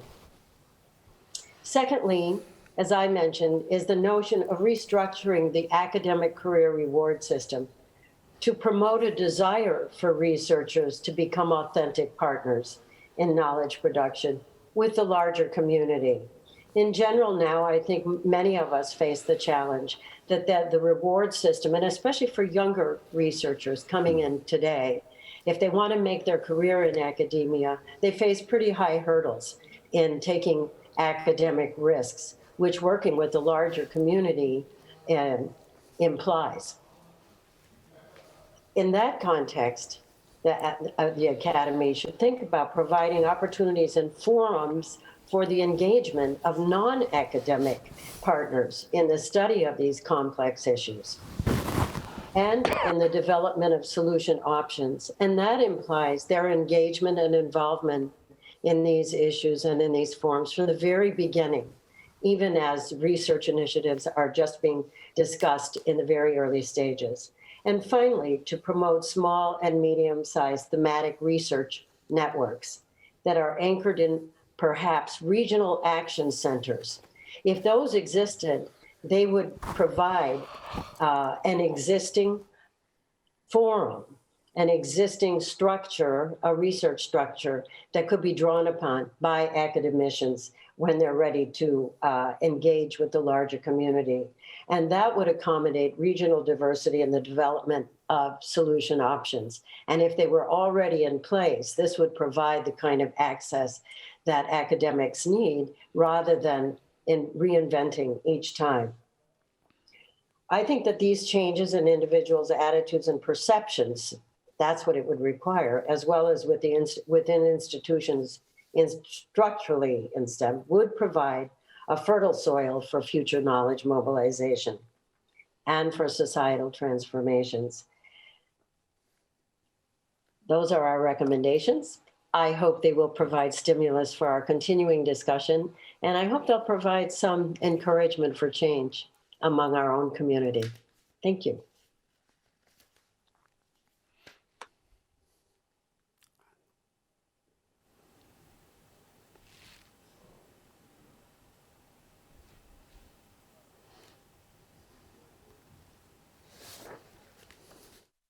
Hello, good morning. Guten Tag to all of you at the Humanities and Social Science for Sustainability Conference. I'm Paul Srivastava from Penn State University. Thanks to the COVID shutdown, I send you greetings from my new office, which is my backyard behind me. Thank you, Professor Verlin, for organizing this event.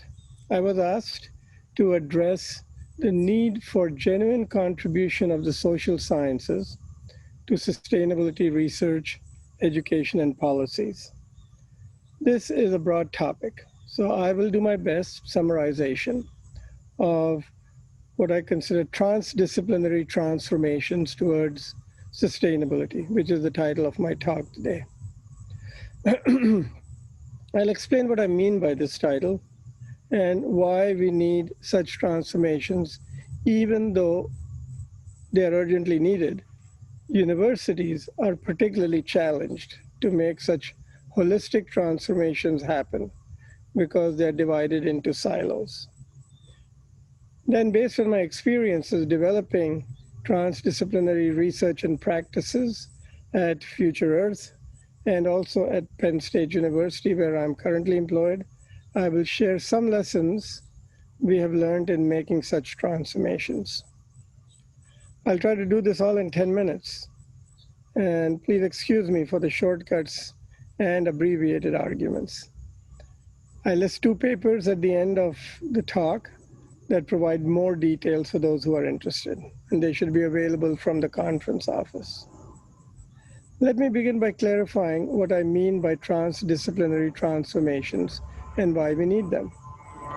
We are living in the Anthropocene era, a period when human population of about 7.3 billion people, we have a jet plane flying up there, 7.3 billion people, and our social and economic activities dominate and shape most natural cycles and processes.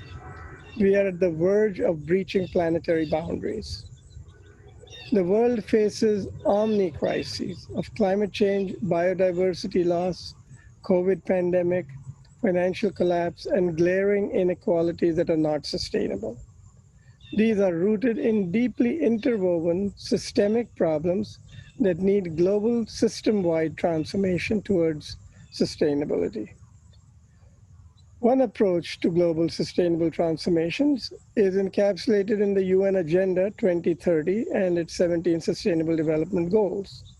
These goals are formally agreed to by 192 nations, accepted by business and industry leaders broadly, and have support of the NGO sector. You already know what these goals are, so I will not dwell on them. Suffice it to say, they cover eliminating hunger, poverty, health and well-being of all, more gender and economic equality, livable cities, clean water and sanitation, protecting terrestrial life and oceans, sustainable production and consumption, jobs, peace, good institutions, governance, among many other things. This approach is not perfect. I acknowledge that. It has many critics, and the goals themselves involve conflicts, trade-offs, and synergies. Yet overall, this approach is good enough framework for addressing the grand challenges of the Anthropocene facing humanity, and particularly within a context of the university. So in this context, transformation towards sustainability implies systemic changes in social natural systems to solve real-world problems via co-design and co-production of knowledge. My second point is that universities are deeply challenged in participating in transdisciplinary transformation because of their legacy of uber fragmentation into 8,000 disciplinary silos. No single discipline or even a collection of disciplines under interdisciplinary or multidisciplinary approaches can provide holistic planetary scale understanding needed for global sustainable transformation.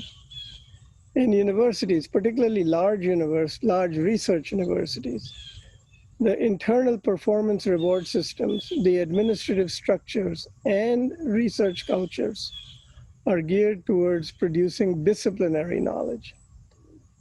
In the omni-crisis that we now face, we need holistic, integrated, scalable solutions, simultaneously involving climate, biodiversity, oceans, landscapes, interacting with health, economic, finance, jobs, social systems, culture, and politics.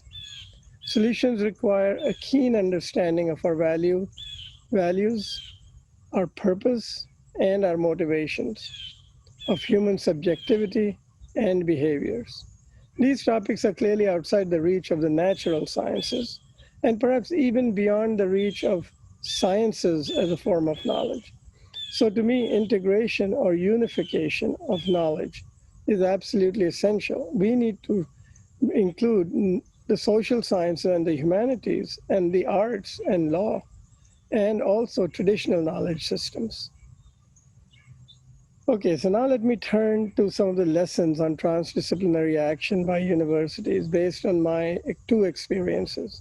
The first as an executive director of Future Earth, where we facilitated a global research network of 50,000 sustainability scientists towards transdisciplinarity. We did this by methodically integrating social sciences, arts, and humanities with the natural sciences, and by developing knowledge action networks that sought to go beyond purely scientific research designed by scientists to co-creating knowledge with stakeholders, users, funders. You can view the development of these 10 or so knowledge action networks at the Future Earth website. My second experience is in my present job as Chief Sustainability Officer of the Pennsylvania State University, where we are attempting transdisciplinary transformation at a university-wide scale. My current mandate is to integrate sustainability across all aspects of my university. We are a very large university with a budget of $6.8 billion a year, which is larger than the GDP of 40 countries. We have 100,000 student enrollment, 13 colleges, and 23 campuses spread out across Pennsylvania. Due to our geographical distribution in 23 communities, sustainability of Penn State can spark sustainability of Pennsylvania. And we aspire to building a university-led model of regional sustainable development. My team has learned many lessons, most practical ones, and I will share a few here. As a caveat, let me say that transdisciplinary transformations are very complex and difficult to make. They take many years to implement, and they require significant resources. So first, universities need to fundamentally reimagine their purpose and their role in the Anthropocene, from historically being producers of knowledge and education to becoming community change makers, and then transform themselves and all that they do to fulfill that purpose.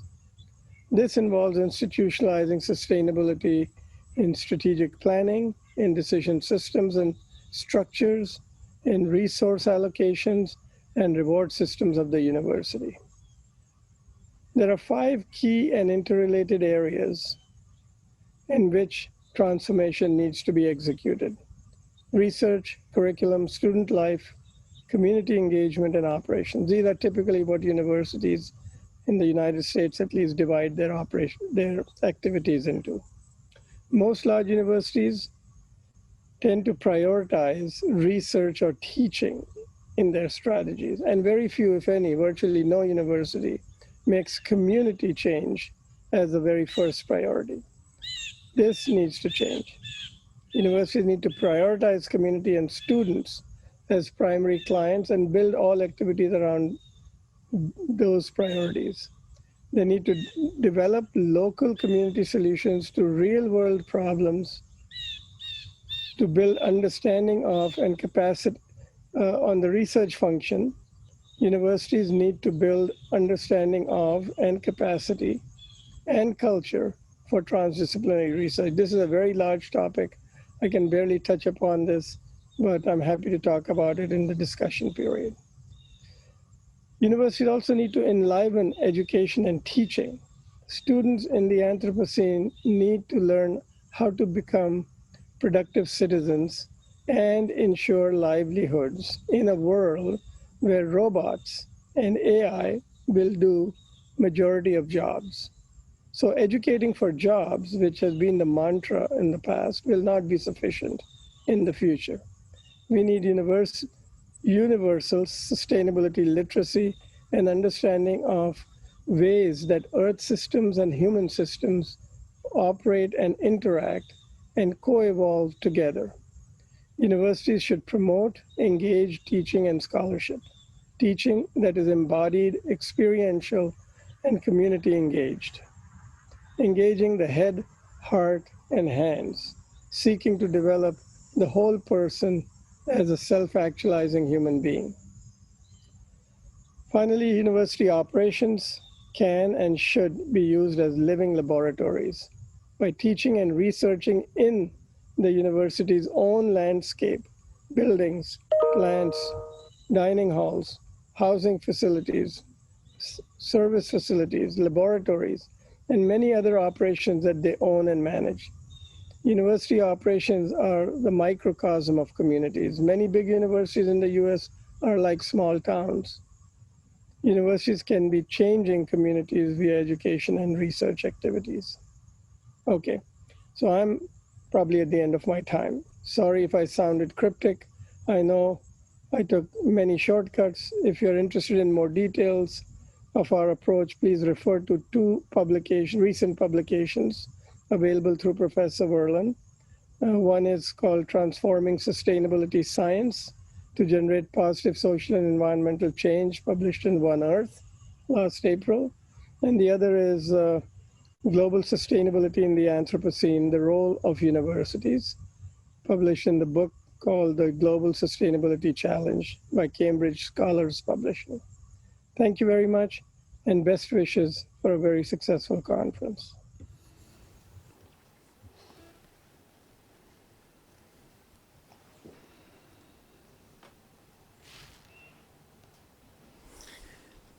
Thank you very much for these three very stimulating reflections.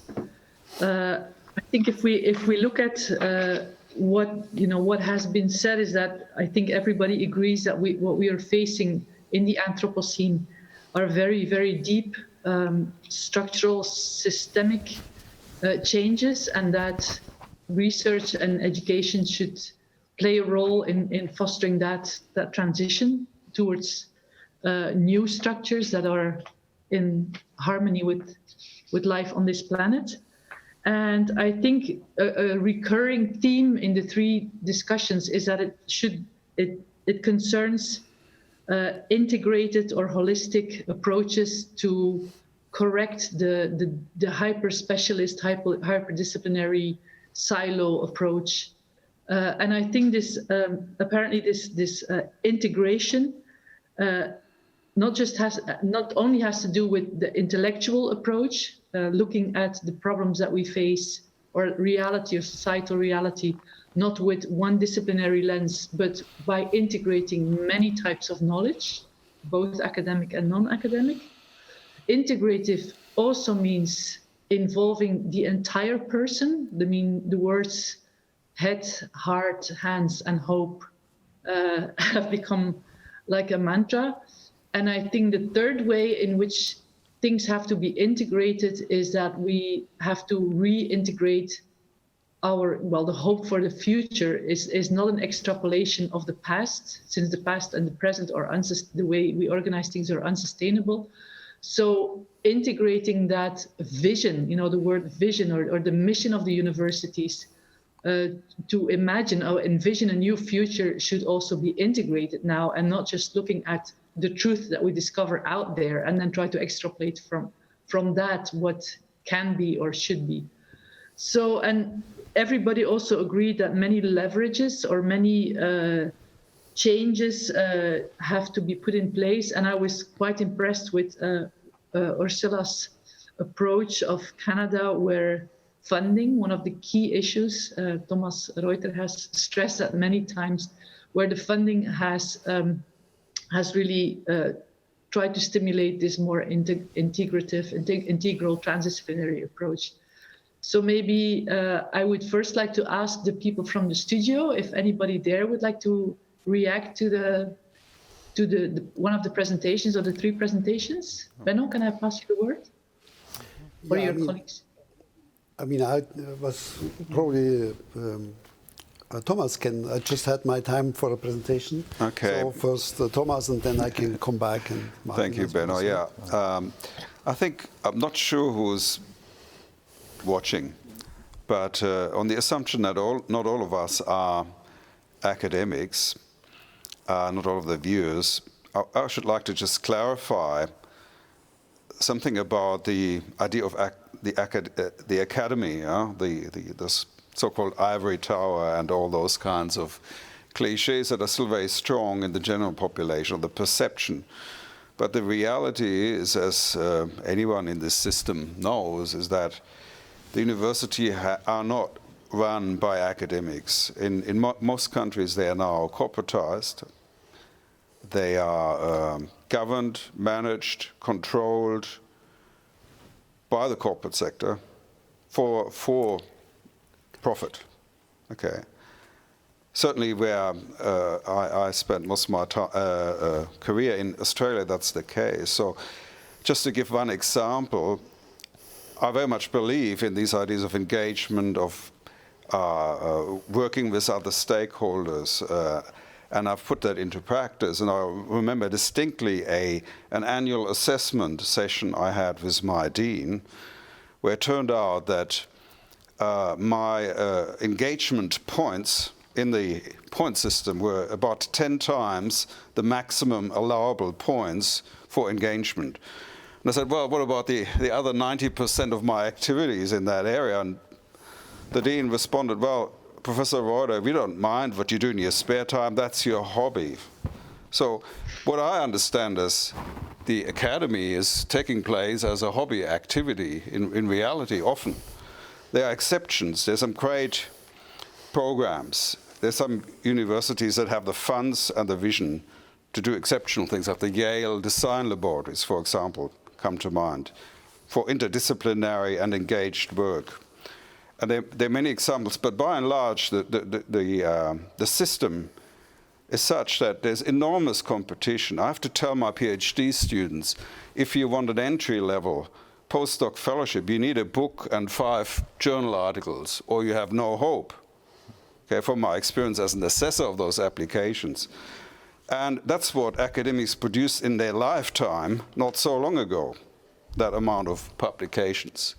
And the whole system, the rating of universities, everything, everyone is pitted against everyone else, every faculty, every discipline, every individual, and the universities against each other in the international rating scales. I think that's a huge impediment to the kind of academic, genuine academic, engaged sort of practice that we would like, that we are envisaging here. Okay. Thank you. Yeah. Thomas, can I give? Okay. Yeah, Go I'd ahead. like Go ahead, just to comment on what I really much liked in Paul Srivastawa's presentation is his emphasis on universities of living labs. So if you want to build up really people, young people, that can speak and act authentically in the field of sustainability, they have to learn it, especially, or there's a big potential to learn it through their university they will be attached to. So this could be one of the important points of this conference, to call all universities to engage deeply in sustainability issues, but not only in research, but also in the organization of the daily practices of everything that has to do with the university, from eating to traveling and the organization of the buildings and so on. We tried that in Jena many, many years ago. It's very complicated to get the attention of the different sectors of the university administration to implement such claims. So it's a long way to go, I guess, in every university. And so it would be great if UNESCO and other institutions, or also Science Council and so on, could put the emphasis on this. Maybe in the future, universities are also ranked, or some are already, not only in respect of funding and research money and citations, but also how much they engage in sustainability issues and get a ranking according to that, because people believe in general ranking, even if they are probably not the best tool to change practices. But if that's the one thing that people are listening to, maybe that could be a possibility.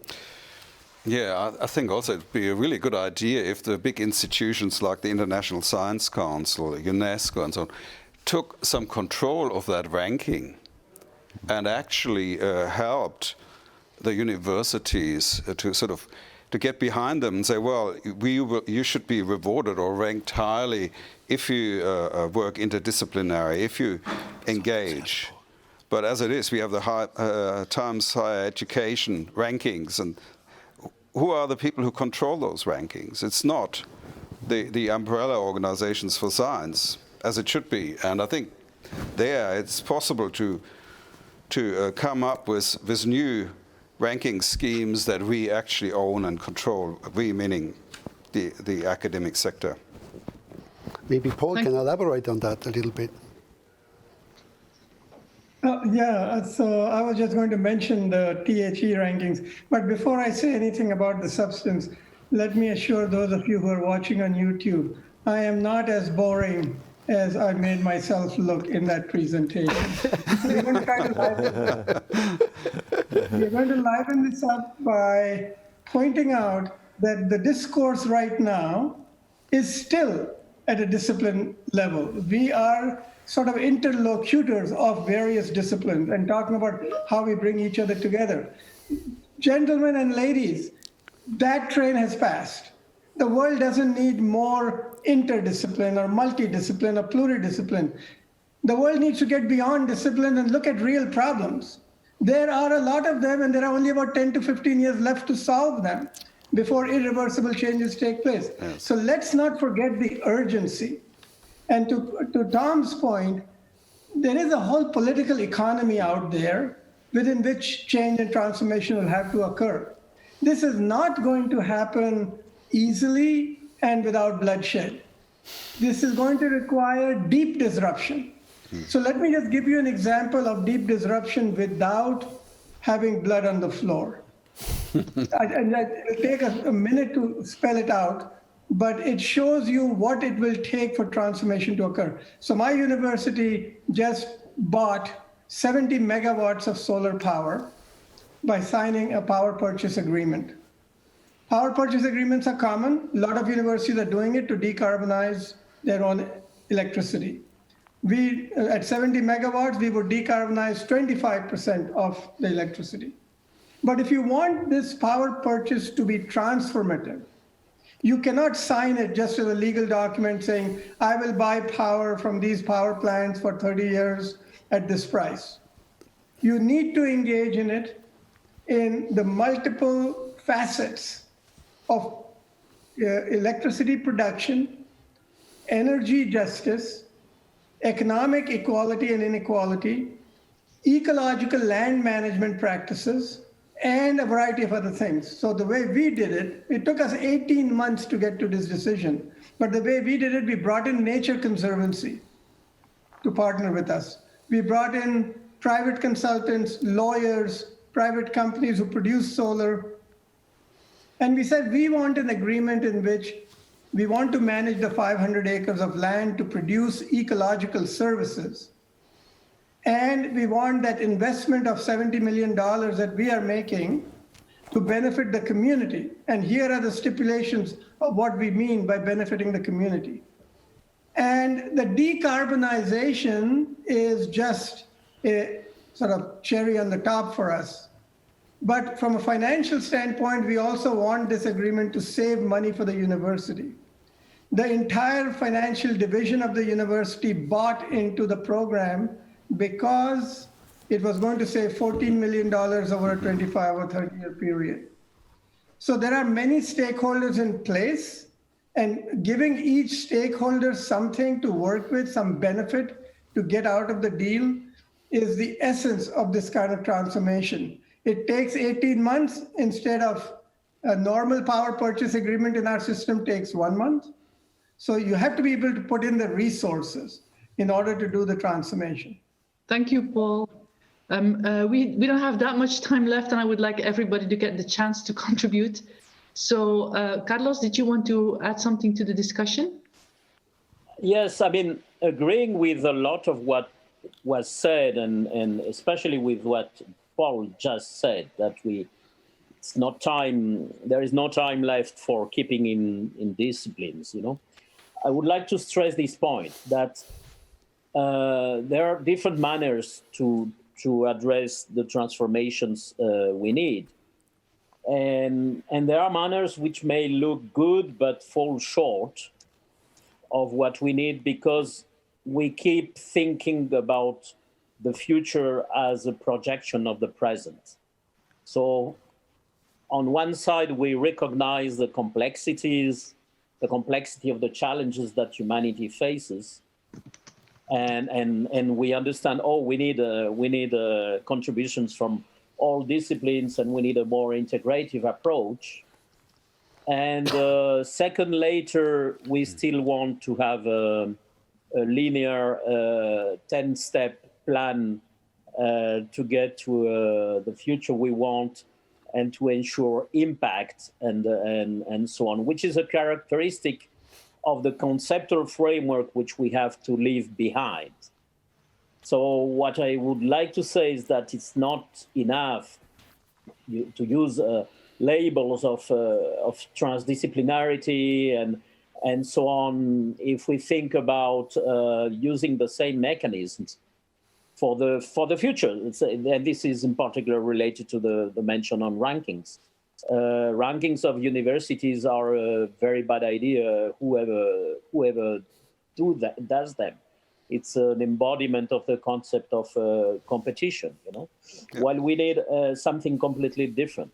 And in that sense, I like very much the example that Paul Shrivastava put, that why don't we use universities as, he said, community change makers. I'm a bit worried about that, because it still sounds as the arrogance of the academic community having the capacity to change things. But if I understood well what he was talking about, it's exactly about, let's work with the communities to find out what are the real questions in the real world. And from that, which is complete change of the way questions are asked, and from that, let's find solutions. Thank you, Carlos. I see there are no questions from the audience, so I would maybe like to just quickly go back to Ursula and ask, since they put in place a different funding mechanism, if you did notice that this has indeed set in motion certain changes in the world of academia. And that could be a nice way to finish, to focus on what emerges in terms of yes, and I would be happy. I have numerous examples, and I'd be happy to share these with the conference organizers as a reference. And many of the themes that I've heard today, I have to say, have been said quite for some time in terms of trajectories, career trajectories, the importance of community-led research.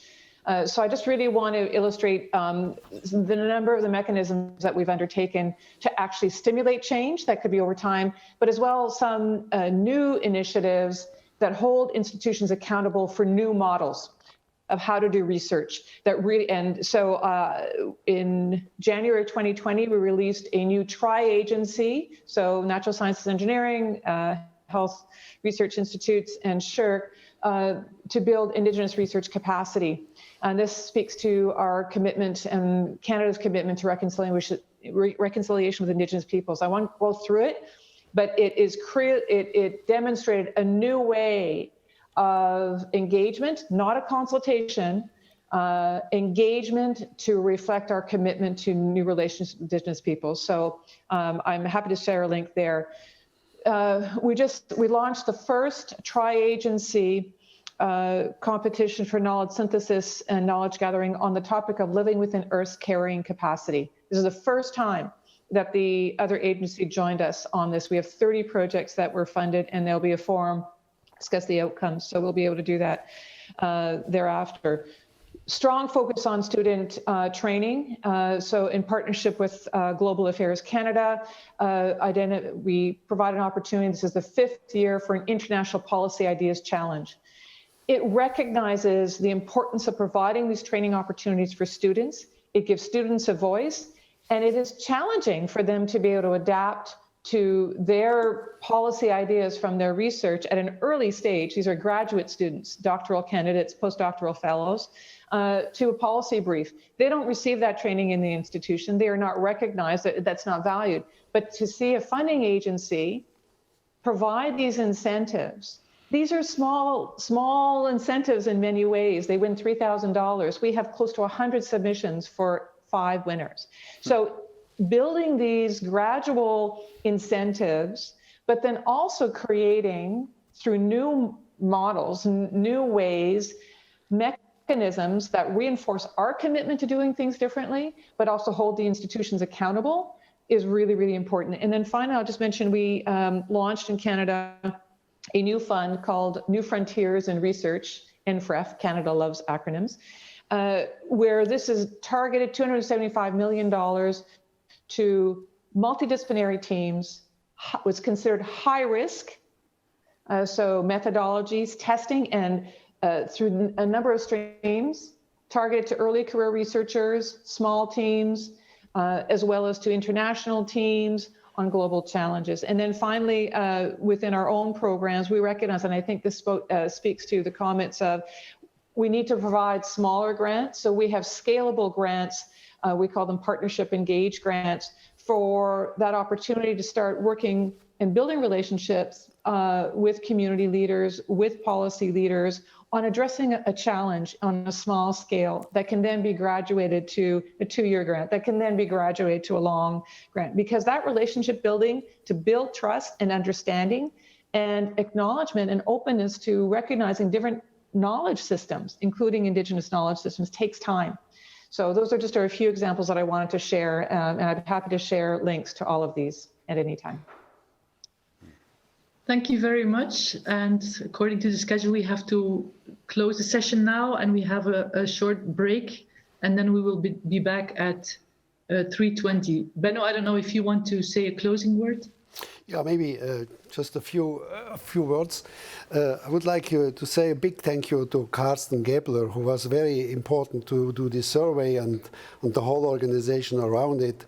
And also, of course, for this conference, he was a little bit under-evaluated in the presentation of the thought leader paper.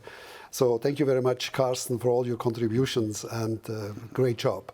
And thank you, of course, Ursula, for her presentation here of the context. And I'm looking forward to the publication of all these propositions.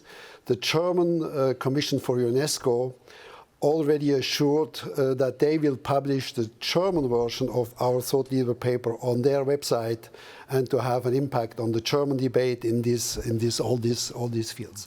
So thank you very much to all of you that contributed to this session, and maybe some of you have the time and the possibility to contribute also to the next session about the implementation of all the propositions from this conference, and especially also of this very last session. Thank you very much to everyone.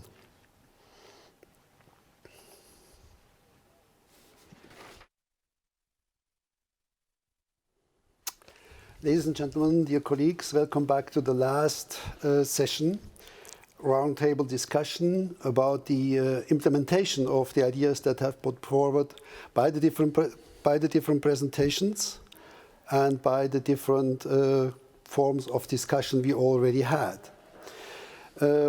I make just some personal observations, and then Thomas Reuter will make his personal observations. He also followed all presentations and discussions throughout the 2 days. For me, one of the most important points was that we really need to start consequently a bottom-up approach. If we take the bottom-up approach seriously, then we have access to the different communities in different parts of the world that we could engage with small-sized but very pertinent projects, and taking into account the everyday constellation of all the people we want to reach for change towards global sustainability. I think the bottom-up logic is fundamental as complementary strategy, at least, to the top-down strategies from governments to the local communities. We need also, for a faster implementation and a more respectful implementation of sustainability issues, a bottom-up approach. This is fastly said and easy said, but it will be very complicated to implement, because most of the educational system, most of the funding systems, and most of the system of recognition of the work are not streamlined for that purpose.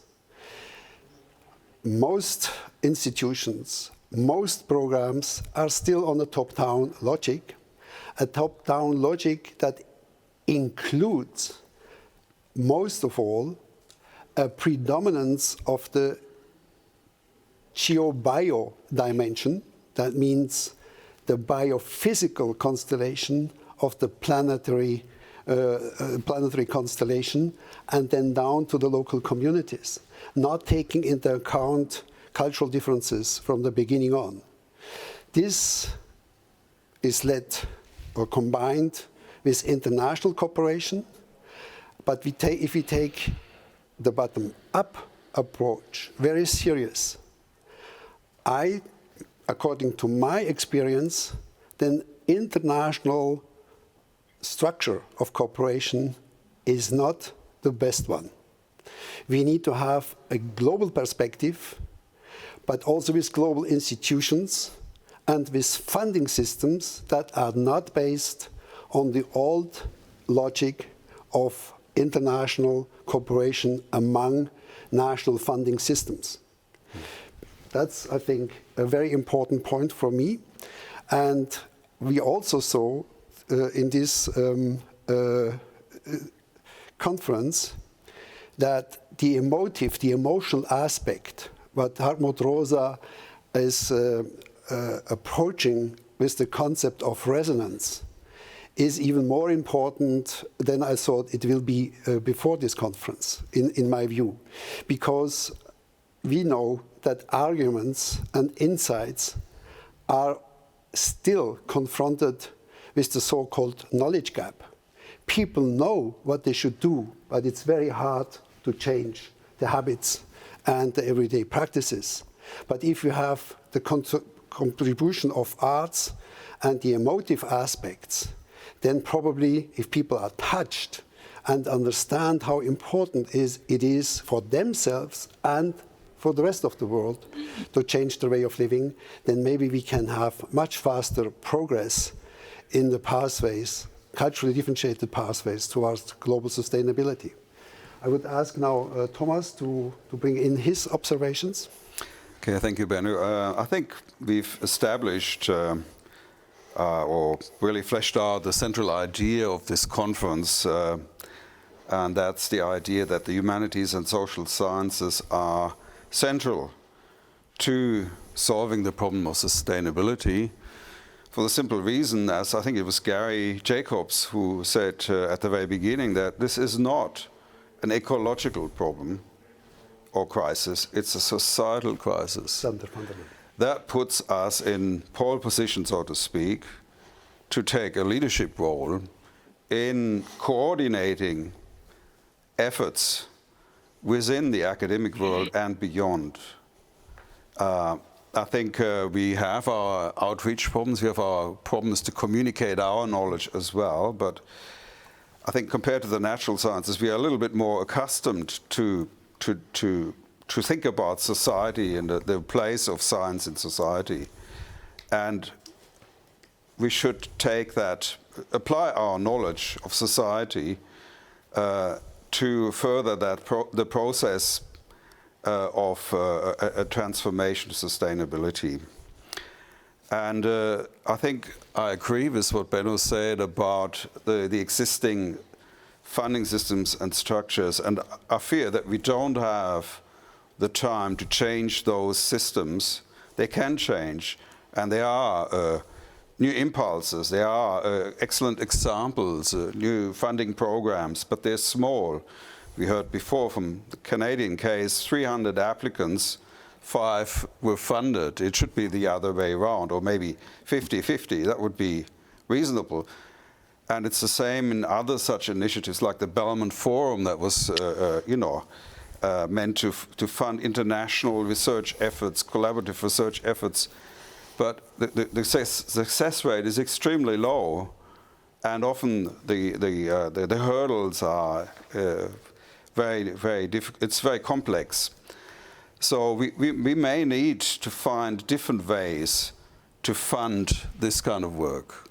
And we're talking about stakeholder engagement, and that's a two-way process, and the stakeholders need to engage also with us. And some of those stakeholders do have resources, vast resources, financial resources, but also technological know-how. Think of corporations like Microsoft, some of the sort of digital solutions we have, there's almost no limit to what the business sector and also the financial sector could do to support these kinds of initiatives. Okay. And hopefully in such a way that it's not that they control the process, but see themselves really as a partner. Yeah. Okay. Maybe, Mabele Ramphele, could you were making the point, the vision from Africa, and you were making a lot of emphasis, giving a lot of emphasis also on the bottom-up approach. What would you expect as outcome from this conference in respect of your presentation? Well, thank you very much. I've listened also to today's afternoon sessions. I think the key point, and this what's really exciting to me, is there is convergence, because the bottom-up approach is a recognition of the need for pluriversality. Because you can't sit in Cape Town or in Belgium to figure out how you think about indigenous people wherever they are. We need to be engaged, but what we really need to pay attention to is the quality of that engagement. Because there is a way in which you can tick a box of engagement, but are we really engaging? And the test of it, I think, is going to be what's the impact of that engagement on those communities in terms of they being able to initiate the questions. So we're not the only ones who come up with questions that they are then invited to engage with. Are we also willing to go and listen to the questions that may come from their side and how we can talk to it? The second issue, which this kind of bottom-up and pluriversality raises, is language. The languages we use are not necessarily accessible to the bottom-up communities that we want to talk to. And academics, at least in my part of the world, and particularly if they are tied to the UK, are tone deaf in terms of languages. And part of it is not the difficulty of the language, it's the mindset that says English is an academic language and the rest have to follow. So I think this speaks to what Carlos said in his final comments about, we talk about systems change, but we then go and use the same linear control, command, and cause-effect ways of engaging. So I believe that what we have discussed here raises the issue. Yes, there is the issue of the epistemology, but there is also the issue of the culture that the academy should interrogate to make sure that it is a culture of mutual learning. It is a true ecosystem where all the participants are benefiting and also contributing. Thank you very much. Thomas mentioned before the statement that it's not about ecological issue, it's much more a societal issue. If I remember correctly, that was van der Leeuw who was bringing that up in his presentation. And I would ask him maybe to elaborate that point a little bit further in respect of how to implement that. The implication of that statement, that is not so much an ecological, but much more a societal a question how to reach global sustainability. Okay. First of all, thank you for inviting me. This has been, for me, a meeting of a very unusual community, because I generally work much more in the science community, but as a social scientist. You've given me the role of discussant, so I'm going to give a little bit critical remarks about the meeting, with, at the same time, emphasizing how much I have learned. On the one hand, I would have liked to see more results from the South. I think we have been predominantly thinking about the North, or at least with representatives of the North, and I very much appreciate Mamfela's reminder of that and some of the difficulties that are actually occurring once you have, for example, these kinds of language problems. But the other thing which I really missed is there was a lot of talk about how social science has to change, how about funding has to change, academic structures have to change. And in particular, I have been involved very much more directly in the actual interaction between the natural sciences and the social sciences. And what I missed is easiest to summarize in French. Il faut mettre les mains dans le cambouis. We must, as social scientists, actually come to grips with the natural science language and try and tell the natural scientists, based in their own language, what their limitations are and what is not working. And I think that is quite a difficult task, in part, because that brings us up to a problem that I haven't heard anybody talk about, but that may be because I didn't attend all the session. That is the fact of identity. What is my experience in trying to create the kind of transdisciplinarity that you're talking about is the fact that most people, once they're scientists, have invested so much in a particular way of looking at things that it's virtually impossible for them to let go of that. I ran a project trying to do this in the 90s. And one of the things that came out is that it took us, let's say, about 6 years to take down the individual identities of all the disciplines. And we had 65 scientists from just about any discipline you can think of, and to make them believe in a collective identity. I think a lot of my work there was essentially as a translator. We had 4 languages, but many more intellectual languages. And on the other hand, I sometimes felt like a youth hostel father trying to deal with adults, which was not always very easy. So what I think the social scientists need to begin to do is to actually look at the nuts and bolts of the natural sciences from a social science perspective, but in a natural science language, because otherwise they will not understand it.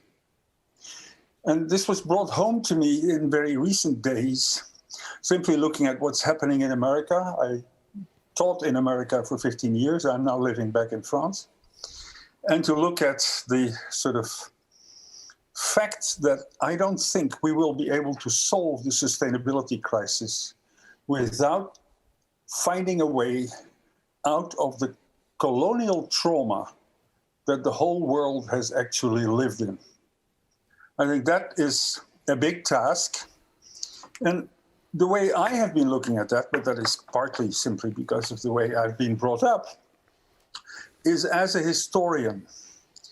And so I've tried to look at sort of the evolution of science over the past 4 centuries, I'd say. And I don't mean only science, but I mean actually Western ways of understanding the world.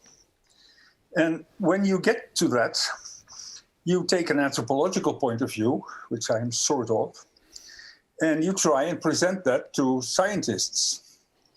The one time that I really tried that as a major confrontation, I was almost removed from the meeting. That goes down very, very difficultly. But if you think at it as a historical situation, and you begin to realize that with the foundation of the Royal Society in London in 1660, and the academies that followed, our career tracks have been changed. Not so much immediately the science, but we were told that in order to get ahead in science, we needed to prove everything or demonstrate everything. Well, one thing that did is that it cut off in science thinking about the future, because you can't prove anything for the future.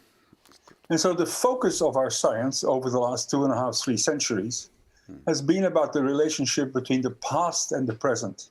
And we have not been thinking about that from a context of the future. I have to simply go very, very fast about this, so I won't do much.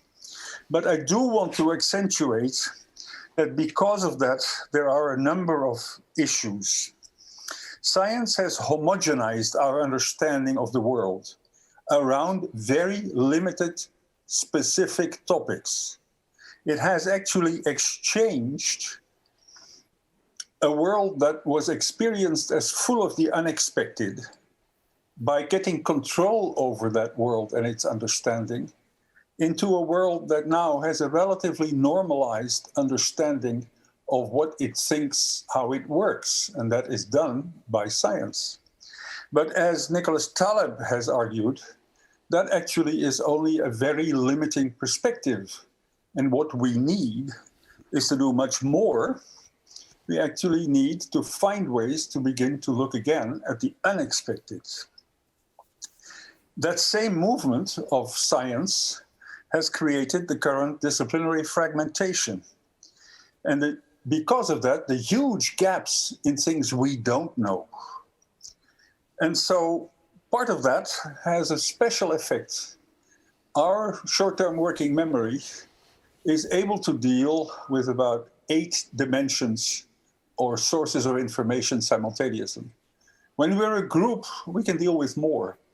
But the number is always so much smaller than the number of dimensions of variability and processes that are occurring in the world, that no matter what we do and however much one can appreciate the science, it actually leaves us with lots and lots of unintended consequences. And we need to begin to look at those. My way of doing that is beginning to look much more intensively at the science of our own filter with the outside world. And we talked about this in the morning session, the fact that our knowledge is not really anywhere reflecting the complexity of the outside world. Part of that, I think, is due to cognitive science, and I'm beginning to work around that. So then a few loose remarks. I once had a master of learning who basically argued that the purpose of schools is to unlearn things.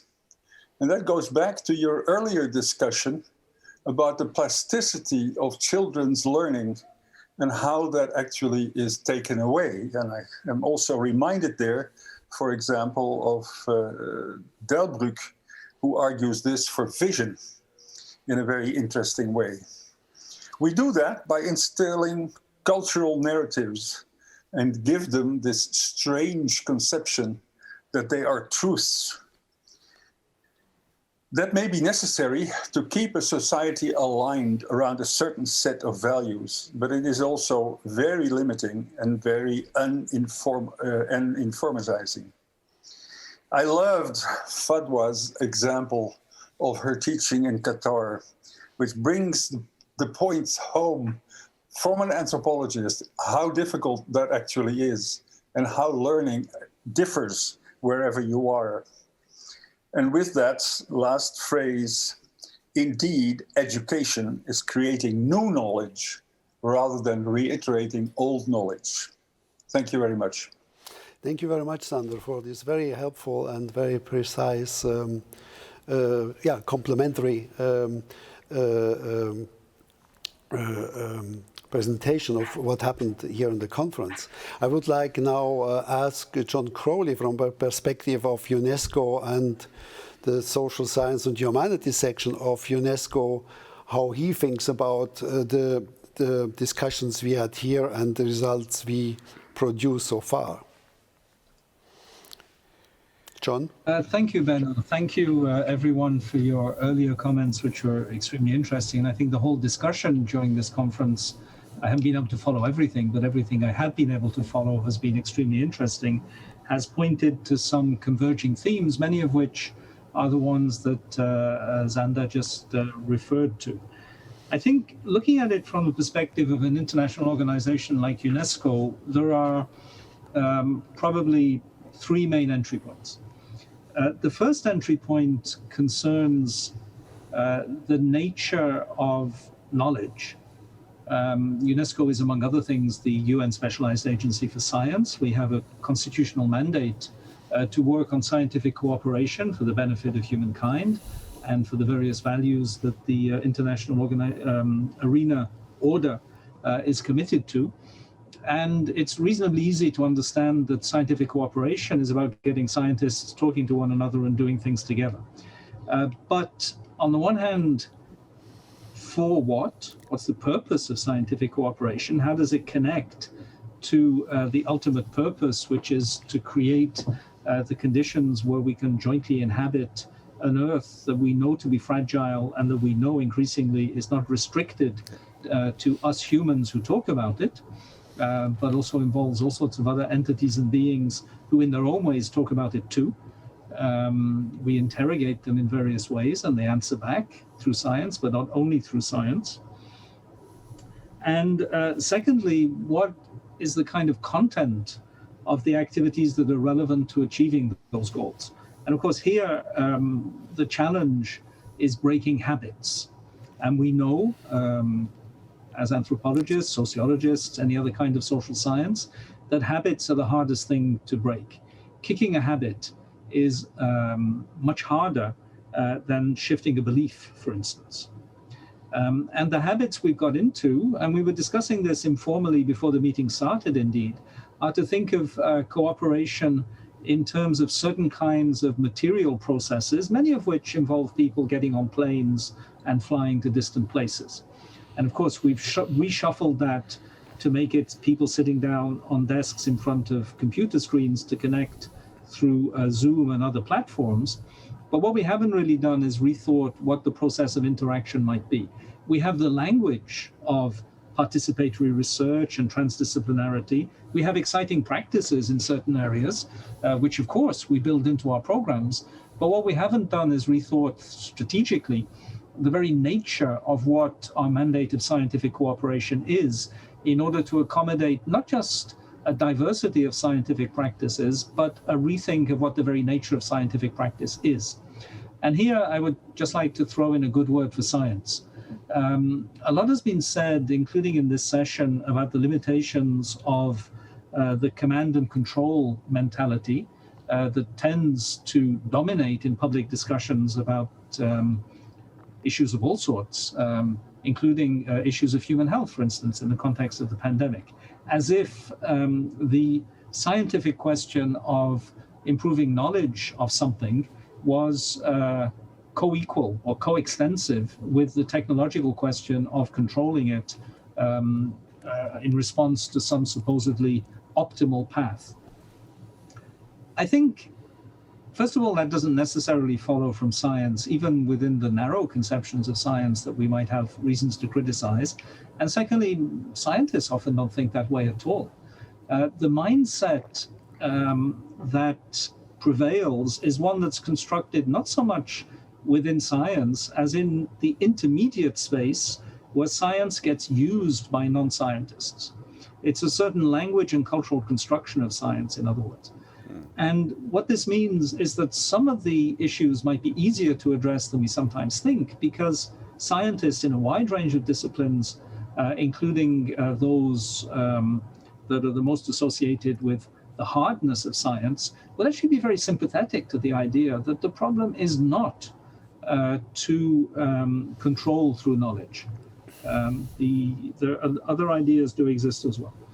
Secondly, the question that we face as an international organization is what kind of agenda are we supposed to be responding to? Scientific cooperation is a means, a valuable means. It's not an end in itself. Even in UNESCO's constitution, it's defined as a means to achieve the ultimate goal of building the defenses of peace in the minds of men and women.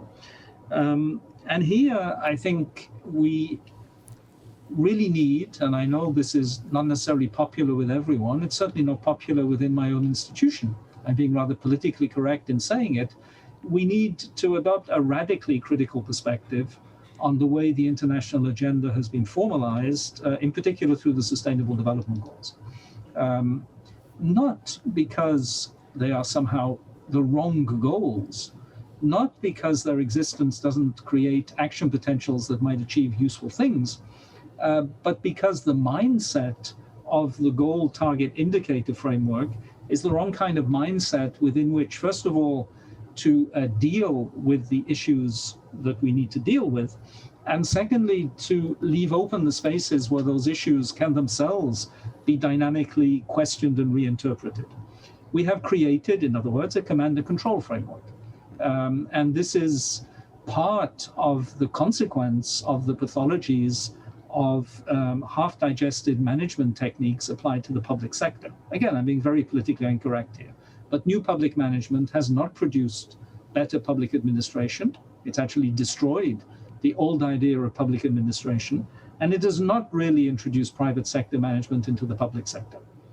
The language of management is everywhere in public institutions. The reality of management is basically nowhere. So we have the worst of both worlds, or everything that's wrong about private sector management combined with everything that's wrong about public sector bureaucracy. The SDGs are just one outcome of that mindset. Shifting that is challenging, of course, because the stakeholders of the international system are sovereign states, and the secretariats of UN agencies don't get to give instructions to sovereign states.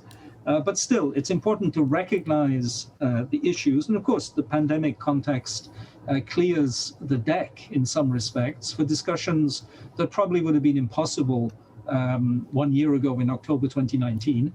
But now things that were impossible to formulate are now possible to formulate. And then finally, there is the question of how this connects to the broader social process. And I think I just like, because otherwise I'll take too long, to emphasize one very important issue that several previous speakers have referred to, which is the question of narratives. One of the ways in which the things we're designating as unfortunate and unhelpful come to crystallize and consolidate themselves within the international system, as within national systems and institutions at subnational level, is through the narratives that make them seem like the only story in town. And these narrative constructions have been widely studied, of course, within the social and human sciences. Those who've never been exposed to the methods and paradigms of the social and human sciences tend not to realize these issues, but they can still be sensitive to them. The question is how to create space for diversities of narratives connected to diversities of action potentials, not trying to replace one hegemonic narrative by an alternative hegemonic narrative, but trying to undermine, not just rhetorically, which has been done in a million academic papers, but in reality, the hegemony of narrative. And I see that as a very difficult problem because it's so much easier to create wars of narratives, much easier to stage a battlefield than to create a logic of open-ended, not necessarily goal-directed cooperation. Because the kind of narrative we need is actually a narrative that breaks with the idea that we are looking for solutions to problems. What we're actually looking for is narratives, plural, that can create the conditions of a new world. And the difference between problem-solving approaches and world-creating approaches is pretty fundamental, very well recognized, but it remains quite theoretical. And when new worlds are created, it's often by accident, by people who don't actually have a narrative of the world they're creating. The question is whether we can, as specialists in the social and human sciences, create that space of fundamental narrative change, connecting it to specific institutional goals, which are not hegemonic because they're specific to individual institutions, but fit together in some kind of pattern. And that requires each institution to rethink itself. And at the same time, create new modes of action.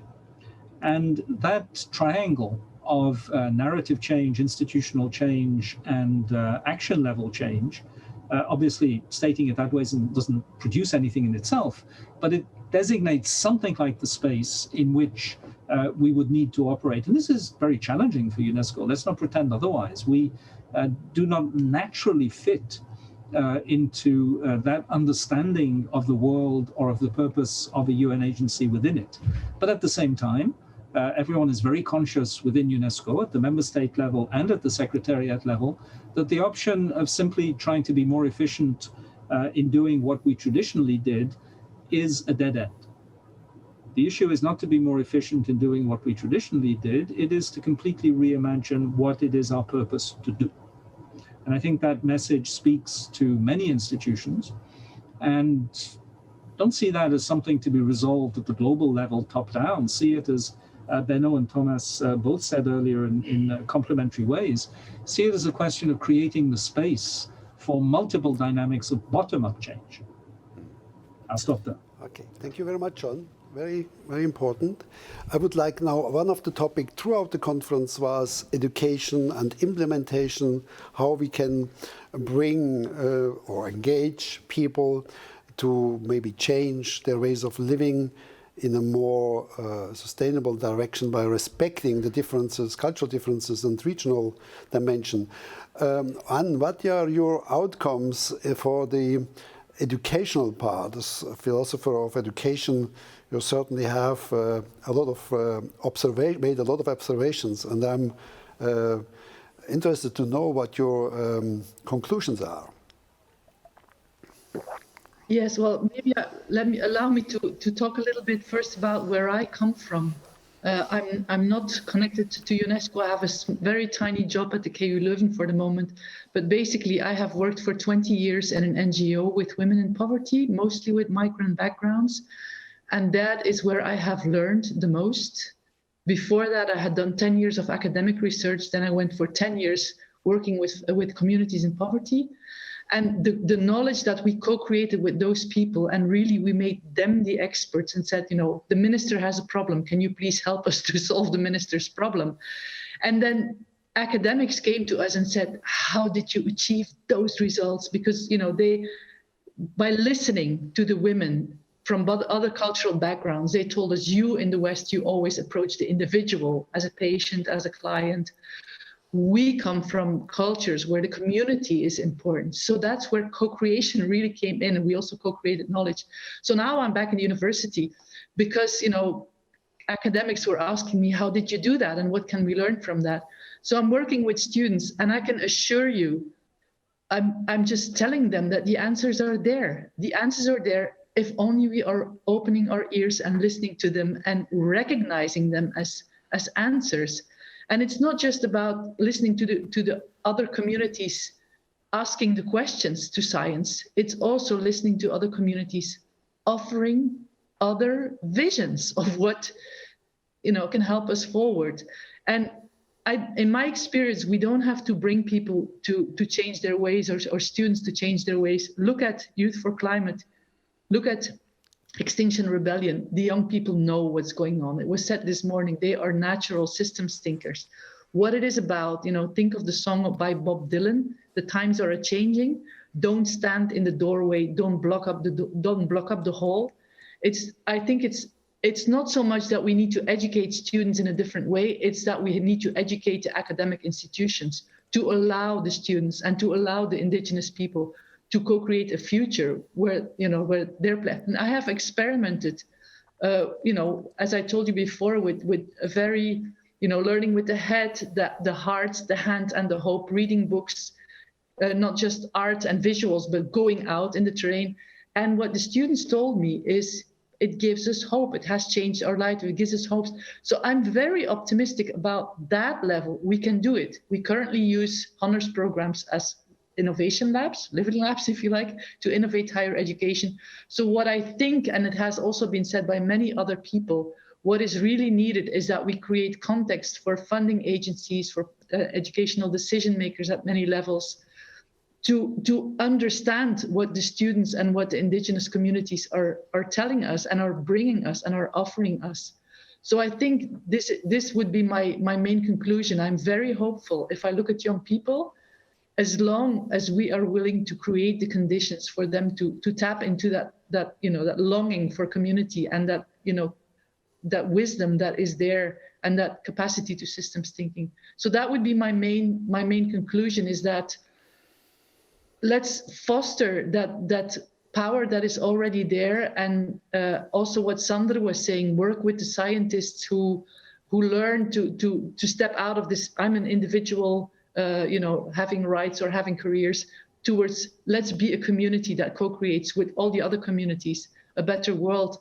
And I'm really optimistic. It's just my only concern is that it has to go fast enough. That's why I was really pleased to learn from the Canadian example. If we could put that forward and say it's already happening elsewhere in the world, we can get other funding agencies or university networks to get out the fear of the prisoner's dilemma. I'll make myself ridiculous if I step out of the normal business.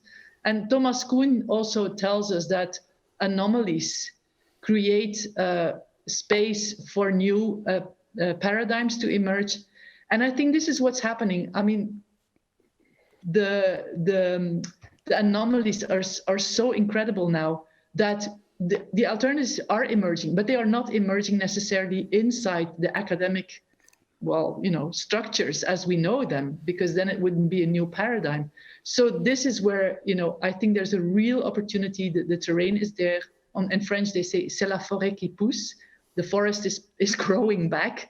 After the fire, there's no master plan, there's no architect. It's just happening. It's the resilience of the society. So let's just support that. Thank you very much. And thank you for to do that. Okay, thank you very much, Anne. I would like now go to Carlos. Carlos was first an engineer, then a businessman, then in manager questions involved, and now he is for quite a long time a member of the Club of Rome and also a member of the World Academy of Arts and Science. So what are your reflections? What are for you the important outcomes of this conference, and what would you like to see implemented as fast as possible? Yes, thank you, Benno. So you see, there is no way to define even myself, as you just showed. Let me bring some elements.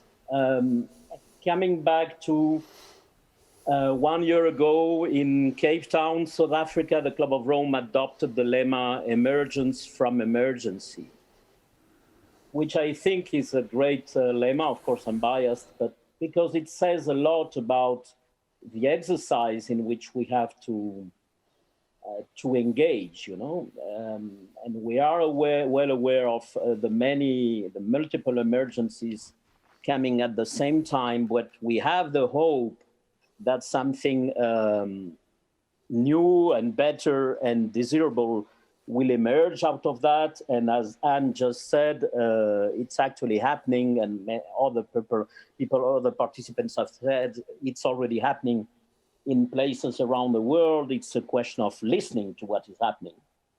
But I would like to get a bit more into that, because my approach is, I follow very much the bold approach that Sander so brilliantly exposed just a minute ago, because we are a little bit in what in Batesonian terms would be called a double bind or a gridlock, if you want, which is that we recognize that we need to make a shift, a paradigm shift, and paradigm shift, one understands it's not a small thing, it's something radical. We need a paradigm shift in our understanding and in the way we relate to others and to nature, etc. And at the same time, and that's where the double bind comes, we pretend to have the map and the tourist guide to the future. We want to lower the anxiety we feel when we realize the consequences of saying we need a paradigm shift, by saying, but look, we don't worry too much, we already know how this will unfold. Sorry, no, we don't have the responses. The metaphor I use to describe this is that of Alice. When she is before the looking glass, she only looks at herself. She only sees herself. That's where we are, we still only see, we only see ourselves with all our ways of thinking, because, the most practical thing we have to to do is to shift the way we think. But how can we change the way we think while we still think that way? Looks like an oxymoron, and it is. But that's exactly what we have to do. So, for instance, we try to apply. I loved Sanders' comments on yesterday and today about dimensionality, and the incredible fact that all interesting issues in life are infinite dimensional. We only, as in a conscious way, we only can deal with a finite number of dimensions. Even with AI and all that, we are still there in a finite number of dimensions. But we know of the complexity, but we still think that, for instance, putting a price on nature, which is reducing everything to just one dimension, the dimension of money, could solve something. I mean, this is ridiculous. But let's face the boldness of what we have to do, because it is to go through the looking glass. And we don't have the map of Wonderland. And then what we need is, I think, the spirit of the explorers. The unknown cannot be taught. There is no discipline from which the unknown can be taught. We need to explore.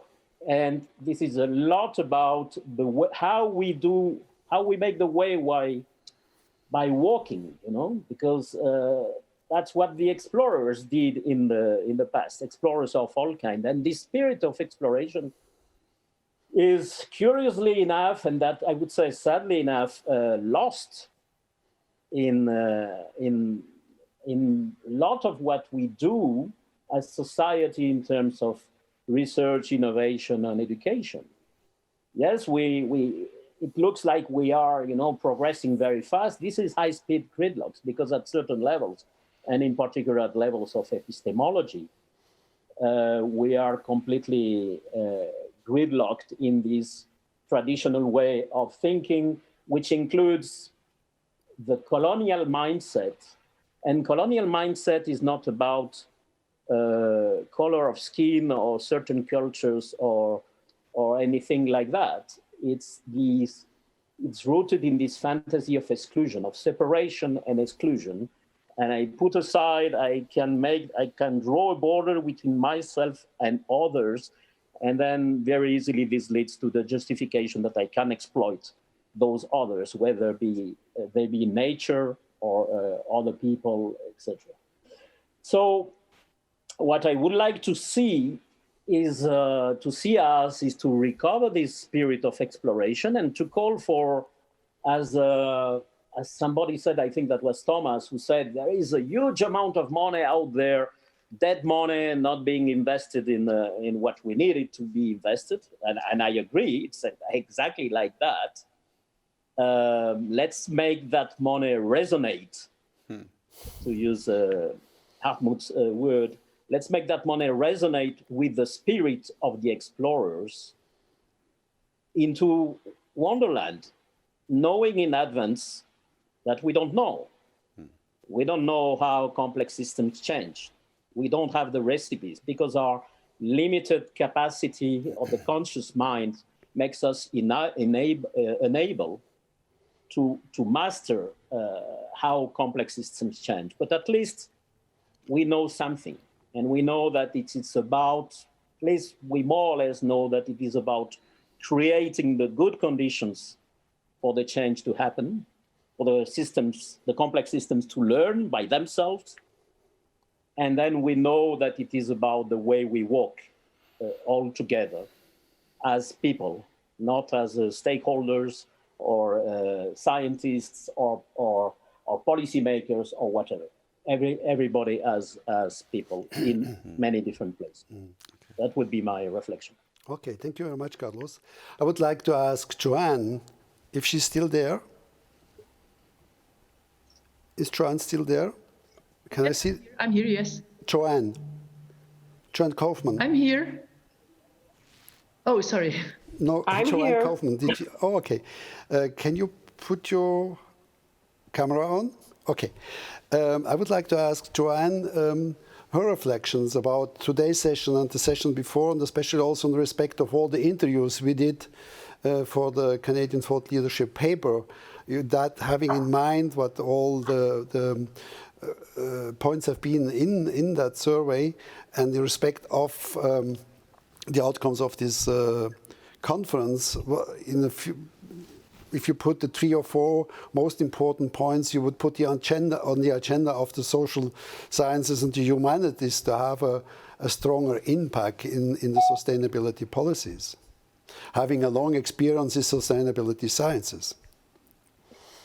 Yeah, as I sat here and listened to the other reflections on it too, I was thinking back to the paper and to the analyses of the interviews, and I find that the paper itself, and reflecting on what many of the contributors had to say, provides kind of a framework for recommendations that even could come out of this conference.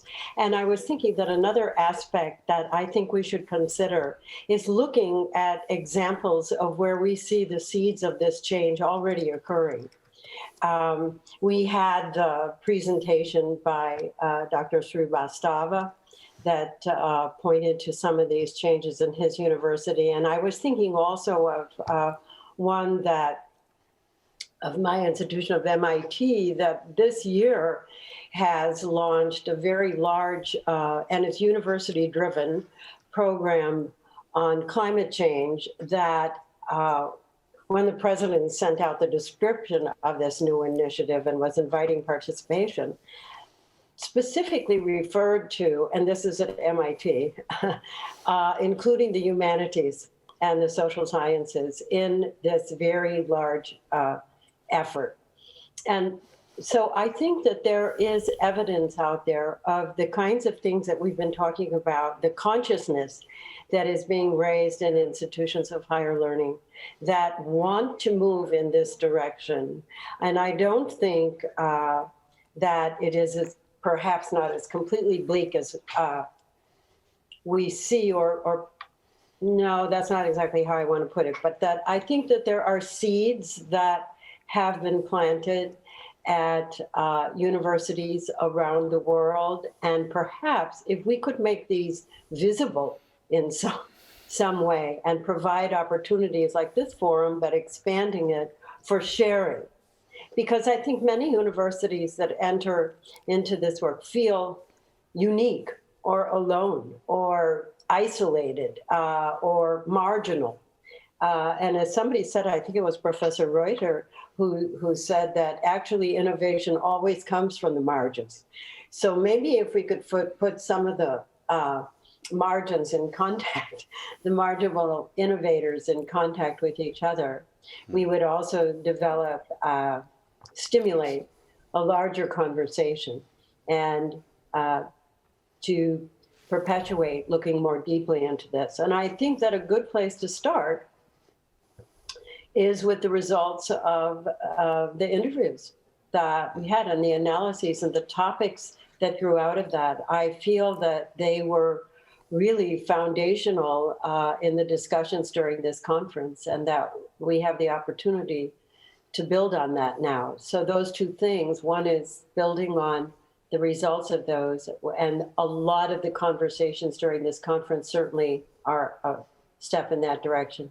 And secondly, finding ways to identify these examples, both of within funding organizations, which I think is extremely important to have those examples, and of university initiatives where this is already occurring, so that there is less of this sense of isolation and uniqueness, and perhaps build toward a movement. Lots of obstacles. Professor Reuter pointed out a very important one, and that is the privatization in universities for profit. That makes it very difficult to go outside of these windows. I thought that was an important point that we kind of glossed over, but it should be raised. Yeah, I think it's very interesting to see that one of the most prestigious, the Massachusetts Institute for Technology, is one of the most prestigious institution for engineering and technologies, is seeing the need to integrate the humanities and the social sciences in many respects of their work and the outcomes of their results, right? So I would ask as a second last Philippe Fauré is with us now, and he didn't have the opportunity to express himself through the conference, but for him the most important points have been he could observe during the conference more or less as an outsider in a certain extent. Philippe. Yes, I am an outsider. I come from Africa. I am a Jew, I am a communist. I work in Bangladesh, and China is my area of expertise. Nonetheless, I am at the center of your conversation, not me especially, but institution I represent the people of Bangladesh as well as what you call the other, as the rest of the world, the global south. What we have are answers. You can find answers in the delta of Bangladesh, and you can find answers in the communities we serve. BRAC, my organization, serves the needs of 128 million people. We have 650,000 students in our system. And what you hear from our communities are indeed something quite different. The beginning of a new world approach, instead of a command and control system embedded in the management language that tells us what the problems are and why we are unable to solve them. I was very interested in what you said, Benno, at the beginning of this roundtable, because I believe that we have already reasons for optimism. We already have a history of a bottom-up approach, beginning in 1972 in Bangladesh. So please come to us, visit our website, go to Dhaka. It is still possible to fly there. We have flights between Jeddah and Bangladesh, and it is still possible to fly from London to Saudi Arabia and engage our communities in the plural, because very curiously, Bangladesh, which is one of the poorest countries in the world, has welcomed 1 million refugees from Myanmar, from Burma. So there is a knowledge gap, but it is not to be found in South Asia or in Africa. It is to be found in the universities of the American East Coast and the universities of very wealthy Switzerland and Germany. And I don't want to repeat everything that John Crowley has said or what Hans Nick has said on what Sander van der Loev has said. Yes, we need to get our hands dirty, cambouis or mud. You can choose. Thank you. Thank you, Philippe. I would give, for the last round, or second last point, again the word to Manfredi Rampele. Just a reflection in respect of not so much of Africa as you did before, but maybe now a reflection in respect of the Club of Rome. How would it be possible to integrate the outcomes of the conference that will be certainly put on paper, or how see you synergies between the agenda of the Club of Rome and what we discussed here?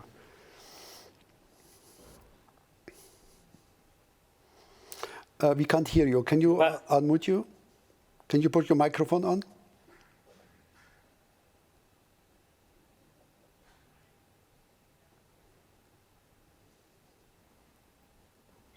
The symbol in the bottom left.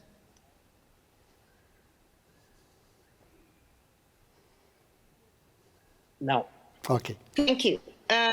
This has been an inspired project to bring together this conference, and I have learned so much, and I've been inspired also by the possibilities and the openness, as Carlos puts it.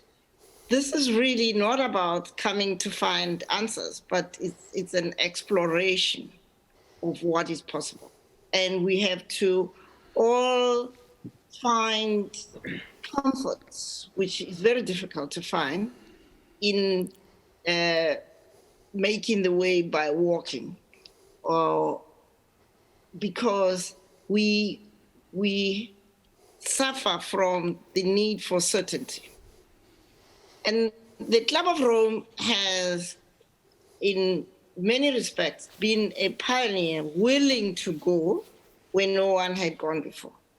And you made an observation about MIT as a highly technical place and how now it is interested in science, social science and the humanities. I would like to correct you because I think the MIT was very forward-looking in accepting Aurelio Picchet's request to look into the future and do modeling on something that people thought he's crazy. I mean, why would you want to worry about the limits of the resources of the earth at that time? That is 50 odd years ago. And so the Club of Rome is again now challenged to move beyond just simply sounding the alarm, which it did with the limits to growth. And as we all said, having the science and the knowledge doesn't necessarily lead to change. I mean, it sold many reports, but nothing changed. And so I think what is encouraging for me is reading Aurelio Picchet's works and books later in his life, where he came to one conclusion, that there is, in his language, the human gap, the gap between what we know and what we do. And we, as a human community, spend too little time understanding this human element, the human condition. And I think, therefore, this conference is not saying that the natural sciences, in fact, I think it's the wrong way to talk about natural sciences, as if social science is not natural. But let's say the other sciences,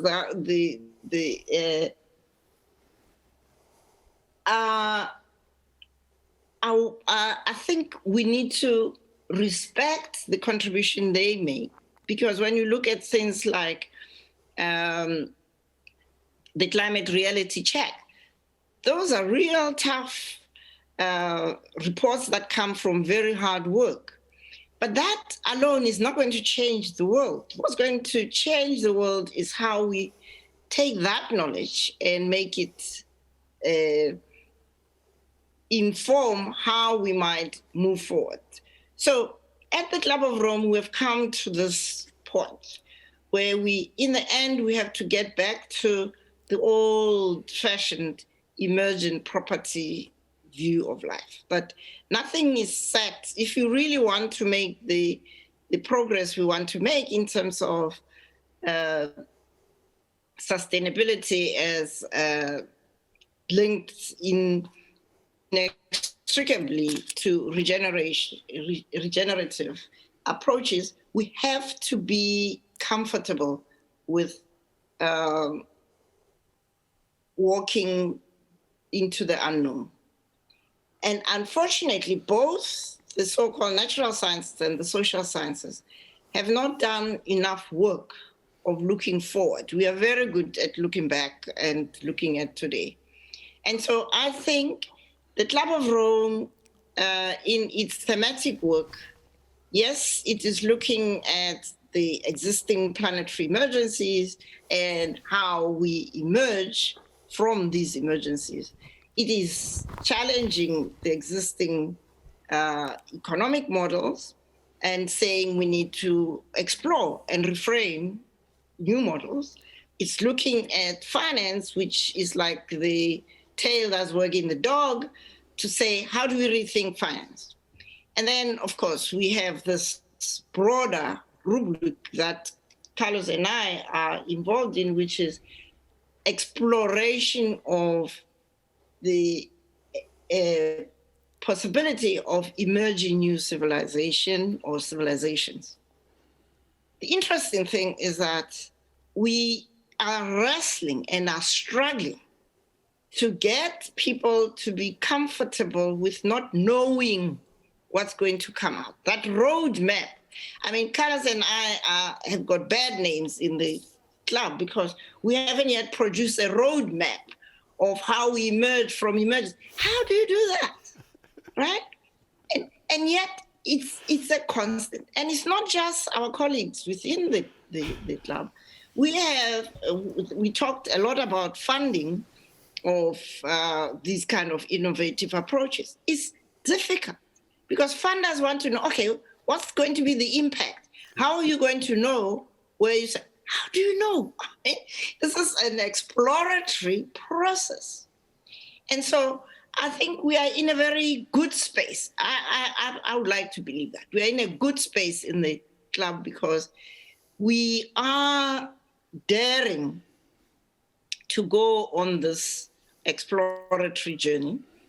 We were very encouraged in our last AGM and the summits that looked at all this work program, that some of the very hard-nosed business people afterwards came back and said, because I kept asking, okay, you are talking about policy advice, about this, about finance, but how are you approaching the exploration of the unknown, the future that we don't know, but we know we are wishing to want to keep pointing to keep making the way towards that future.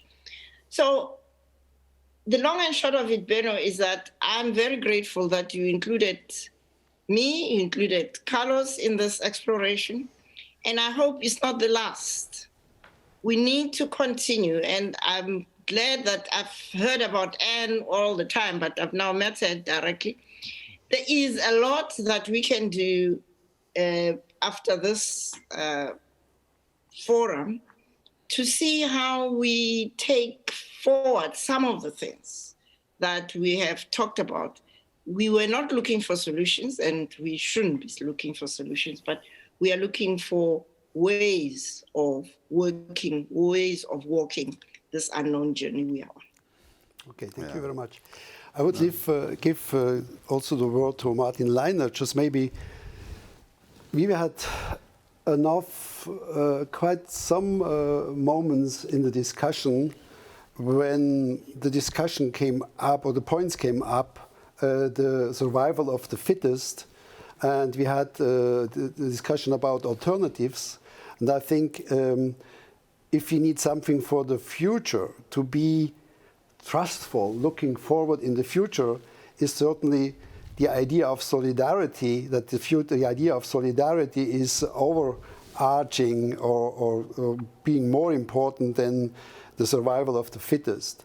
And one concept or one idea that is about solidarity is this International Organization for Reconciliation Studies. Maybe you can say a few words about what your contribution or the contribution of your network could be. Yeah, so thank you very much for having the opportunity to connect with you and to learn from you in this group also.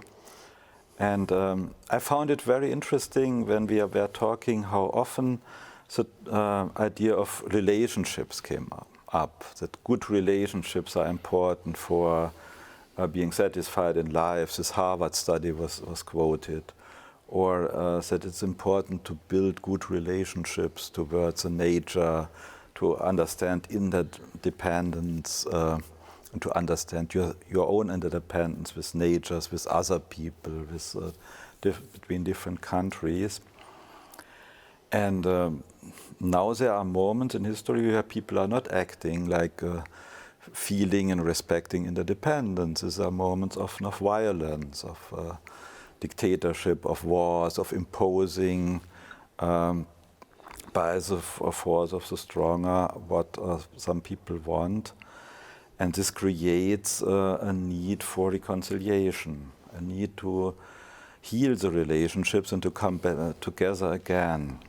And we are always living in different relationships with the group around us, but also with the others who are close, with other groups far away, with nature, And with ourselves also, it's important. Our body, ourselves, and these relationships are often damaged.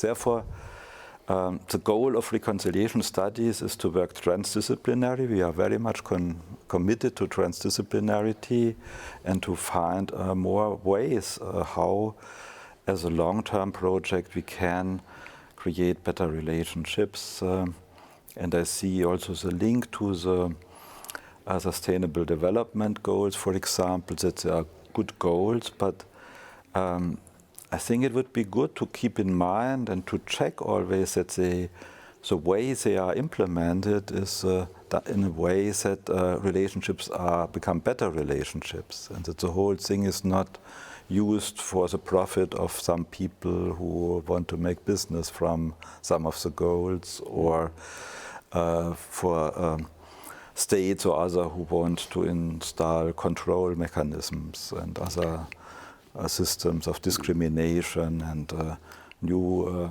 conflict. So it's, I think, very important to have always this idea with you, how can this create better relationships and how you can bring reconciliation in something you are doing. Okay, thank you very much.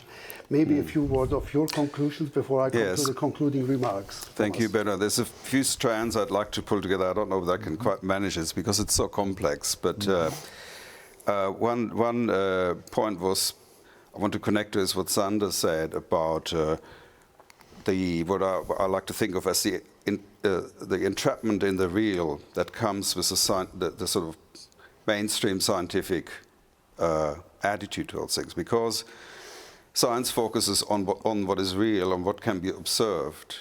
It doesn't concern itself with things that cannot be observed. So it fosters observation, rational analysis of those observations too. It fosters memory, which is necessary for the accumulation of knowledge. But there's one mental faculty that's vital to what makes us human that it doesn't consider, and that's imagination. Imagination is the ability to posit a future into the unknown.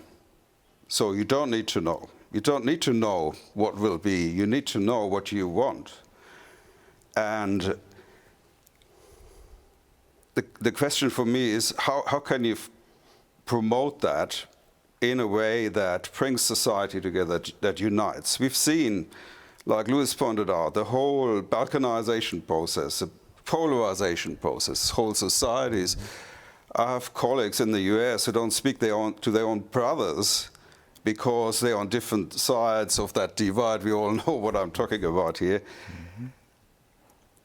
How can we bring that together? How the resurgent nationalism? We speak about stakeholders, and are we going to have stakeholder nationalism?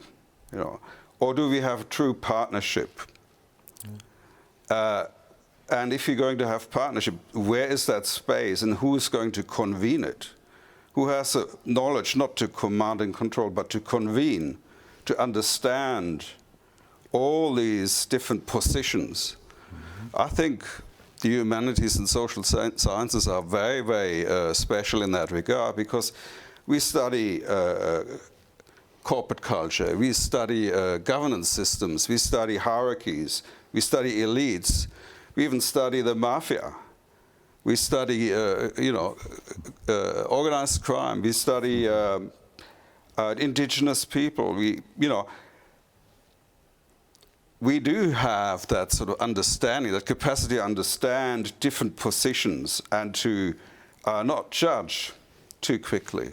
Okay. It doesn't mean our understanding is uncritical, but it's not judgmental, and that's very important. And I think that spirit has to be mastered to create a new space where people can come together and imagine something as partners at eye level with mutual respect, feeling understood, everyone having a voice, and that's incredibly powerful.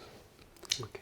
Whenever I've seen that kind of coming together of people in different contexts, I've been fortunate enough to witness that. It's amazing what can be done and achieved. Okay. Yeah. So I'm coming to the concluding remarks, and your last word was, it's amazing what could be achieved. This is for me the moment to say thank you to the three key people that were bringing up this conference in this virtual form as a conference on the Dornburger palaces. That's first of all, I would say a big thank you to Carsten Gebler, who spent over the last 6 weeks not enough time, didn't have enough time to sleep. I hope he can recover a little bit after this conference, who was putting an enormous amount of work into this conference. Carsten, would you come please out? That people can see the man behind the coulisses. Before Carsten arrived, I would also say a big thank you to Stefan Witthöft, who was the producer of this event. Please sit, Carsten. No, you can stand. Thank you, Carsten. And it was really incredible, the small number, the three people, to put that together in about, we get pre-preparation for the May meeting, of course, but then for this forum we had not much more time than 6 weeks, and I think it went astonishingly well, to be honest. And also big thank you to Mr. Böhm, who is the owner of SALVE TV, and he was making this possible in a very generous way. To the concluding remarks now, I think one important point that has been made later on now in this session is that we need to find a new form of cooperation, a post-colonial form of cooperation, because we have different forms of colonialism. We had the British colonialism, the French colonialism. They are not totally over, but we also have a colonialism from the US, let's say colonialism of US American way of life somehow. And this is for the cultural side, that people are living lives with their context in relation. We also emphasize the importance of the past, how the past is always present and is never over, to live engaging in also an historical perspective. If we don't look at the past, how we can think about the future? Somehow we have to know what was possible in the past to think about possibilities in the future, even if we have a paradigmatic change maybe necessary. But we have to think about all the experiences that have made all the things that went wrong. We don't have to repeat all the things that went wrong. So we should maybe emphasize on, with imagination, a lot of imagination about future possible ways. And for this we need, and for there I'm very convinced in all respect, and it was confirmed during the conference, how much the bottom-up process, the engagement of local people at their places is necessary to speed up transformations in a peaceful way and with the democratic consultancy. And I don't see all what we discussed here as opposition to the natural sciences that has maybe sometimes took a little bit that shape, but it's much more to have a complementary access to sustainability process. We need in certain aspects top-down coordination, but the implementation, the key drivers of all forms of social change are everyday people in everyday constellations. And as John mentioned it before, one of the deep insight of the social sciences, there's not much more difficult than they change habits. And if the habits are problematic, then we need to have to change something problematic, and that will take a lot of time. We were also talking about funding. And I think what came up in the last round now in this roundtable discussion, I mean, it's very complicated. The point was made all over again to get investments for some if the outcome is not clear. So we could maybe think about a concept that we are stimulating projects, that people are presenting to a group of people their projects, and we could present them to potential sponsors, so that would be, they could see what the money would be, and they can decide themselves if they want to invest in that or not. And participate. And participate, of course, right. Yeah. So, what I also think, we were talking about, was talking to SALVE TV, that we will keep all the discussions, the whole conference, on the platform as live recording of the conference until end of March 2022. But we will also have the presentation of all videos and then combined with the discussion, so people can walk virtually through the castle, see or watch the videos, and follow later on the discussion, including this round table at the end. And we also have the idea to put letter boxes in front of each of these screens, so people that are walking virtually through the palaces can put their questions to the presenters, and we will send them to you, so we can have an ongoing debate after this conference. But for me, what emerged during the conference, and I didn't think before, that it would be maybe an interesting attempt not only to put the key results after screening all the recordings together and the points that were made in the discussion in a final document of some kind like a Dornburg Declaration. And of course, all the people that have been participated in this discussion, maybe also with their institutions, would then have to check the kind of declaration that would be thinkable. And if they could sign this declaration, this could be something like a basic platform for coordinating potential projects around the world in the spirit of this conference. And then we could maybe try to organize sponsors for this kind of projects through the support of the co-signing institutions. UNESCO will be probably a hard cookie, but still we can hope for that. But I'm also thinking about the Club of Rome or the World Academy and the European Academy of Science, and maybe so on. You have to check, of course, you cannot decide now.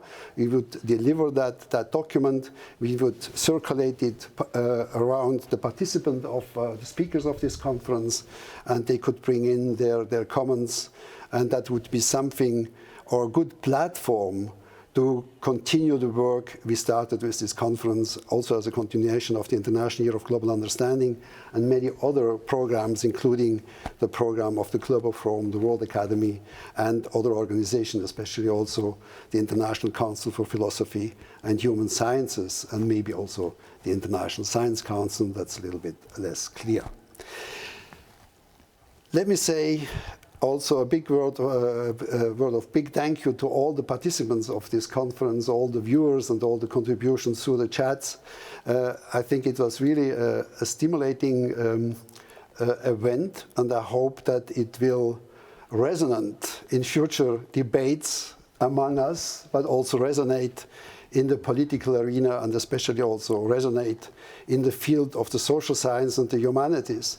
We shouldn't forget that also the social science and the humanities have to change in the sense that they need a stronger engagement in the sustainability debates. They didn't have a strong voice so far, in my view. Thank you very much to all the viewers, all the participants, and all the presenters, and all the technical people that did a fantastic job. Thank you very much, and hope to see you again. Bye-bye.